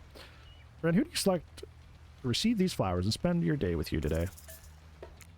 You approach Spirit, peering below the brim of the impressively large hat into her daunting eyes. Spirit, since I've met you, I've been enchanted by your presence. You've challenged me to be a better person, and I've resisted the urge to show me the sharp end of your katana. For that, I thank you. Well, let's take our relationship to the next level. I would never say it like this. And we shall. Up to the eye of the dark storm that is our reality, to the lantern room of the Black Lighthouse. Time to see what you're made of. I don't like that. That sounds like skill check time. Not immediately, but soon. And I will pass the skill checks. I thought it might be nice to start our day out on Trapper's yacht before we headed up to the Black Lighthouse. We're just taking his yacht. Listen, Raithor's the one that was least likely to kill me, Rainer. I had to. I kind of hate this basic tropical vacation stuff, like yachts and snorkeling or whatever. It's good for you to see me in the sun a little bit, at least. There's more to me than what you've already gotten to experience. I know that my whole vibe can be a little dark. The hat, the swimsuit, the plume of floating hair. I can never forgive you? Hey, I'm alive, and that's what matters. My being of survival. This wasn't always who I was. I was a normal young woman once, went to school, hung out with friends. I even had a part-time job working at a restaurant in town. You said that before.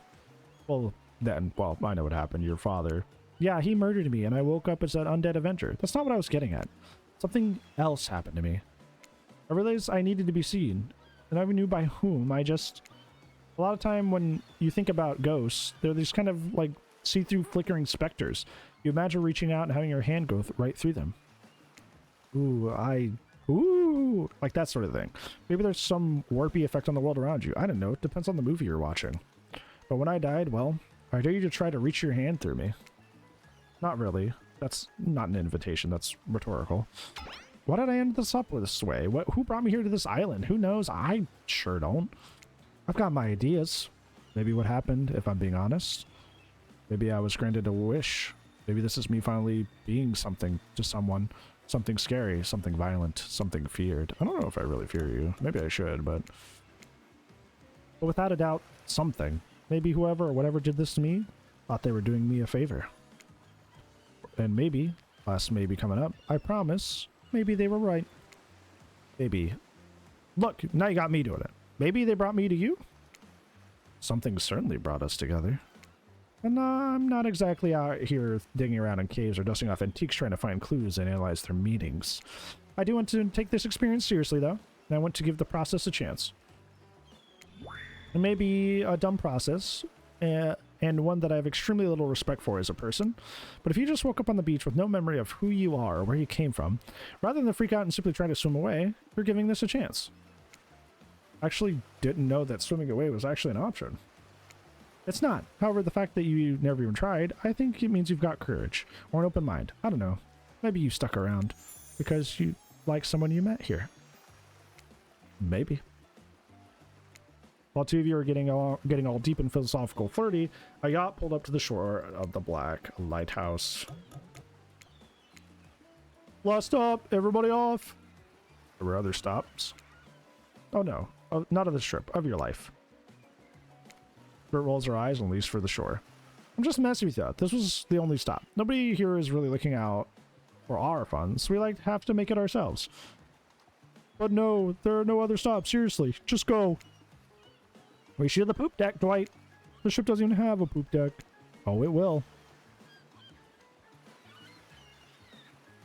What does that mean? As you disembark, you see Dwight and Claudette giggling across the ship. Too bad you can't date those two. They seem like they know how to have a good time.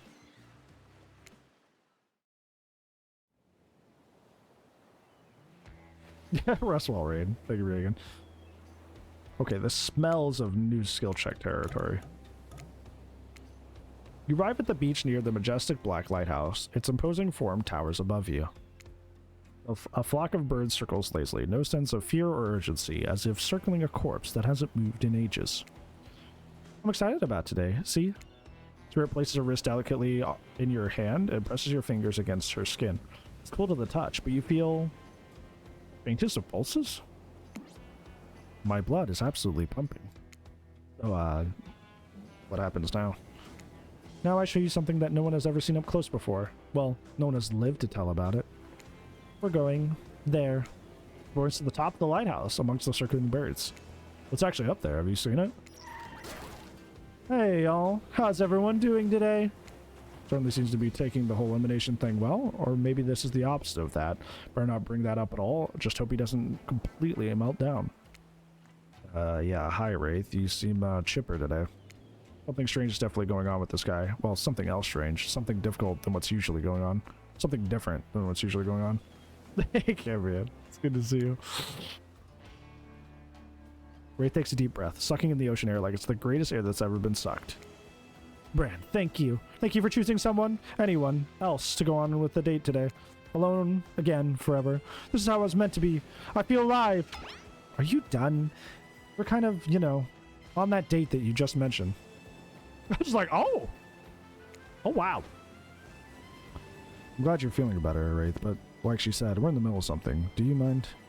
Oh, right. So what you doing? Heading up to the eye of the lighthouse? I love it up there. You can really see the whole island up there. In fact, Spirit, I thought you said no one's been up here and lived to tell about it. But this sounds exactly like telling about it. Technically, I don't think Wraith counts as being alive. I mean, I don't maintain canon, but... Spirit waves her arms at Wraith from head to toe.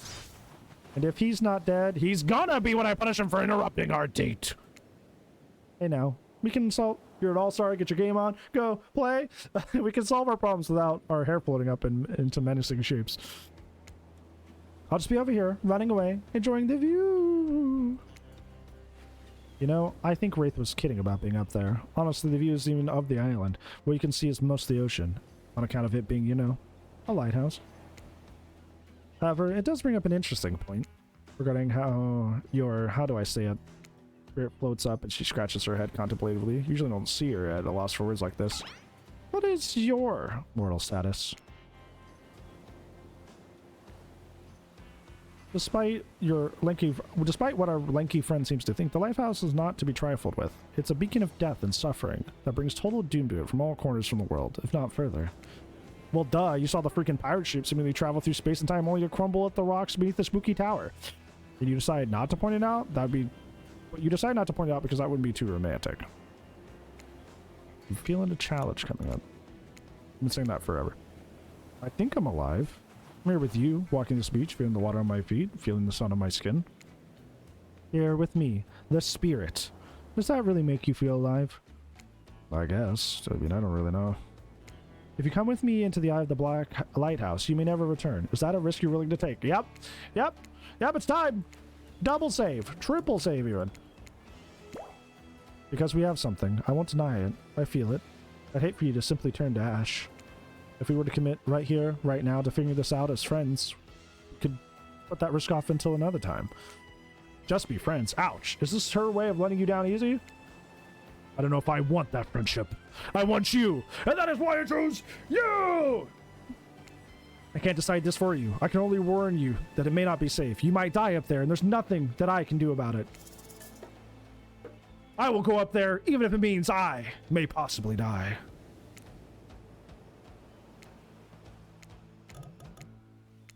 You take a deep breath and think about every particle of sea air as it travels in your body and fills your lungs. It may be the last time you ever have such a thought, but you strangely feel at peace with that information. I don't need another friend. I want something more, and I'm ready to risk my life for it. Spirit smiles, a quirky, devilish smile. This way? Inside the lighthouse is almost pitch black. It was seemingly day when you stepped through the door, but inside, this place is like a void. The last thing you see are the final rays of sun leave you. Is a horrible sight. A petrified body laying on the stairs, reaching not up, but down, as if it had been crawling. Isaiah, we have somehow found ourselves into the throes of spirit. Don't know how, but here we are. Watch your step. The things we do for love. Ooh. When you arrive at the lantern room at the top of the black lighthouse, you breathe a sigh of relief.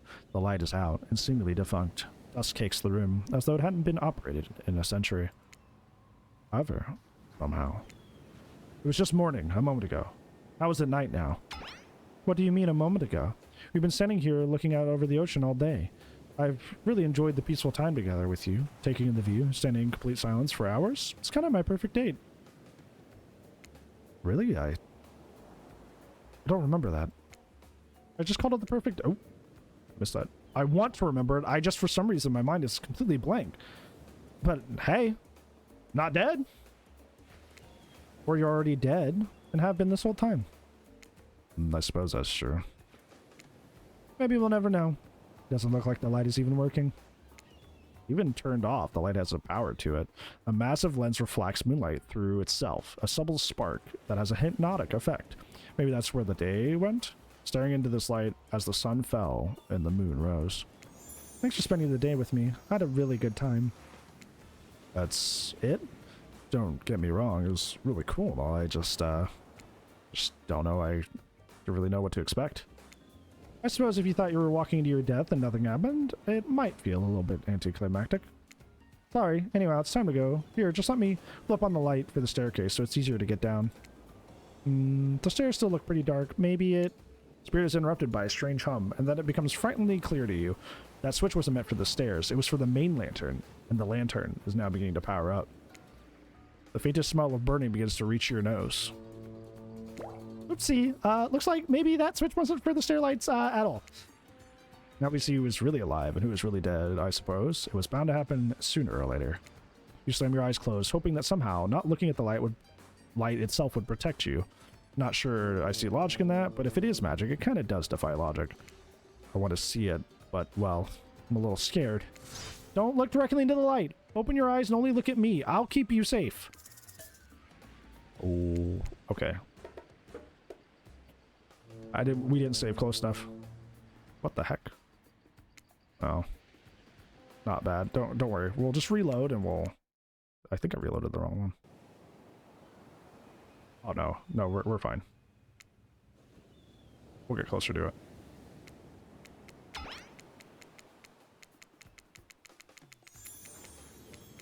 Okay, we see that thing turns purple, we're good. We will get this perfect. This is the only gameplay I get. Okay.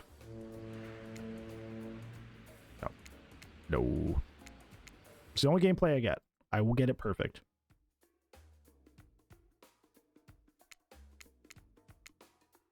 We can save even closer.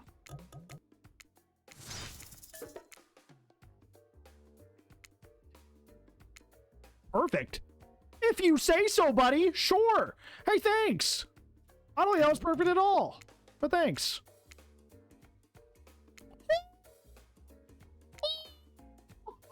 Oh! Sorry. Nope. Not that one. We will get it perfect.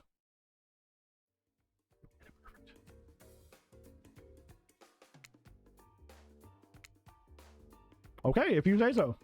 This one seems to be more lenient, which makes sense. It's like really hard.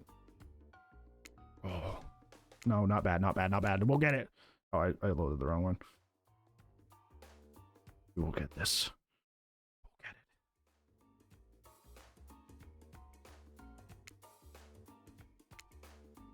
No, I will not settle for any less. Get it. It's a different spot every time it's randomized.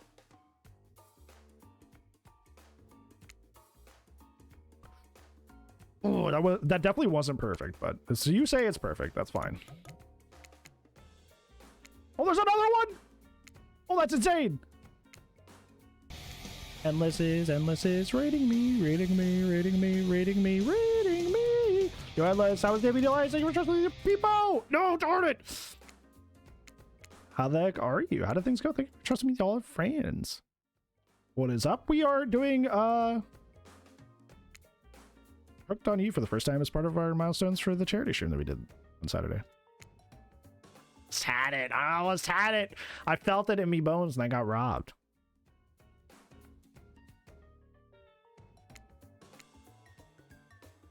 Oh, I almost had it. Oh, I will get it. I will get it. William, you believe in me, right? You believe in me. I will get this last one. We're so close. We have one more. Ooh. I'm sorry.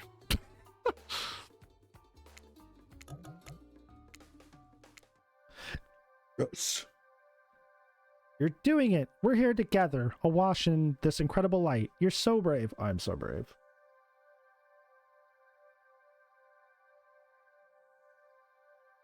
Yeah, it's actually pretty easy to fill up Xeno's deviousness for blood points, because just by breaking the turrets, you do that. So, pretty cool. I feel seen by you. Truly seen by anyone for the first time in my life. She really, that's another thing. She likes talking about dragons and being seen.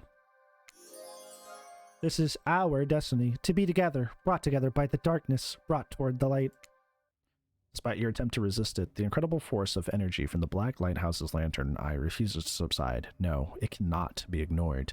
And if it doesn't matter, and it doesn't matter if you look directly at it or not. In the end, it was just a trivial game. This is real life, real magic. You stare at it now, and its power penetrates your mind. Yeah, dragging these nuts on your chin. Isn't that right as the message dropped? It's been a while. How are things? Doing good? Feeling more dead or more alive? Yeah, I'll do that too, person. Don't worry. It'll make sense soon. Okay. You wake to hear a spirit's muffled voice. You've got a terrible taste in your mouth, like burnt hair. The air feels damp and smells like ash. It takes time for the sound to clear up, but eventually Spirit's words start to make sense to you. However, it's clear she's talking to someone else, not you. You know how sometimes people say, it's not you, it's me? Well, this time it is you, and it's also me. I can't believe I thought you would change for me. I can't believe I thought what you were doing was a sacrifice. You never gave anything up for me. Well, today I saw what love looks like. It looks like a whole lot different than this. I don't think you're hearing me, which is weird, because I'm practically shouting. Nobody breaks up with Trapper. Nobody. Well, I didn't. Oh yeah, fine. Nobody breaks up with Trapper, but I'm not doing that. I'm dumping... Don't you say it. I'm dumping Evan McMillan, and there's nothing you or he can do about it. It's over between us, Evan. They dated? They had a thing? Oh, the lore! Oh my gosh, the lore! Oh! Hi, Orb. Written I. Trapper turns from spirit and looks directly at you. You realize you're laying on the ground of some weird top. Oh gosh, it makes sense now. It makes complete sense. That's why he's so, like, turbo-capitalist, loser, incel buff man. Because he dated a hyper-anti-capitalist, deep, emotional, value, empathy girl, and she broke his heart. So he did what a lot of loser men do, watched a little too many Andrew Tate videos and went off the deep end. It makes complete sense. The writing of this game is impeccable. I think that your shouting woke up Brand. It fits for Trapper? Oh my gosh, William. Hello. Oh.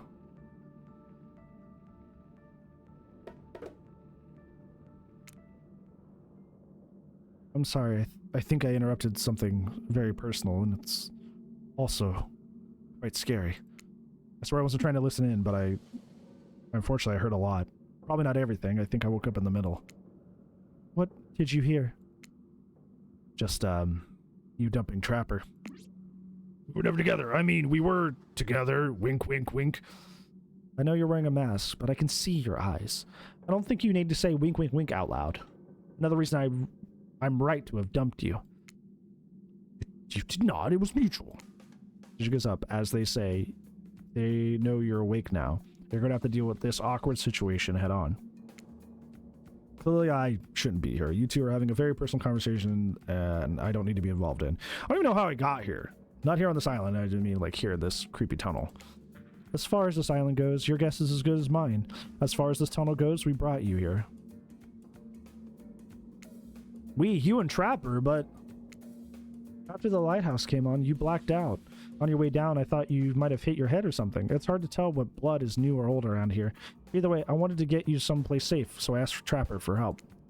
It's not that I can't carry you, I just didn't feel like it, you know? I hate anything messing with my shards.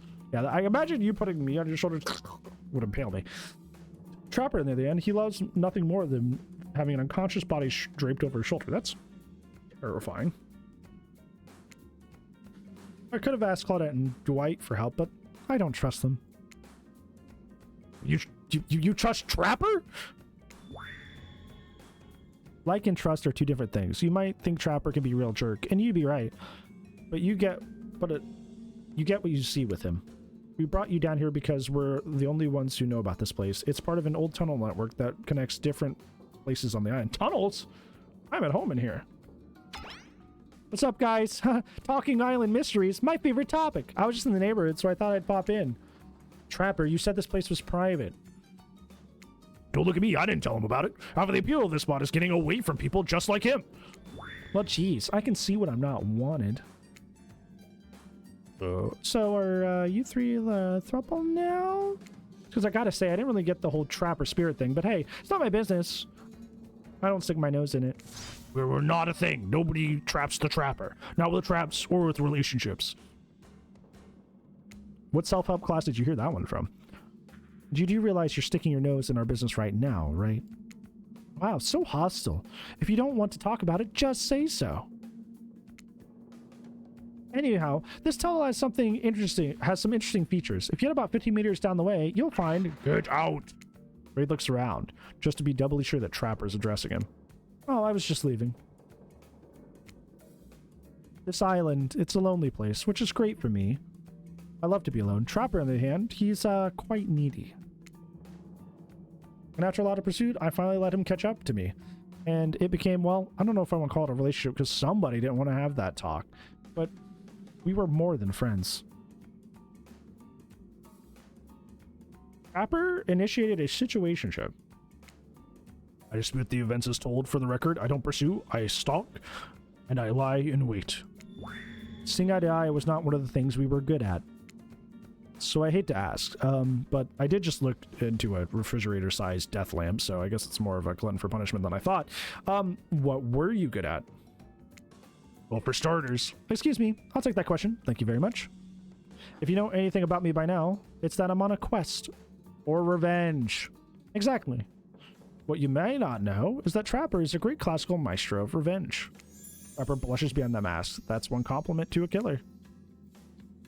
Revenge against friends who had turned their back and betrayed him. Revenge against his father for making him into a monster. Revenge against the barista who wrote Ewan on his cappuccino, knowing his name was actually Evan. Trauma bonding is not bonding. Well, it is bonding. It's just unhealthy bonding. Trauma bonding is not healthy. We're someone who thinks about revenge as much as I do. Trapper is an inspiration. But they say never date your heroes. Yeah, Lord. Good advice, but I don't think that's the saying. Then you came along, Bran. You showed me that's okay to be lost, to feel pathetic, to push on. We have nothing real to offer anyone. I felt kind of backhanded. Not sure we got all that from, but okay. I did catch that, yeah. You held up a mirror up to my own doubts and fears and showed me that they aren't everything about me, that I can embrace those things about me and not be defined by them.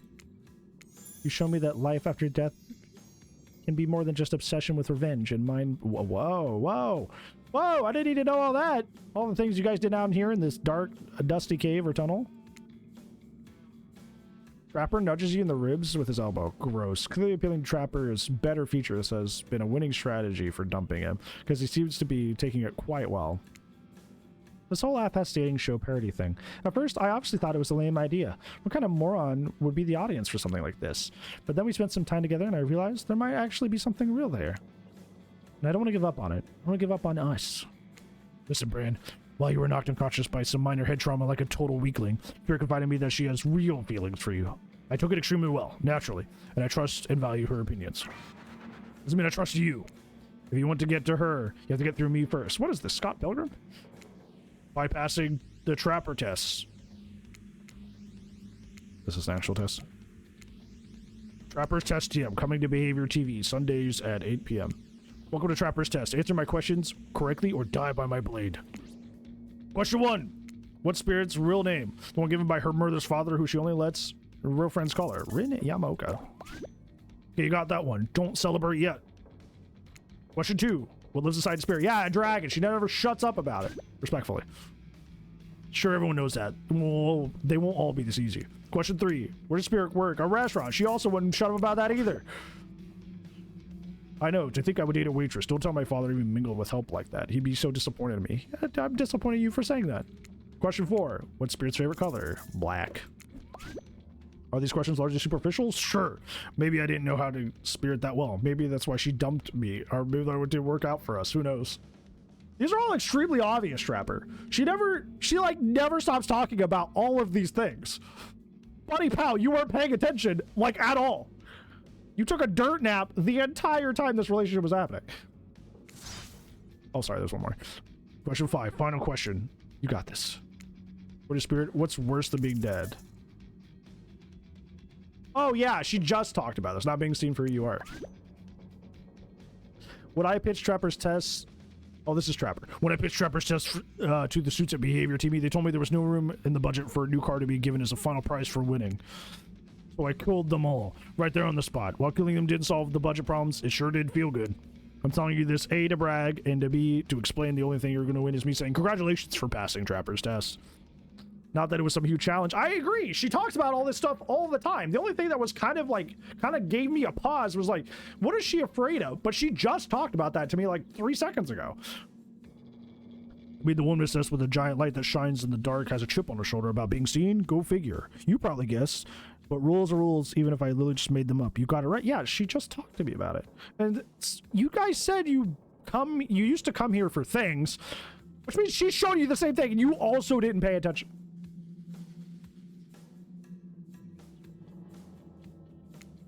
So I guess I approve of you dating Spirit or whatever. Never the cure in the first place. I was just hoping you'd slip up and give a good excuse for me to wet my blade with your blood. I fucked this up and died. Oh, sorry. Sorry, that was insensitive. I mean, yeah, anybody could have messed those up. You know. Anybody could have messed those up. You know, it's totally normal. Fine. Maybe I'll find a reason tomorrow. For now, you two have fun. Wink, wink. Trapper out. I'm sorry that you had to endure that. What, 5 measly questions? It was nothing. Literally. I mean, yeah, those were hard. Not even that. As ridiculous, unnecessary as it was, the whole thing. Waking up in a random tunnel, overhearing our argument, news that Trapper and I had, you know, something going on, the stupid quiz, all of it. Especially the whole Trapper out catchphrase.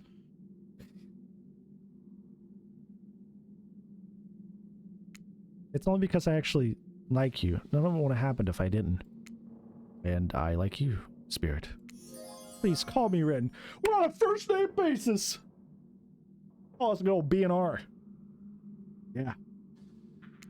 Rin. I didn't really feel like our lighthouse experience was completed. There was something else I wanted to show you. Alone in the lantern room of the tower. Get your mind out of the gutter. It's not that kind of game. That's what I googled earlier because I was like, do I have to worry about that? What's that? Hold on a moment. I'm being told, no wait, it is that kind of game? Disregard the gutter comment. Okay, but like, we're not gonna get raunchy. Come back up there with me? There's no place I'd rather be. You're excited to return to the lantern room of this lighthouse, despite all the drama and worry that was previously a part of this place for you. More importantly, you're excited to be there with Spirit, which makes this all more crushing. When you're interrupted by the arrival of Claudette and Dwight. Claudette, Dwight. It's funny seeing you here. Wait, did I say funny? I mean tragic. Tragic? I don't think so. What could be more tragic about a family reunion? Those are always joyous occasions in my experience. Before they can explain what that's supposed to mean, the lighthouse begins to howl, a low, frightening sound. The lens begins to glow now in a familiar way. You prepare to shield your eyes in case something bad happens to you again. Now, isn't this the time for any reality show adjacent shenanigans, Dwight? Or Dwight, Claudette, shield your eyes. We don't know what the lighthouse will... No, please don't interrupt. You'd think after all this time you'd know that we've got your best interests in mind. Wait, what? No, of course I don't think that. You got a wax in your ears, friend? I asked you not to interrupt. Too late. The black light flares. In the darkness you see something horrible and strange. In the place of Claudette and Dwight are two ghoulish silhouettes.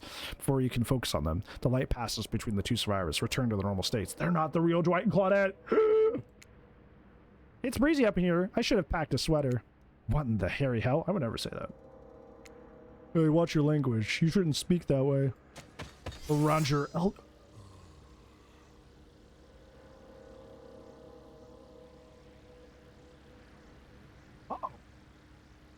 Oh, you're not gonna hurt me, are you? Grandpa! My little Rin, you're such a woman now. They grow up so fast. Huh?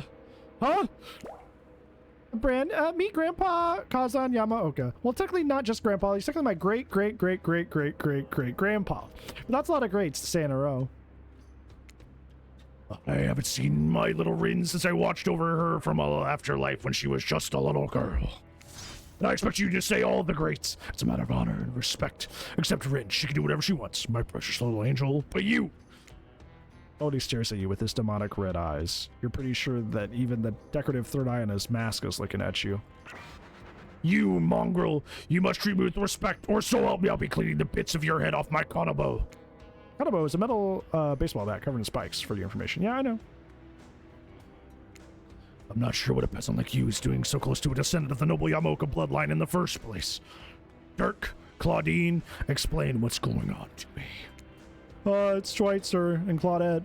Remember, we explained to you that we're gonna come meet your great-great-great-great-granddaughter's suitor, or to withhold your approval. 5 greats!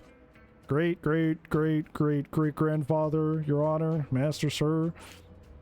Dwight, he's a samurai, not a judge. Grandpa, they must have summoned you here because they think you have great judgment, and because if they summoned my father, I would be too distracted by torturing him for all of eternity to continue with the rest of the whatever this is? Show? Game?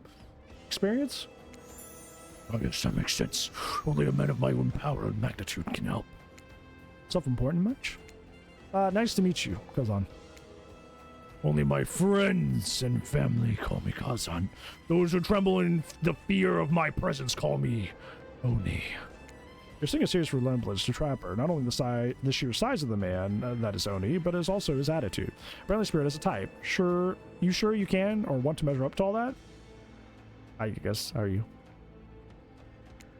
It dawns on you, wait a second, you do resemble Oni. You ever tried to look at your reflection, however? You become dizzy and confused. That's right, guys, that's me. The Oni. This definitely deserves more thought, but now is not the time to consider the fact that you might have some kind of hulking vampire with the first ever case of self-blindness. This massive samurai mad dogging you from 2 steps away. Well, you don't scare me at all. So I'll stick with Kazan.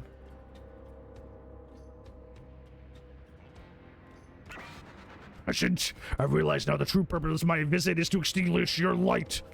But he waves his katana in the air at you menacingly, like the great-great-great-great-great-grandfather, like the great-great-great-great-granddaughter, apparently. Hold up there, Grandpops. Not so fast. You're only supposed to kill them if they deserve it. First, you should get to know them a little bit better.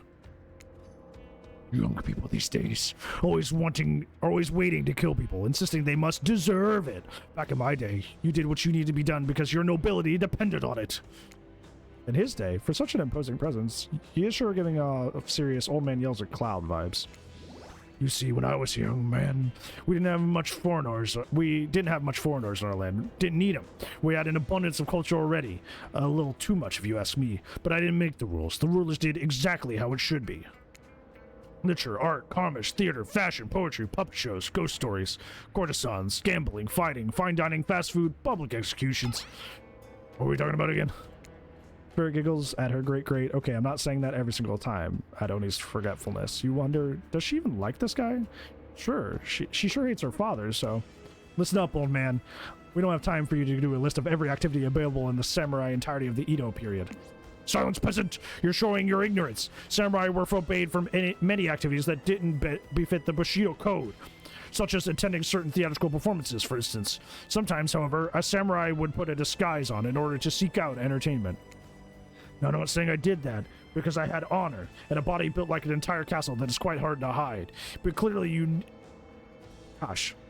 But clearly you have neither my honor nor my physique. You don't even know about ins and outs of shifting rules of traditional Japanese samurai etiquette, you fool! Rin, what would you want with such an uneducated admirer as this? He's up, Pete. I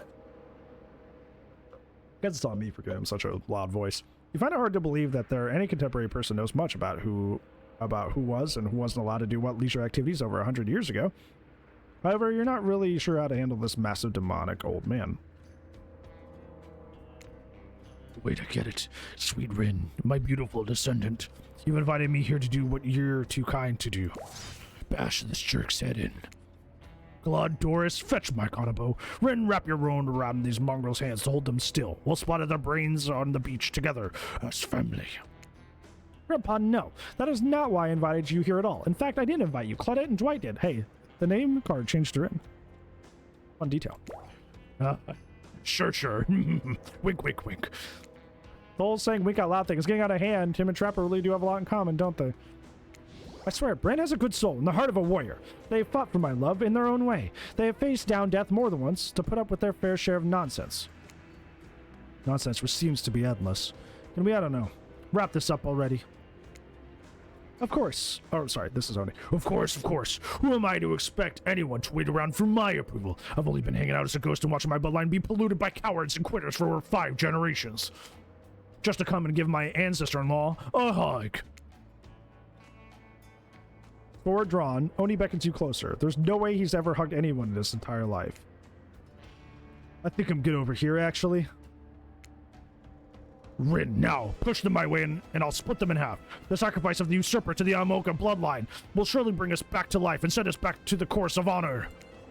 You're so silly, Grandpa. We both know that only one sacrifice can get our family back on track. Revenge on my father, your great-great-great-great-grandson, traitor to the Amoka name. The lust for violence in your voice fills me with cheer. I'll never forget who I am. I suppose, if this is the person you want to be with, to go on the journey of bloody revenge with, I should trust your judgment. The strength inside of you blooms with the same cherry tree that was planted centuries ago by our shared ancestors. Thank you for the word, Kelly. I appreciate it. If Bren ever treats me poorly, you have my word, on my family's honor. I will wield my katana and gut them like a fish. Okay, that's fair. Trout speaking. A tear rolls down from behind Oni's demonic mask. Are you sure you want to marry into this? And one last word of advice, my dear girl. The father stuff, don't forget it. Just maybe stop focusing so specifically and obsessively on it, you know? What he did, it was awful, but it is done. Do something for yourself now. Just my 2 cents. Be well, Rin. I will see you again soon. Now let's go, servants. Clint, Denise, return to me to the stables. I assume my dragon has to be fed and tended to? Yeah, sure.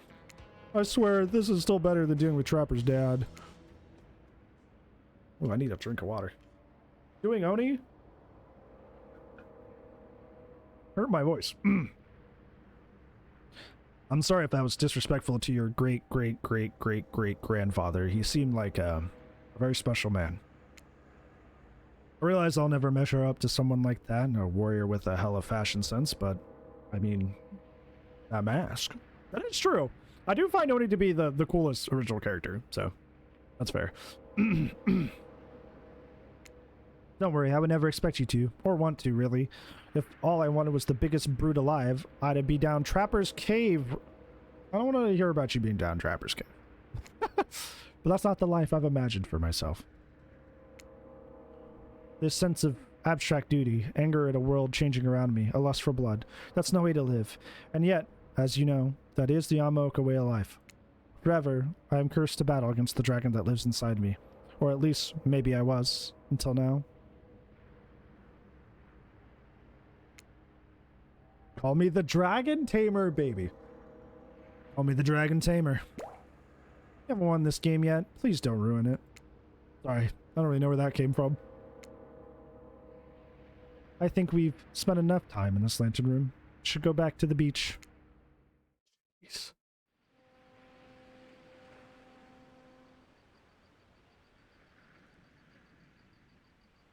The moonlight sets a romantic mood as the storm clouds roll in and surround the black lighthouse.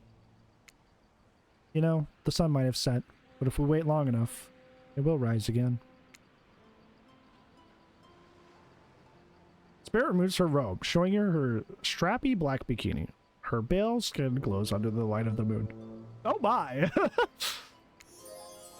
Maybe you can help me get a head start on applying tomorrow's sunscreen. Again? I mean, yeah, of course. Last time, well, I was definitely feeling more connected to you afterwards.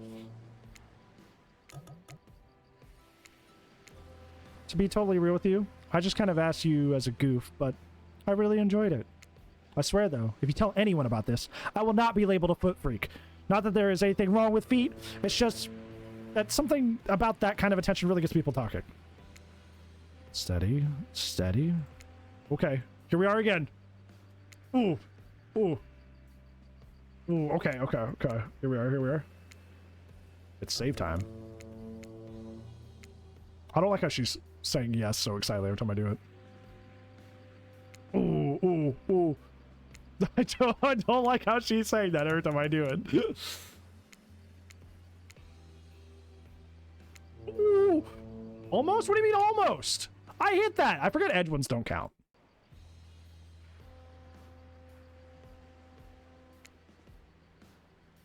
Okay, it's okay.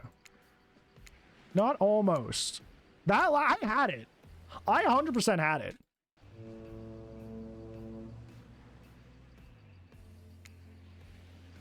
Ooh.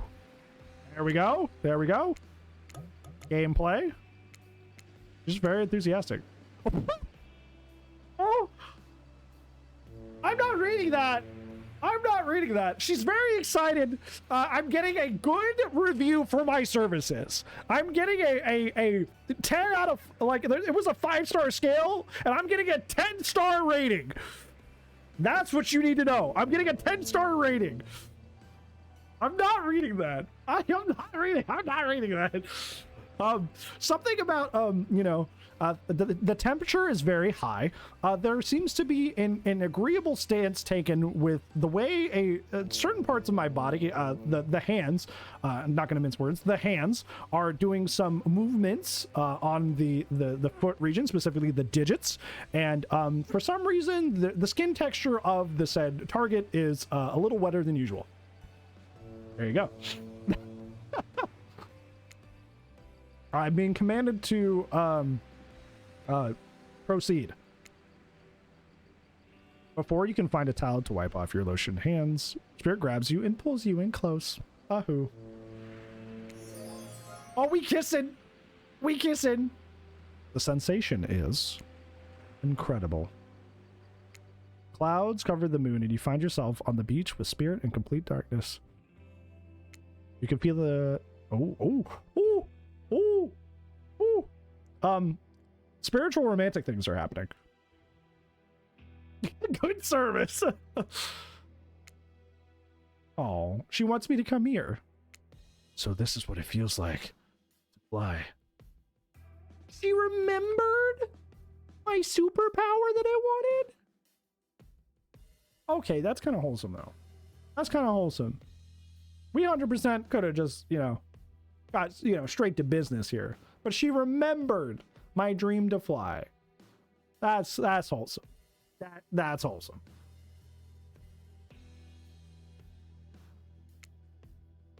You feel bits of glass press into your flesh. That's what I was worried about earlier. Pain and pleasure. Oh my, I didn't know I was like that. Wash over you like the ocean. Salty air stinging your skin. Oh, and then I'm writhing against my undead lover. The lighthouse howls. In the darkness, you're pretty sure that Spirit lets the dragon take over. That's one way to describe it. Woo-wee. Woo-wee. If it kills you, you're sure it would have been all worth it. The clouds part as you manage to pull yourself, exhausted, oh my, away from Spirit. A chunk of broken glass is lodged in your shoulder. When you pluck it from your skin, it drips with blood. Sorry, I think this got stuck in me whenever we were, you know, we were having the best night of our life. There it was again.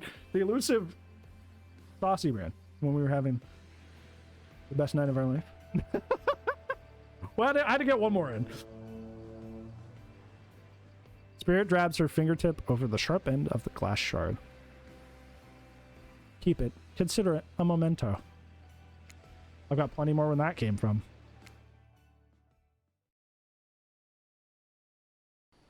Okay, we're saving. We did it. By golly, we did it. Back on the beach, the other killers roll their eyes as you show up with Spirit, doing that couples thing where you walk with your hands in each other's back pockets. You know it's obnoxious, but love will do that to a person.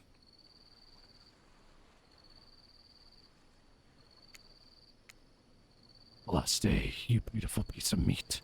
You've done so well. We're almost at the finish line. You didn't think I brought you all this way without a plan, did you? What kind of sinister body of salt water do you think I am? Friend, Spirit, welcome back. Since you're both still alive, we can assume you had a good time.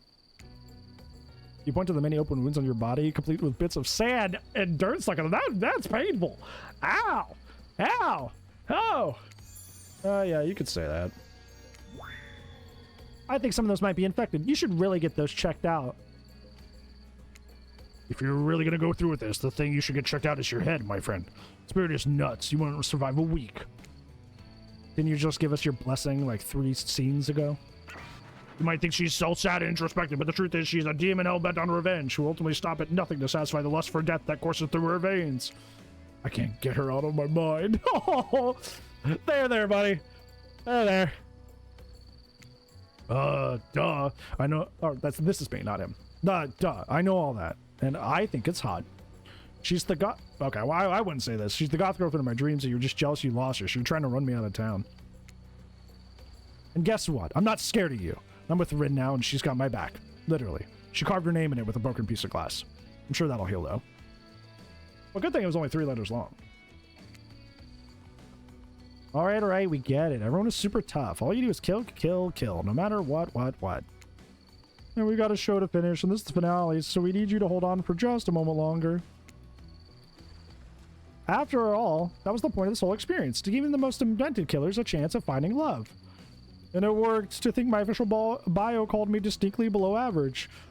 Well, look at me now, world. I'm about to officiate the wedding of 2 complete maniacs. Wow, we skipped ahead. Moving fast. Please, Spirit, take this bouquet and prepare your vows. As soon as you both say I do, I can send you off on your exclusive honeymoon. Hold on. Nobody's saying I do today. Yeah, nobody is. Huh? What? Marriage is an archaic social institution put in place by men in power thousands of years ago to maintain their control on the world. I'm not interested in playing their game. I'm not interested in doing what anyone tells me or living by any rules that I don't believe in, deep down in my heart. Okay, whatever. In fact, now that I think about it, I don't remember being asked if I want to take part in this bootleg reality TV bullshit in the first place. Did anyone here agree to this? I'm still not entirely sure what's going on. Vera's manifested her katana. In a moment, the mood has changed from a romantic climax to a place of terror. Whoa, we're all having fun here. If you just say, I do, we can... I won't. But the slice of her blade, Claudette is no more, replaced by 2 halves of Claudette, none of which are especially alive. Oh no! Wet is horrified. There's a chance he actually wet himself. Luckily for him, Khaki hides a lot of things. Unlucky for him, urine isn't one of them. Well, Trapper, Huntress, and Wraith are eating popcorn. Oh, they're having a good time. Where'd they get popcorn? You're under the impression Claudette and Dwight did all of the cooking around here, so sorry. Now's not the time to think about who popped the popcorn. Gruesome murder has just happened. This is for you. You know what to do. Spirit hands through her katana, looking at whimpering Dwight, and feel everyone waiting for you to put him out of his misery. Look, Brand, we're on a very tight schedule.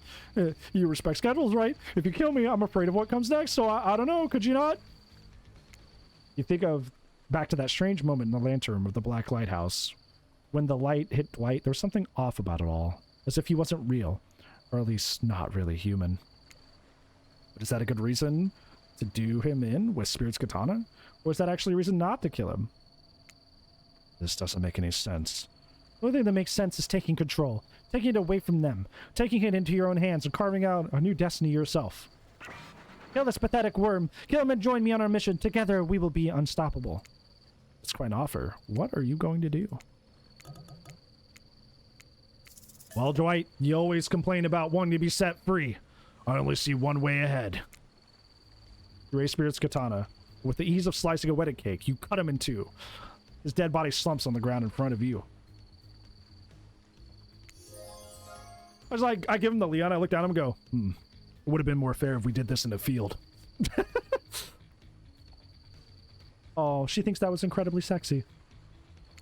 And places her hands over yours, and you both hold your her katana, your fingers entwined. You look to the other killers and see something new on their faces. Respect! Everyone liked that! The little bar shows up. Everybody liked that.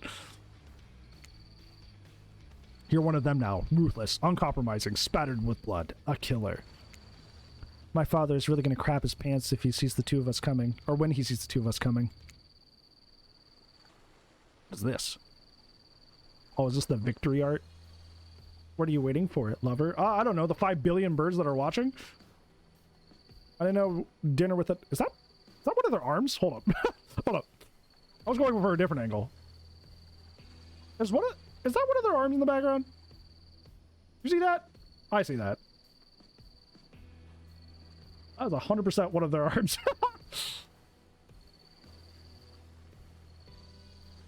You sit on the beach, low at the Black Lighthouse, watching seagulls devour the liver of a dead pirate who was once washed up on the shore. Okay, so maybe it's the pirates. I'm just thinking how much I love you.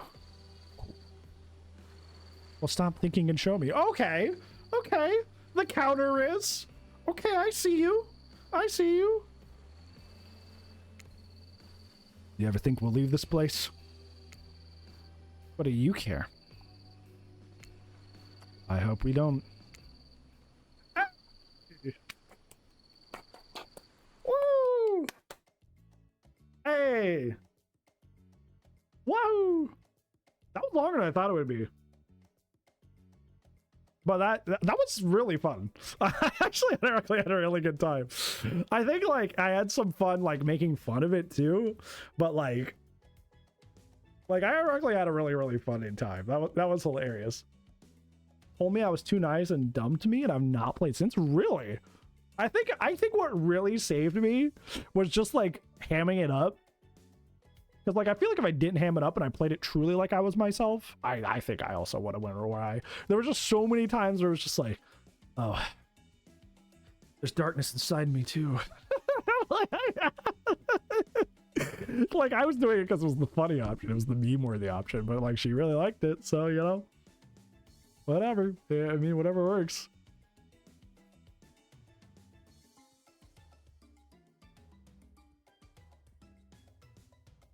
Oh, so you can get like really deep into the romance, but like they don't want to seal the deal with you? That's interesting. I wonder if that's like you need like a certain number of points. I like besides like I feel like one or two things that I like was like kind of entertaining Huntress a tiny bit, not like seriously, but just kind of like, oh well, you know, I didn't pick something that Spirit immediately oogled over. I think I mostly just ended up with Spirit options like most of the game. Not to say there was a couple Huntress in there, but like otherwise, how much Trickster did you get to see? Too much. Too much. There's a lot of Trickster. You didn't get to kill anyone? That's depressing.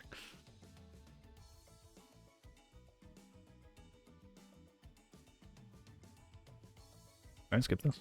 I can't. Oh, it just kicks me back out.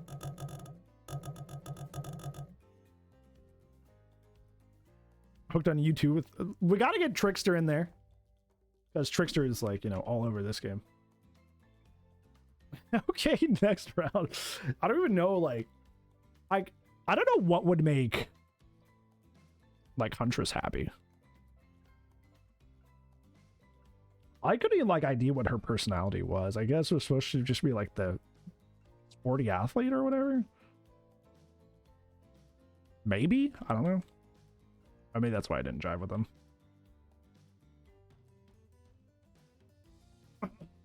Holy moly. Well, I'm glad I didn't have to censor anything. There's that. Pretty cool.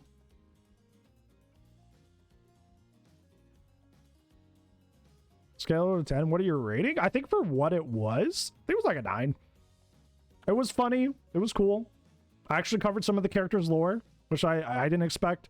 I think the only downside is like I think there was some weird, you guys know the chapter. There was a chapter that seemed very like, you know, it's okay if games have bugs and you don't get too hypercritical about it. It was like weirdly like the narrator was trying to like have a meta commentary of like, don't be mean to the devs of Dead by Daylight. And I was like, what the hell is happening? Shut up. It was really like, I get the whole game has kind of like a fourth wall breaking vibe, but it felt like it wasn't a meme as much as it was like unironically I'm going like, don't criticize me, please. I was like, what? That was a little weird. That was a little weird. Also, the other minor thing is like, I get that like they're trying to go for a comedic aspect too, which landed most of the time, but like when it was like constantly like you would have these like paragraphs upon paragraphs upon paragraphs of like things that like they just like filled that text box to the brim. Like it got exhausting there. At a certain point I was like, oh, brevity is the soul of wit, man, relax. But other than that, it was funny. Got to learn and refresh on some of the lore on a lot of the characters. I thought it was really cool because it was like, I unironically, I was like, oh, she remembered what my like little dream was. Like I was like, when they asked me at the beginning, like, what super power do you want? I was like, well, I have acrophobia, so the ability to actually fly and not be scared would be pretty cool. And they remembered that at the end. Oh, that was nice. There's a lot of little stuff like that. I'm like, oh, this wasn't just like, aha, we want to make a buck off of our Dead by Daylight fans. So like, you know, this was like legitimately a visual novel romance experience.